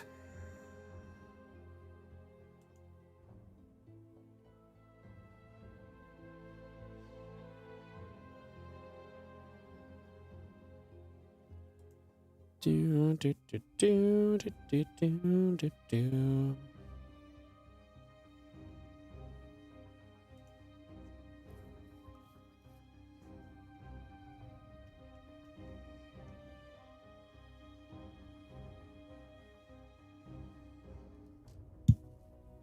Hey, what's up, TKL? Thank you for the raid. Hello, everybody. We've obviously got a PvP to wrap us up on today. Cristiana and Geralt will play. This was not meant to be played. Geralt was meant to be on a flight today, but unfortunately got cancelled, so he's actually here. But he'd already pre-played versus ByuN, so we couldn't undo that one, but I didn't realize he was going to be here, so when we started off, I still didn't realize what was going on either.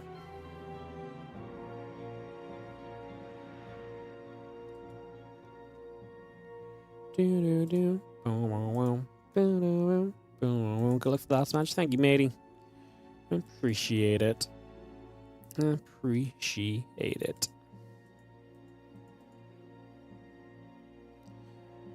Do. Bum bum bum. Boom boom. Bam bam bam. Boom boom. Do. 25 years are coming through, guys. I guess this would be a good point to sell out, but I kind of already did the selling out, so if I didn't convince you guys to save StarCraft 2 by giving me money already, don't know if it's gonna happen.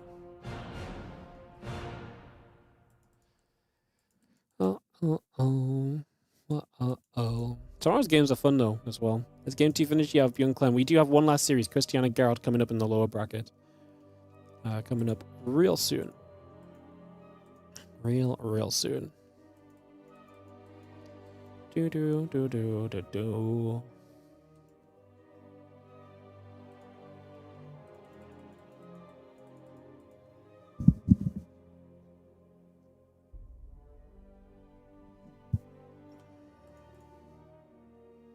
PvP, oh joy. Well, the best part of PvP in this one is that it's the last match of the day, so if you want to just go, you don't have to stick around. Isn't that great? Yo, Alakadab 420 with the Prime pushes a button labeled Bezos Books. Thanks so much for the 4-month resub on your Prime. Appreciate it. Thank you for supporting. Big appreciation. Apparently Cristiana is AFK a couple moments, guys, so no worries.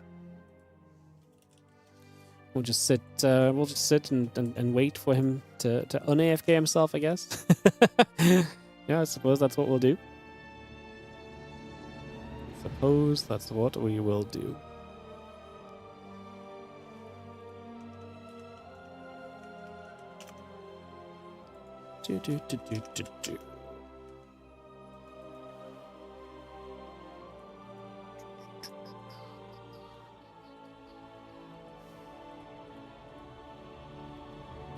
Do.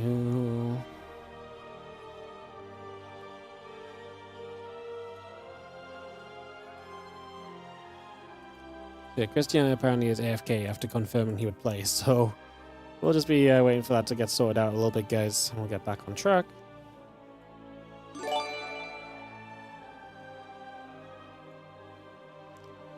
Yeah. Hey, what's up? Danny the Veteran. Give this up to TKL. Thank you so much, mate, for gifting out a subby. Thank you. Like I said, Cristiana is expected to come back and play, guys. We're just waiting a little bit. We'll get that sorted out.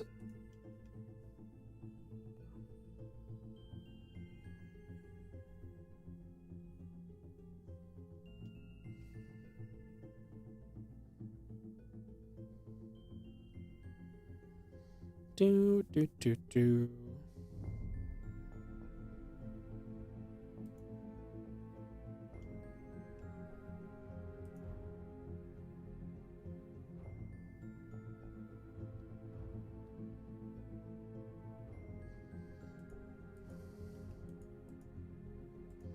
Do, do, do, do.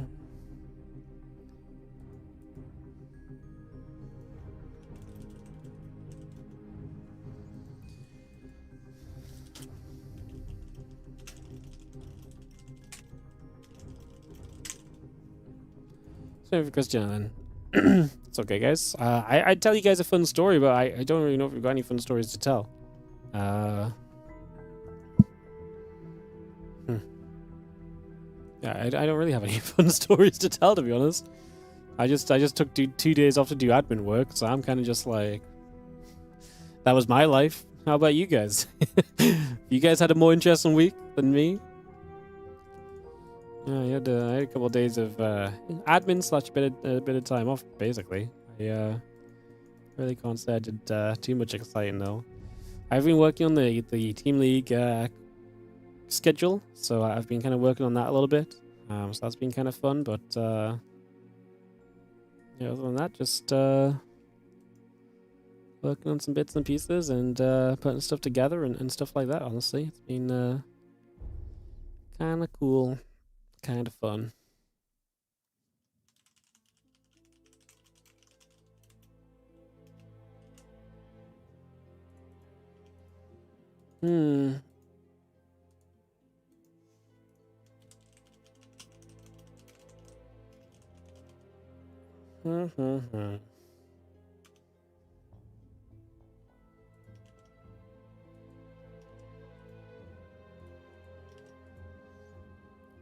Do do do, boom boom boom.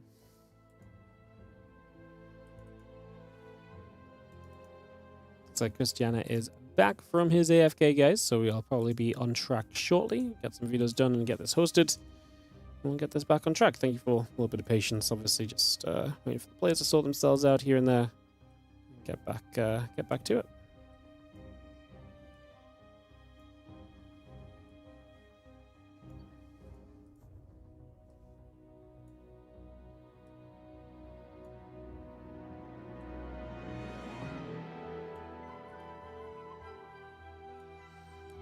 Do do do do.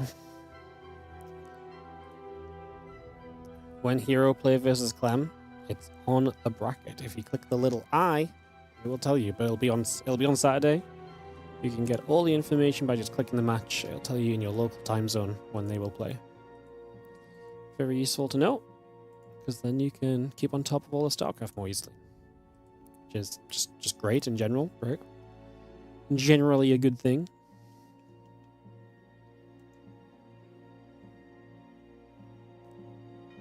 Do do do. Bow wow wow. Bow wow wow wow. Do do do. Do do do do do do do do.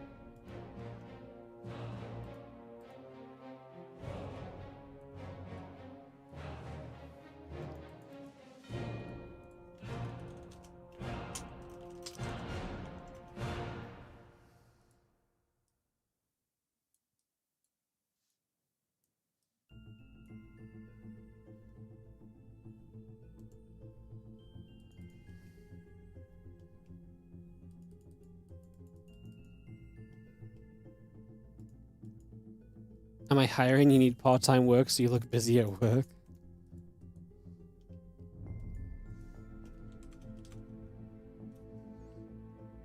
Nice.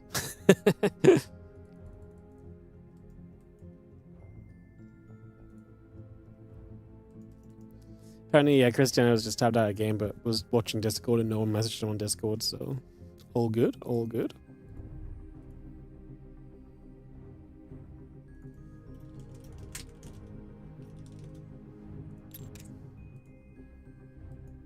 Just realized Geralt's not in the chat channel, so get him in here and video up properly. And we'll get underway, guys. Sorry for a little bit of downtime, like I say, just a little unfortunate. A All good though. The end of the world. Could it be worse?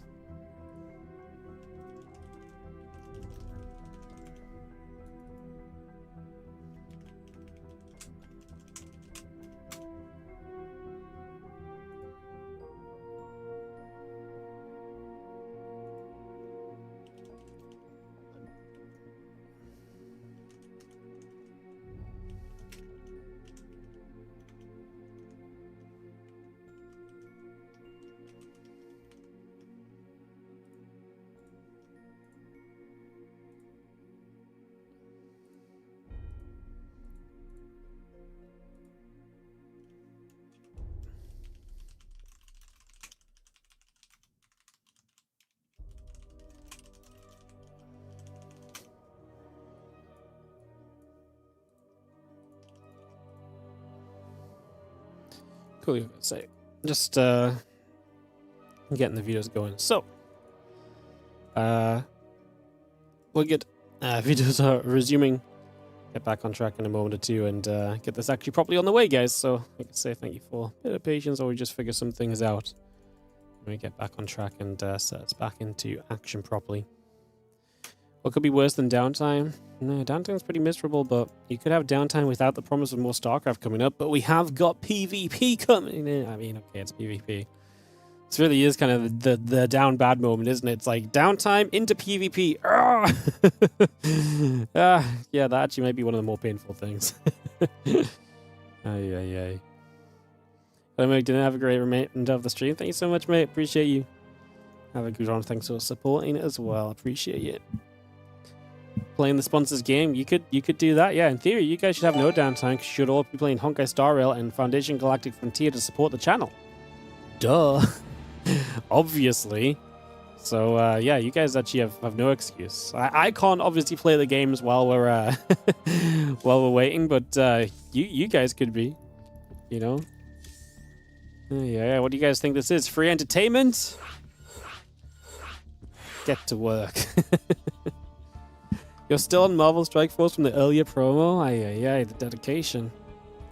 The dedication. Oh, I just got pins and needles on my leg. Ugh. Hurts. Ow. Just been sat on my foot funny. Ah. Alright, 7 casters, but we did lose one.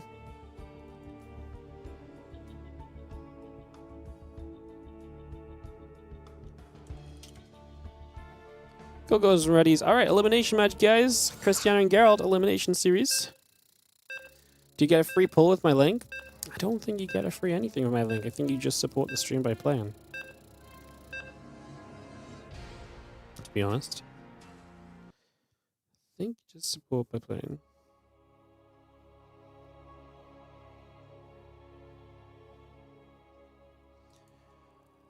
Alright guys, counting on down.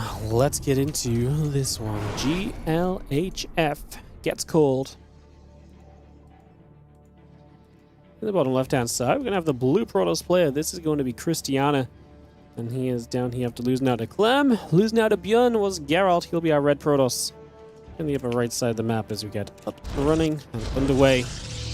Good start. Our final series of the day, so we will end up with this final matchup, and then tomorrow we'll have a whole new fresh 8 best-of-3s for you guys once again, by the way, so lots coming up there.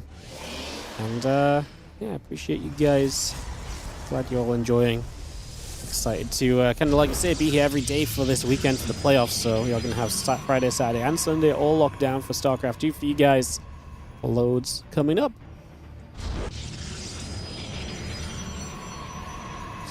Alrighty, Chrono Boost coming through. Game beginning. PvP activating. Not really that many, Yeah,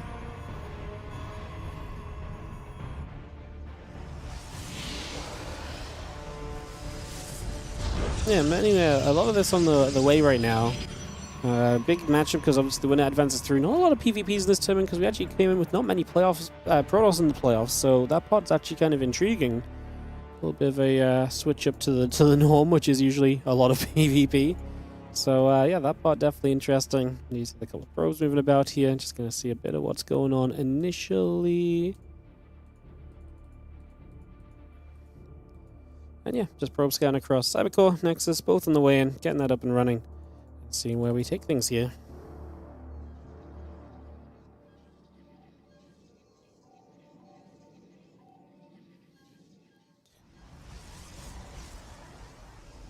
So yeah, looking pretty reasonable for a moment or two, getting this all settled down and ready to rumble.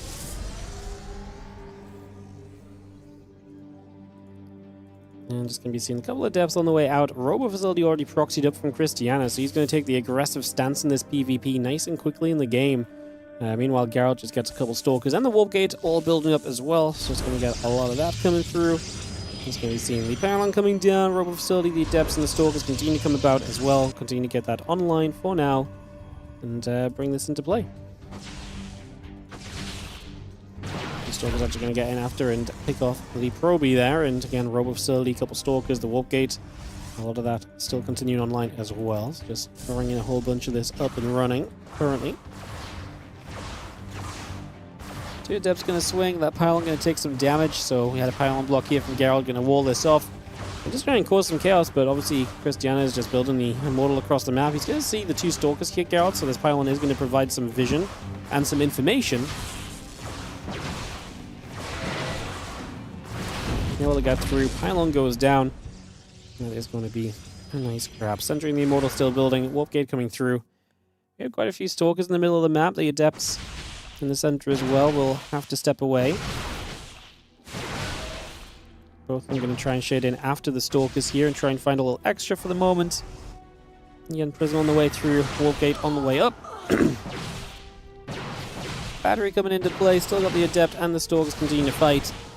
I'm just going to be seeing the Stalkers keep on chasing for a couple of moments as well. Those Stalkers still being hunted on down, so looking great at the moment. Stalkers trying to get all the way across to get after that other Stalker. And we'll just see one Stalker again picked away at here. The Stalkers continuing about. Immortal pulling back over for a few moments. Just going to be seeing the Stalkers and the Immortal firing away. Some damage being done. Yeah, really nice. Few shots coming out. The Stalker continues to get pushed away. The Prism coming over. Oracle continues to move on through. Just going to be seeing that Stalker. Geralt is in some trouble. I mean, if anything, it's trying to waste some time essentially at the moment, so I'm sure the Prism showing up, that will not be possible. I mean, it's not possible to get away, we do still waste time. We get the Oracle in now, so we're going to see some damage coming out in return.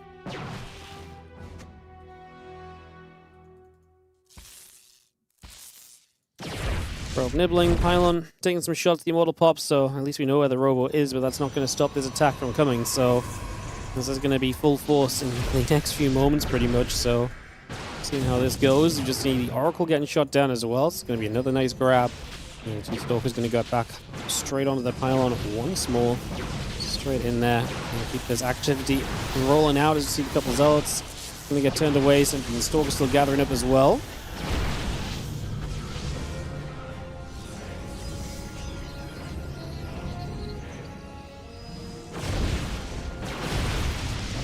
So these units still poking up. Cristiana, a lot of firepower right now, trying to push his way through this for a couple of moments.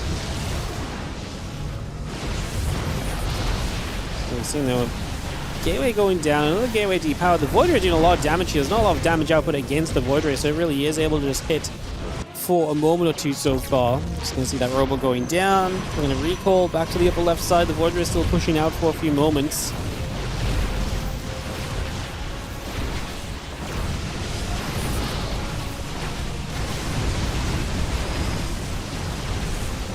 See the Void Ray still activating the Immortal. Needs to be careful. Maybe we can lift that Immortal up. Yes, we can. We save it.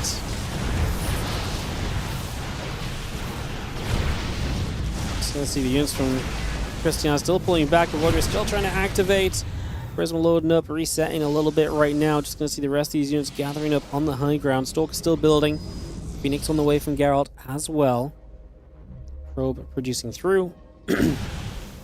Just going to be seeing the two Immortals and the Stalkers still hitting the gateways at the moment. The Void Ray and the Stalker's going to shoot. The Sentry taking some damage.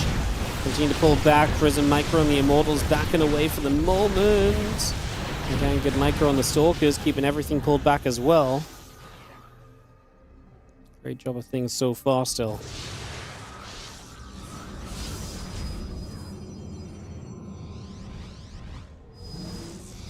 The Nexus is building up, the Phoenix on the way. Just gonna see the Sentry getting lifted. I mean, it feels like Geralt's getting close to a defense here. When I say close to a defense, it feels like this may already be a defense. Just it doesn't look as though Cristiana's going to be able to do too much more poking forward and kind of breaking through in this game. Okay, on the high ground, he's going to get shot down initially.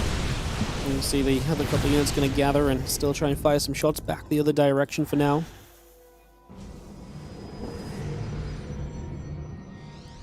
Stalker warping in already. Coming straight by for now as well. Stalkers, the Immortals gathering together, just bring everything else through. So we've seen the Void Ray activate, and the Immortal has to step back for a couple of seconds as well.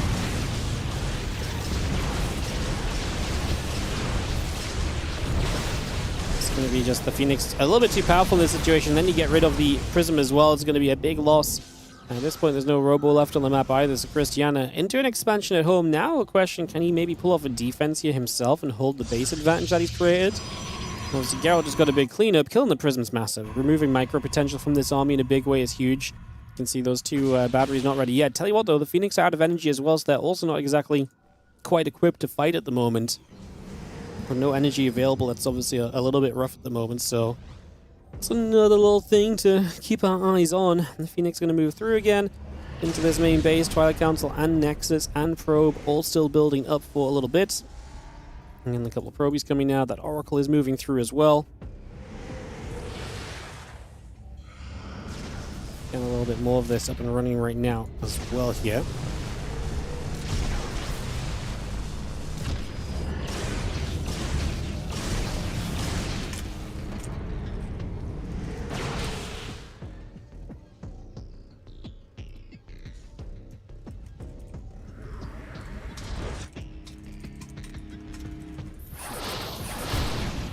Gonna see a few probes going down. We are gonna see the a couple of units still chasing up. So I mean, in the end, Cristiana defends and is gonna counter push along. So in the end, Geralt will not be able to do too much. And obviously, Geralt now trying to expand. Cristiana's coming back across the map. Geralt gonna try and get to Blink, but that's nowhere near being done yet. So Cristiana has what, the slight army advantage. Well, there's enough Stalkers to fight a Void right now, and an Immortal, which is very powerful in this moment as well.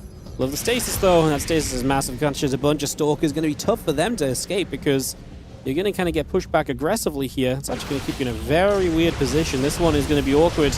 Sentry going down, the Phoenix capitalizing on this, and right now that Void Ray, man, we could really do getting rid of this freaking Void Ray. It's been so annoying. The Immortal hurts. We do get rid of the Void Ray. Like I say, I feel like that was one of the most important things we could have done right here. That stasis does get cleared, and I'm actually surprised those units get away. I think Geralt could have probably done a better job at staying on them. Now he's going to realize Cristiana's like, well, maybe I can actually still use these units. He sends them back in toward the main base to try and get a little more done. And I don't disagree. Like, Geralt's stepping so aggressively forward, he kind of ignored these. Maybe do we have a recall available for Cristiana to bring these home? It would be nice if we did, and if we don't, I still can't really hate his decision to kind of commit in here and do a little extra with these Stalkers. He is going to recall what he loses 2 out of 5. I actually don't hate it. He gets a bunch of probes because of it. I actually think that ended up being a great decision for him in the end. I mean, a hard one to make, and he obviously had a hesitation about whether he should or shouldn't. For a second as well, we kind of saw it actually, you know, in play.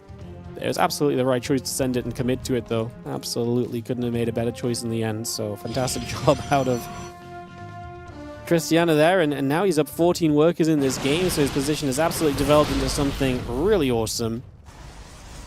And yeah, Oracle on the other side from Geralt will hit a stasis, and that's going to be a big stasis. No response. Bam! Entire mineral line, more or less, gets caught on that one, so that's going to be costly.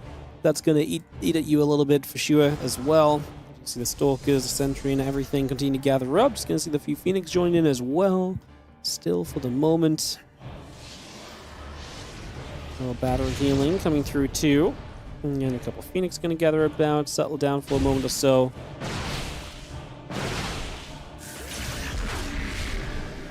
Another nice little connection there, so a little bit more being done once again. A couple of Depths going to make their way up to this high ground, and we are just going to get them through for a couple of probies. So a few probes going down also. A little bit more damage being dealt still. He's going to deal some damage here. Man, what a great game. It's been very back and forth. At this point, it does feel like Cristiana is in control of it, but ain't nothing guaranteed yet still. So ain't no guarantees right now, as we just have ourselves the Stalker and the Zealot gathering through. Again, the Dark Shrine and the Nexus coming online. We had the Blink, we had the probes. It's going to get a lift and pick away at a couple more workers for a couple of seconds. So a bit more being dealt there. Again, the blink coming through. More Stalkers on the way from Cristiana. He is behind on the blink, obviously. His opponent having it already is one of the reasons Cristiana probably doesn't move across the map more aggressively right now, but you can tell it's not going to be long until he does. He has a ton of Stalkers, and when blink kicks in, he's got a serious advantage to make use of with those. Love the probes attempting to kill this stasis, but it just wasn't fast enough, so they are going to get caught again. Not the first time Cristiana's going to have stasis issues back in his base, but don't think he can necessarily be too upset either, because he still has a third base online where Geralt is just building his own, so I think overall Cristiana's eco looks good, and now with blink available, in we come. Dark Templar available though, and oh no. No detection at all for Cristiana. Caught up in the game and not recognizing what is lacking. And with his opponent on his way to DTs, we have a problem. Robo just started to build on the natural, right where these DTs just run past. I think Geralt's obviously caught up across the map, so he's not going to realize this just yet. Stasis Ward going to catch so many Stalkers. Oh no, what a disaster for Cristiana as now Geralt tries to leap on top of as many Stalkers as possible. The DTs begin to do the damage. The pylon that is powering the Robo was about to go down. The DT turned off of it. The Robo for now continues to tick along. We're going to build another pylon, of course. Okay, Robo will continue to build no matter what. Cristiana kind of needs to build a Robo somewhere else, but does he not have enough gas now? No, he still has enough gas if he wants to build a Robo again one time. He's still mining a bit of gas too, but the DTs continue to put the pressure on. Cristiana has to do as much as possible on the other side of the map currently. He's killing so many probes.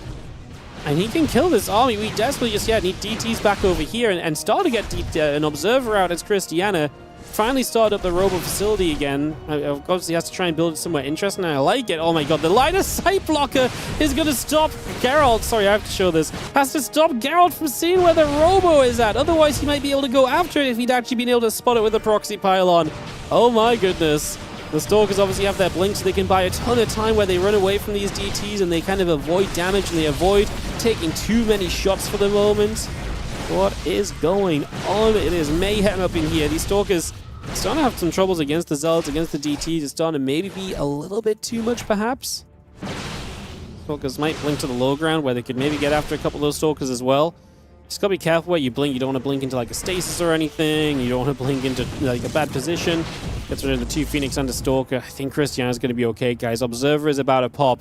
And even though Geralt felt as though he caught Cristiana completely off guard, which he did, it is going to be Cristiana who ends up getting the answer on the map. Anytime you get to the Observer against those DTs, it's going to be major. It's going to be an answer. It's going to be what you needed. And I think we're going to get it done as Cristiana will take game one of this PvP BO3. What a fantastic starting point to this final match of the day, being a banger.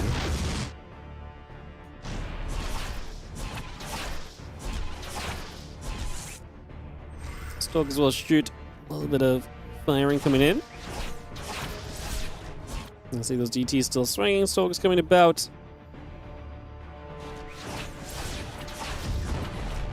You see the DTs still staying busy. I'm going to keep on swiping through things. I mean, Cristiana does now have an observer though, so he can just go and hunt down the DTs one by one. Like that makes absolute perfect sense. Kill off these DTs. Your opponent has basically no economy left, so you're not going to rebuild them. And I mean, the probes just ran across the map for Cristiana too.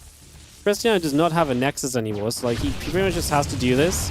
The problem for Geralt is he has no way to kill the observer, right? So if he has no way to kill this observer, he can't really stop this from ever just being a cleanup because Cristiana's army is just significantly larger. GG's. And Cristiana will take game number one of this BO3.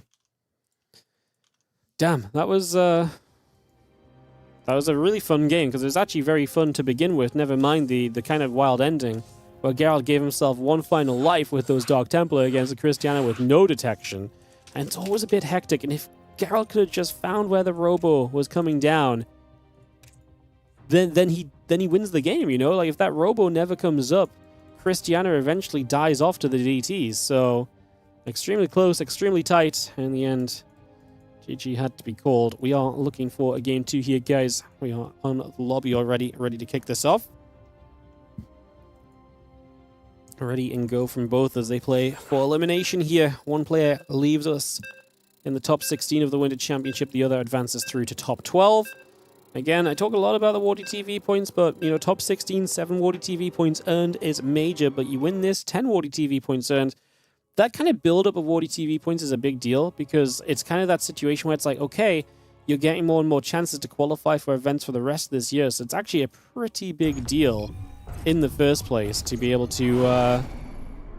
it's a pretty big deal to kind of come through that and to kind of earn those points, because it will make a difference qualifying to our end-of-year championship or qualifying to our next, major event.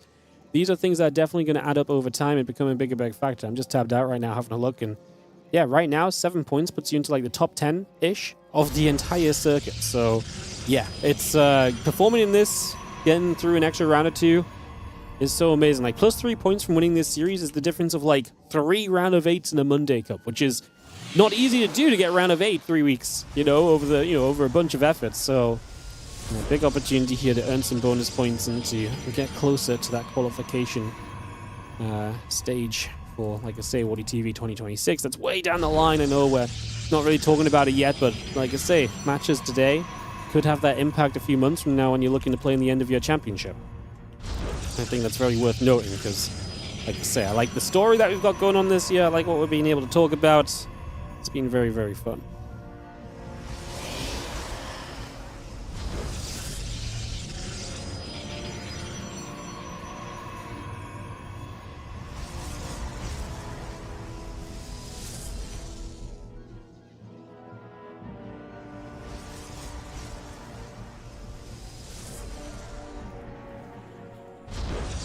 Alrighty, I'm on the Indy count. You just want to move just yet, it's fine. We'll come back to Indy later. See a probe coming down the right side from Cristiana.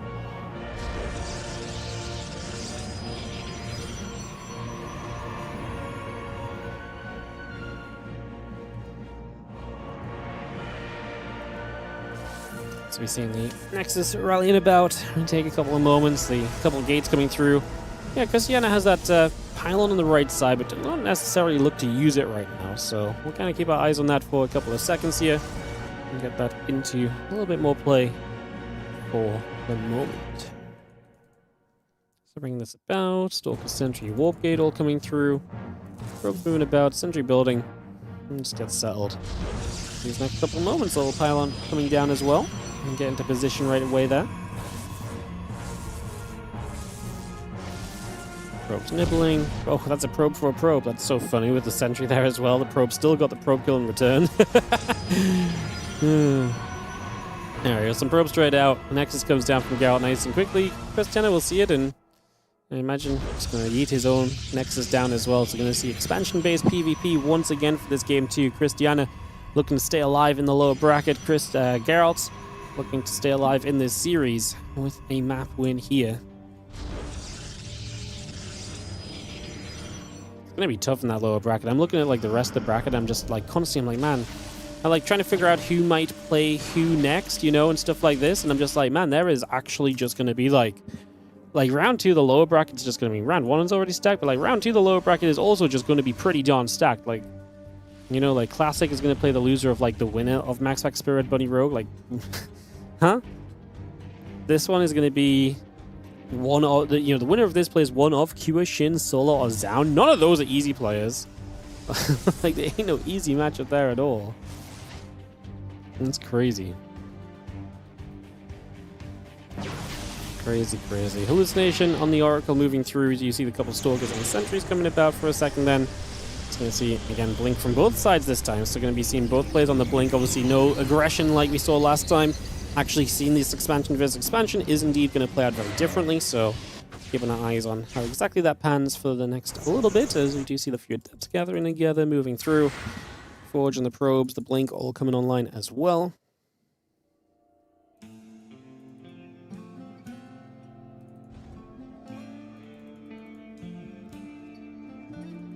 Sentry Stalker and company just coming about. We do see Cristiana, the one to try and poke across the map a little bit, looking for maybe a possible chance to try and make something happen there. Pylon on the high ground gets cancelled up. Or maybe a battery, not sure what it was, just something that was trying to come in as a blockade for a few moments.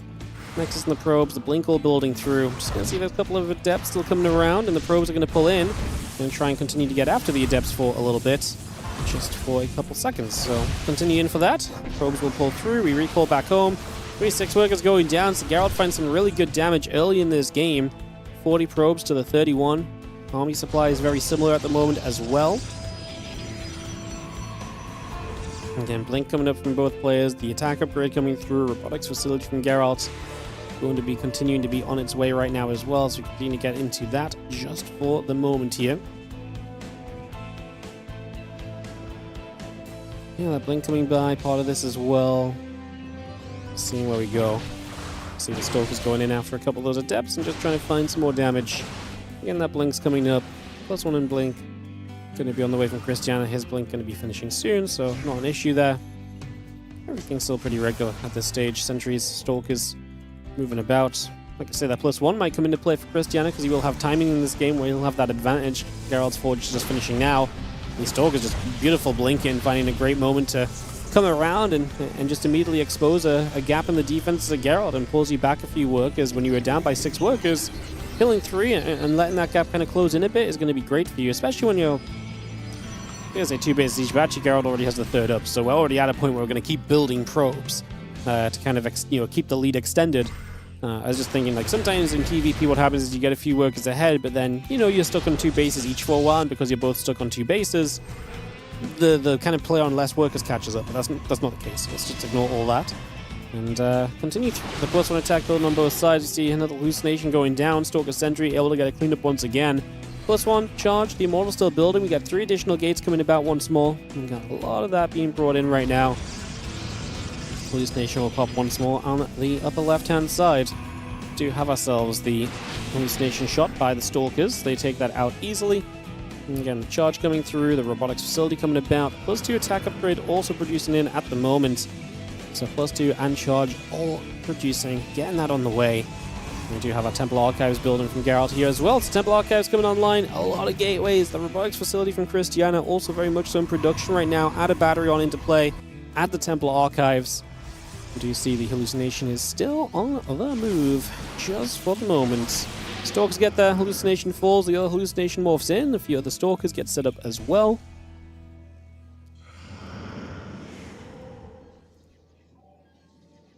Let's start going across the map right here, so away we go. Just going to see the probes are going to be producing by as well. Charge and the +2 all continuing about right now. Just going to be seeing the Stalkers, the Sentries. The Immortal and the Zealots continue to come around the hallucination. Take a few shots once again.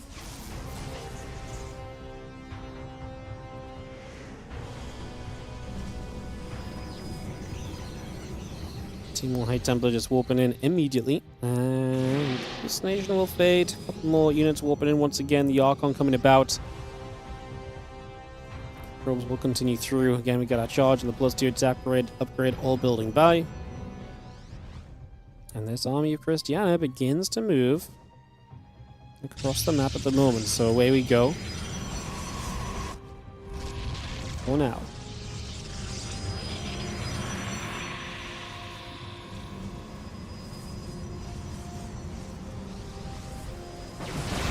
Let's see the Archon coming about again. Just going to see the other units coming back over as well.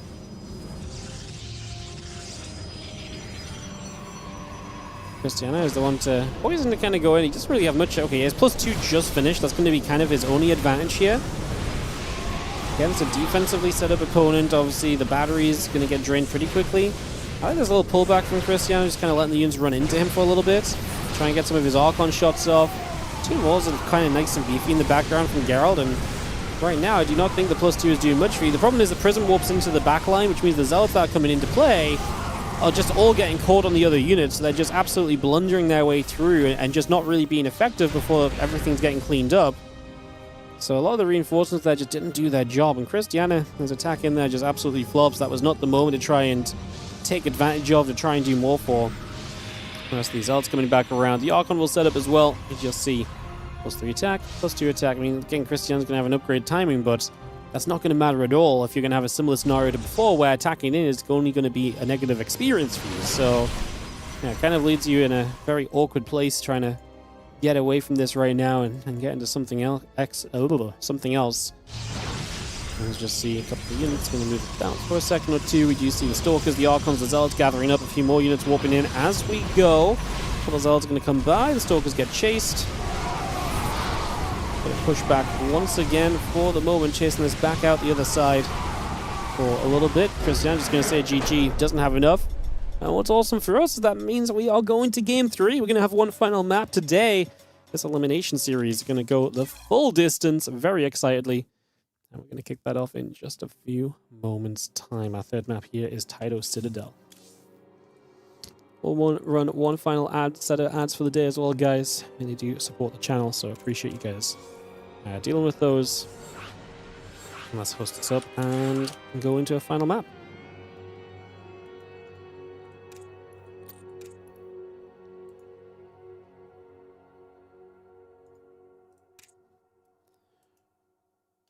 Just waiting for Geralt to join us. There he is. Bam, bam. And we should be able to go. Why do Protoss never use Storm on each other? It's just not very good. It doesn't do damage quickly enough to really impact the Protoss army usually. Especially like later in the game, there's a lot of very beefier, chunkier units. Like Storm is quite good against Zealots, but Storm's also very hard to use on Zealots because you've got to, you know, A, they can charge through it super quickly. B, they don't really stand stationary, and if they do, they can pull back and your melee unit then walk into Storm. And that's the only thing it's really super effective against. Sometimes against like Sky Toss you see it, maybe, possibly. But it's just not very good against a lot of what you would actually be able to maybe use it against. So Storm's just something that's a little bit dead in the matchup. I think most of the time it really is just like it can be used against you too well, because you know, if your opponent pulls back, it's your Zealots that are now in the Storm. So you're essentially either giving your opponent a getaway option or you're taking damage, right? So this new Storm's definitely better in PvP than it used to be. I mean, of course it has to be better because, well, because I mean, I would say it's probably better now because you can maybe use it as a zoning tool. But like honestly, I actually think the old one was better because at least before you might get some serious damage on your opponent's units before they pull away from you, right? Whereas now I'm like, now I have no faith you're going to get anything out of the Storm. And of course, as well, is that Protoss have shields. So when you're storming, a lot of the time Storm does some damage, and if nothing else, you're trading energy for their resources needed to heal, and that's just not going to matter when you're essentially trading Storm into Protoss because they just back away and regen shields freely. So you're not really getting that kind of trade-off for your energy as much as you might do in like in PvT. At least you're kind of trading off for medevac energy sometimes, and some of the units are low enough they'll go down quickly.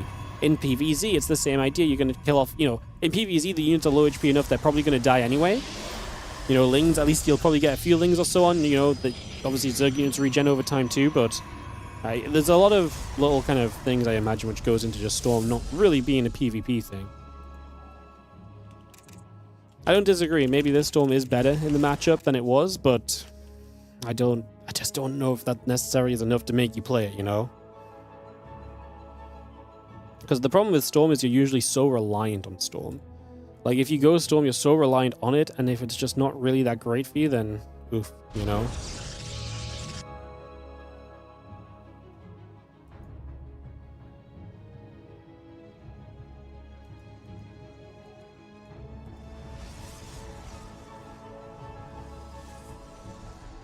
Cybercore building, pylons on the way.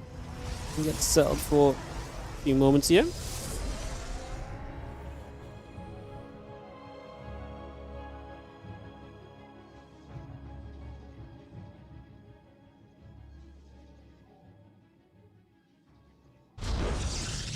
Pylon dropping down, Stalker Sentry Wolf Gate all building up. We get settled into this game 3 right now.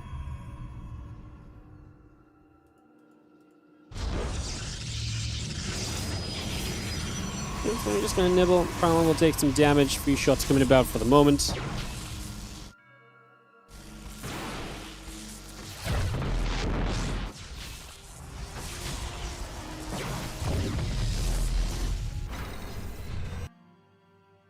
Gonna have our Nexus coming about for a little bit. Get this on the way. And just gonna be seeing our expansion coming up for the moment. So players getting their expansions rolling, get that set up and underway for now. And see where things are gonna go.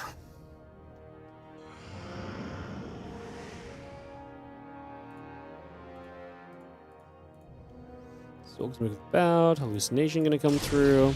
Gonna see the couple of Phoenix, or hallucinated Phoenix, I should say. We'll bash against one another for a moment or so as well. Nothing super crazy. Again, Nexus, Twilight Council, and so coming up. The few sentries just going to nibble through these rocks, open up that bit of space as well. Take that down and Yeah, open up a little bit of area right now as we continue by.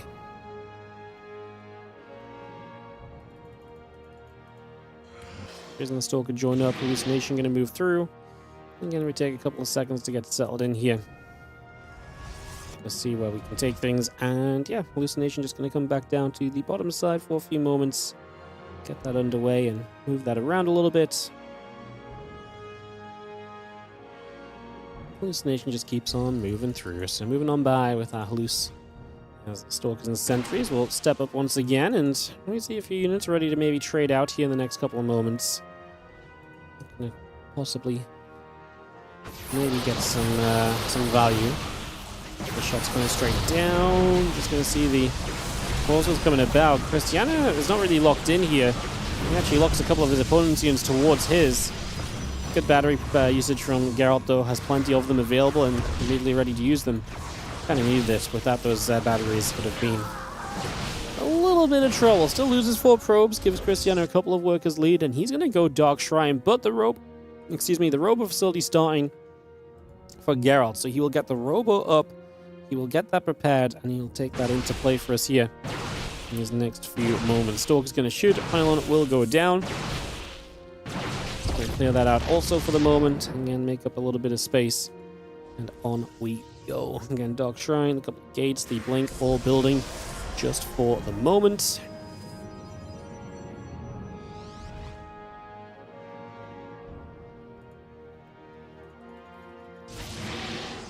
So we've got that robo facility coming around, so again, a few extra bits and pieces coming up here as well. Seeing what we can do. And then Dark Shrine gateway is all producing by. And a couple of depths, we'll try that look, try that fortune moving forward for a moment or so. I'm going to try and make a shade into the natural right now and into the main. Could have committed, but would have been a lot of units, so probably best to step away from that and not actually commit through to it in the end.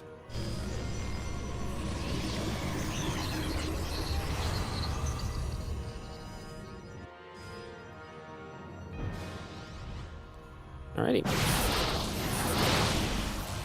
Gonna see the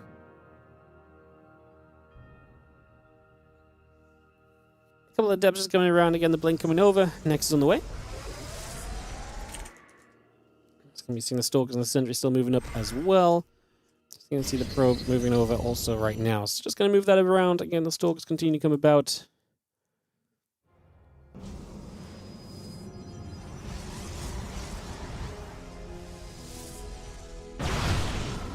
Stalker will shoot the Adept. He's going to take a bit more damage, so a few more hits still coming through. Just going to see the Stalker's going to look at each other for a couple of moments right now and decide what they want to do.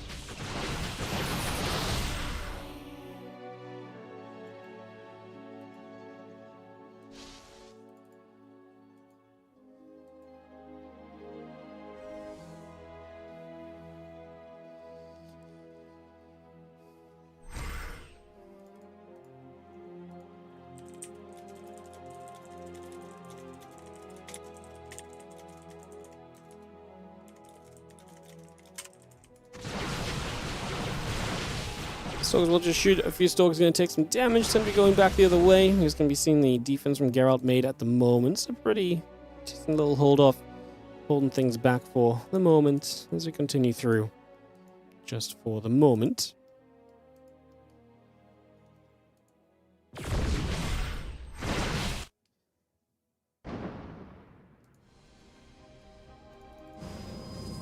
Again, charging the +1, still building by, just going to keep that going, bring this up for a moment or so, get that into place. A couple more Stalkers just going to warp in here. We see the Zealots coming through, and just going to be seeing the couple shots coming by for now. It's just going to continue to bring this up, a couple force tools get put into place. We are going to see this army of Cristiana trying to fight forward. Geralt supply, great at the moment, a lot of workers ahead, but does that help him in the army fight? Cristiana committing through. He needs to get rid of these Immortals. Once those Immortals go down, definitely become a bigger believer in this for Cristiana, but I do feel like he's just going to get wrapped around on and kind of cleaned up. His own reinforcements feel like they're going to be coming in from way too far away to truly help us here, and that's obviously an issue. Not looking great at the moment.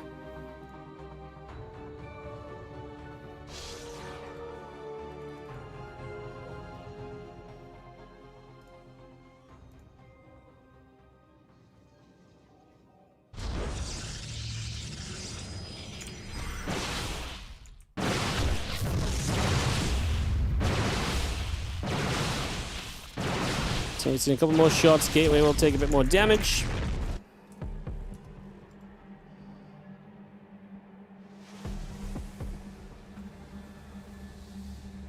And Temple guys coming up. The gates and the +1 upgrade continue to come through as well. Just going to see the rest of those Zelts still moving about. And the way they go, Stalkers will have to back up for a couple of moments. We do see the Zelts just going to go straight up charging at them. So a little bit of feistiness on that one. As we do see the Stalkers stepping away again. The Zelts are still trying to get involved. Robo Facility in the Nexus coming up too.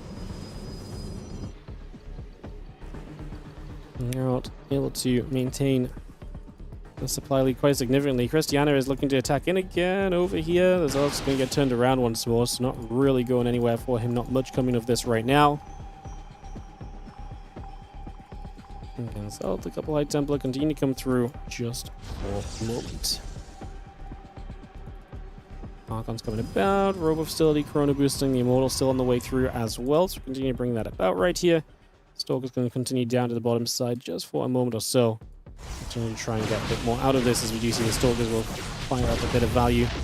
On the bottom side, going to take a pylon out in the process, and we do have Zeld Archon now swinging its way through some rocks over here as well, so continue to push in for some damage where we can find it. Doing what we can, where we can. Kind of vibe at this point in time.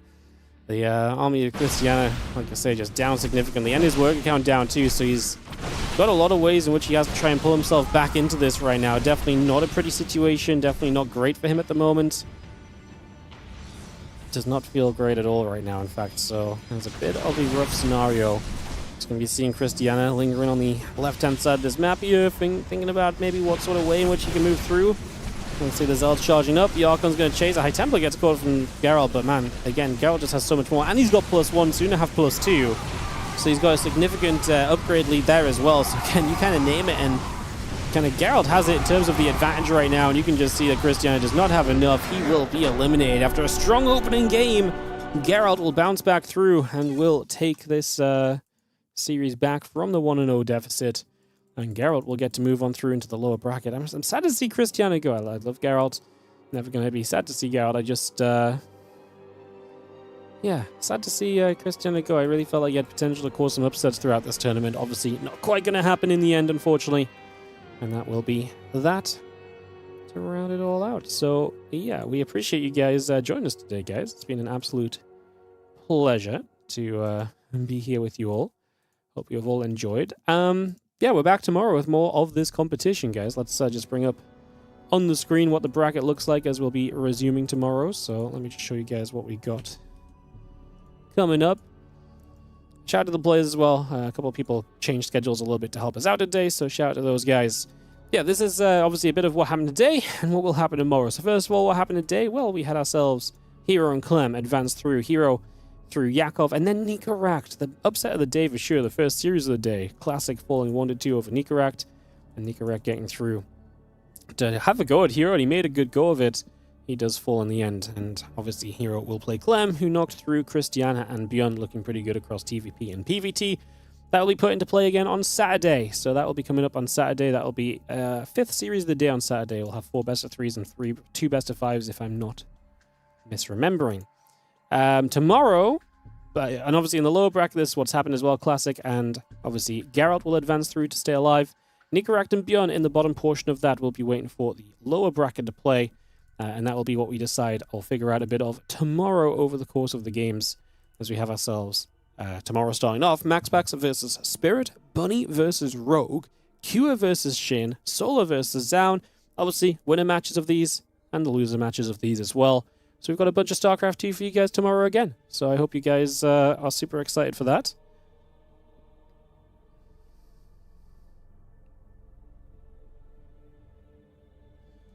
Yeah, it's looking fun. I love it when the bracket starts filling out. I'm going to be super excited to see who survives after tomorrow when we've got like our top 12.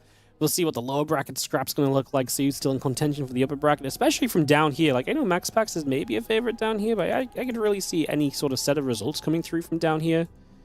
Maybe MaxPax definitely gets here, but like, maybe not definitely, but has a really good chance of getting here. It's also best of 3s though, and in best of 3, I really feel like almost anything is possible. So we start tomorrow with MaxPax and Spirit. We'll go into Bunny Rogue, win a match, and then into the Shin match, and solos down, and so from there later, and we'll do the lower bracket matches at the end of the stream.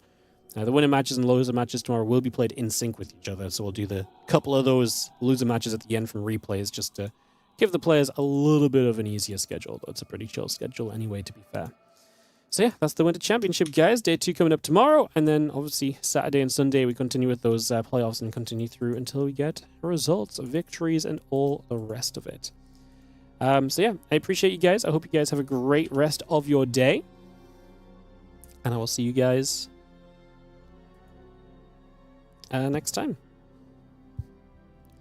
I'll see you guys next time. Appreciate you all. I hope you guys have a great rest of your day, and I'll catch you guys later. I'll run some ads on the outro, and we'll host someone up. And like I said, I'll see you guys tomorrow for more StarCraft 2. Appreciate you all, and thanks so much for watching, tuning in. Obviously, support if you can. Prime sub, watch again.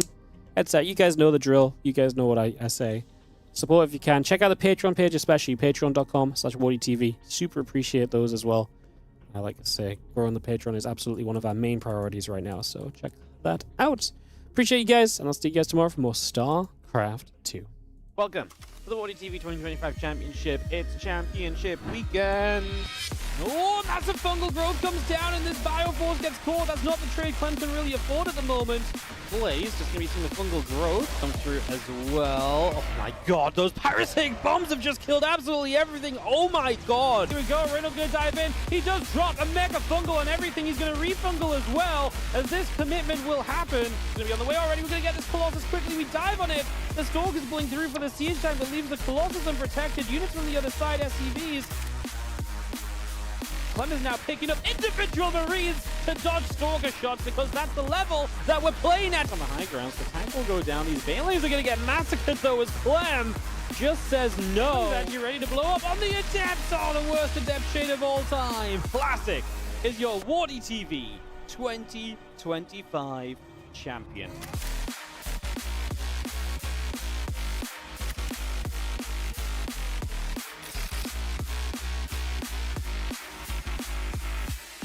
For 0 dominance.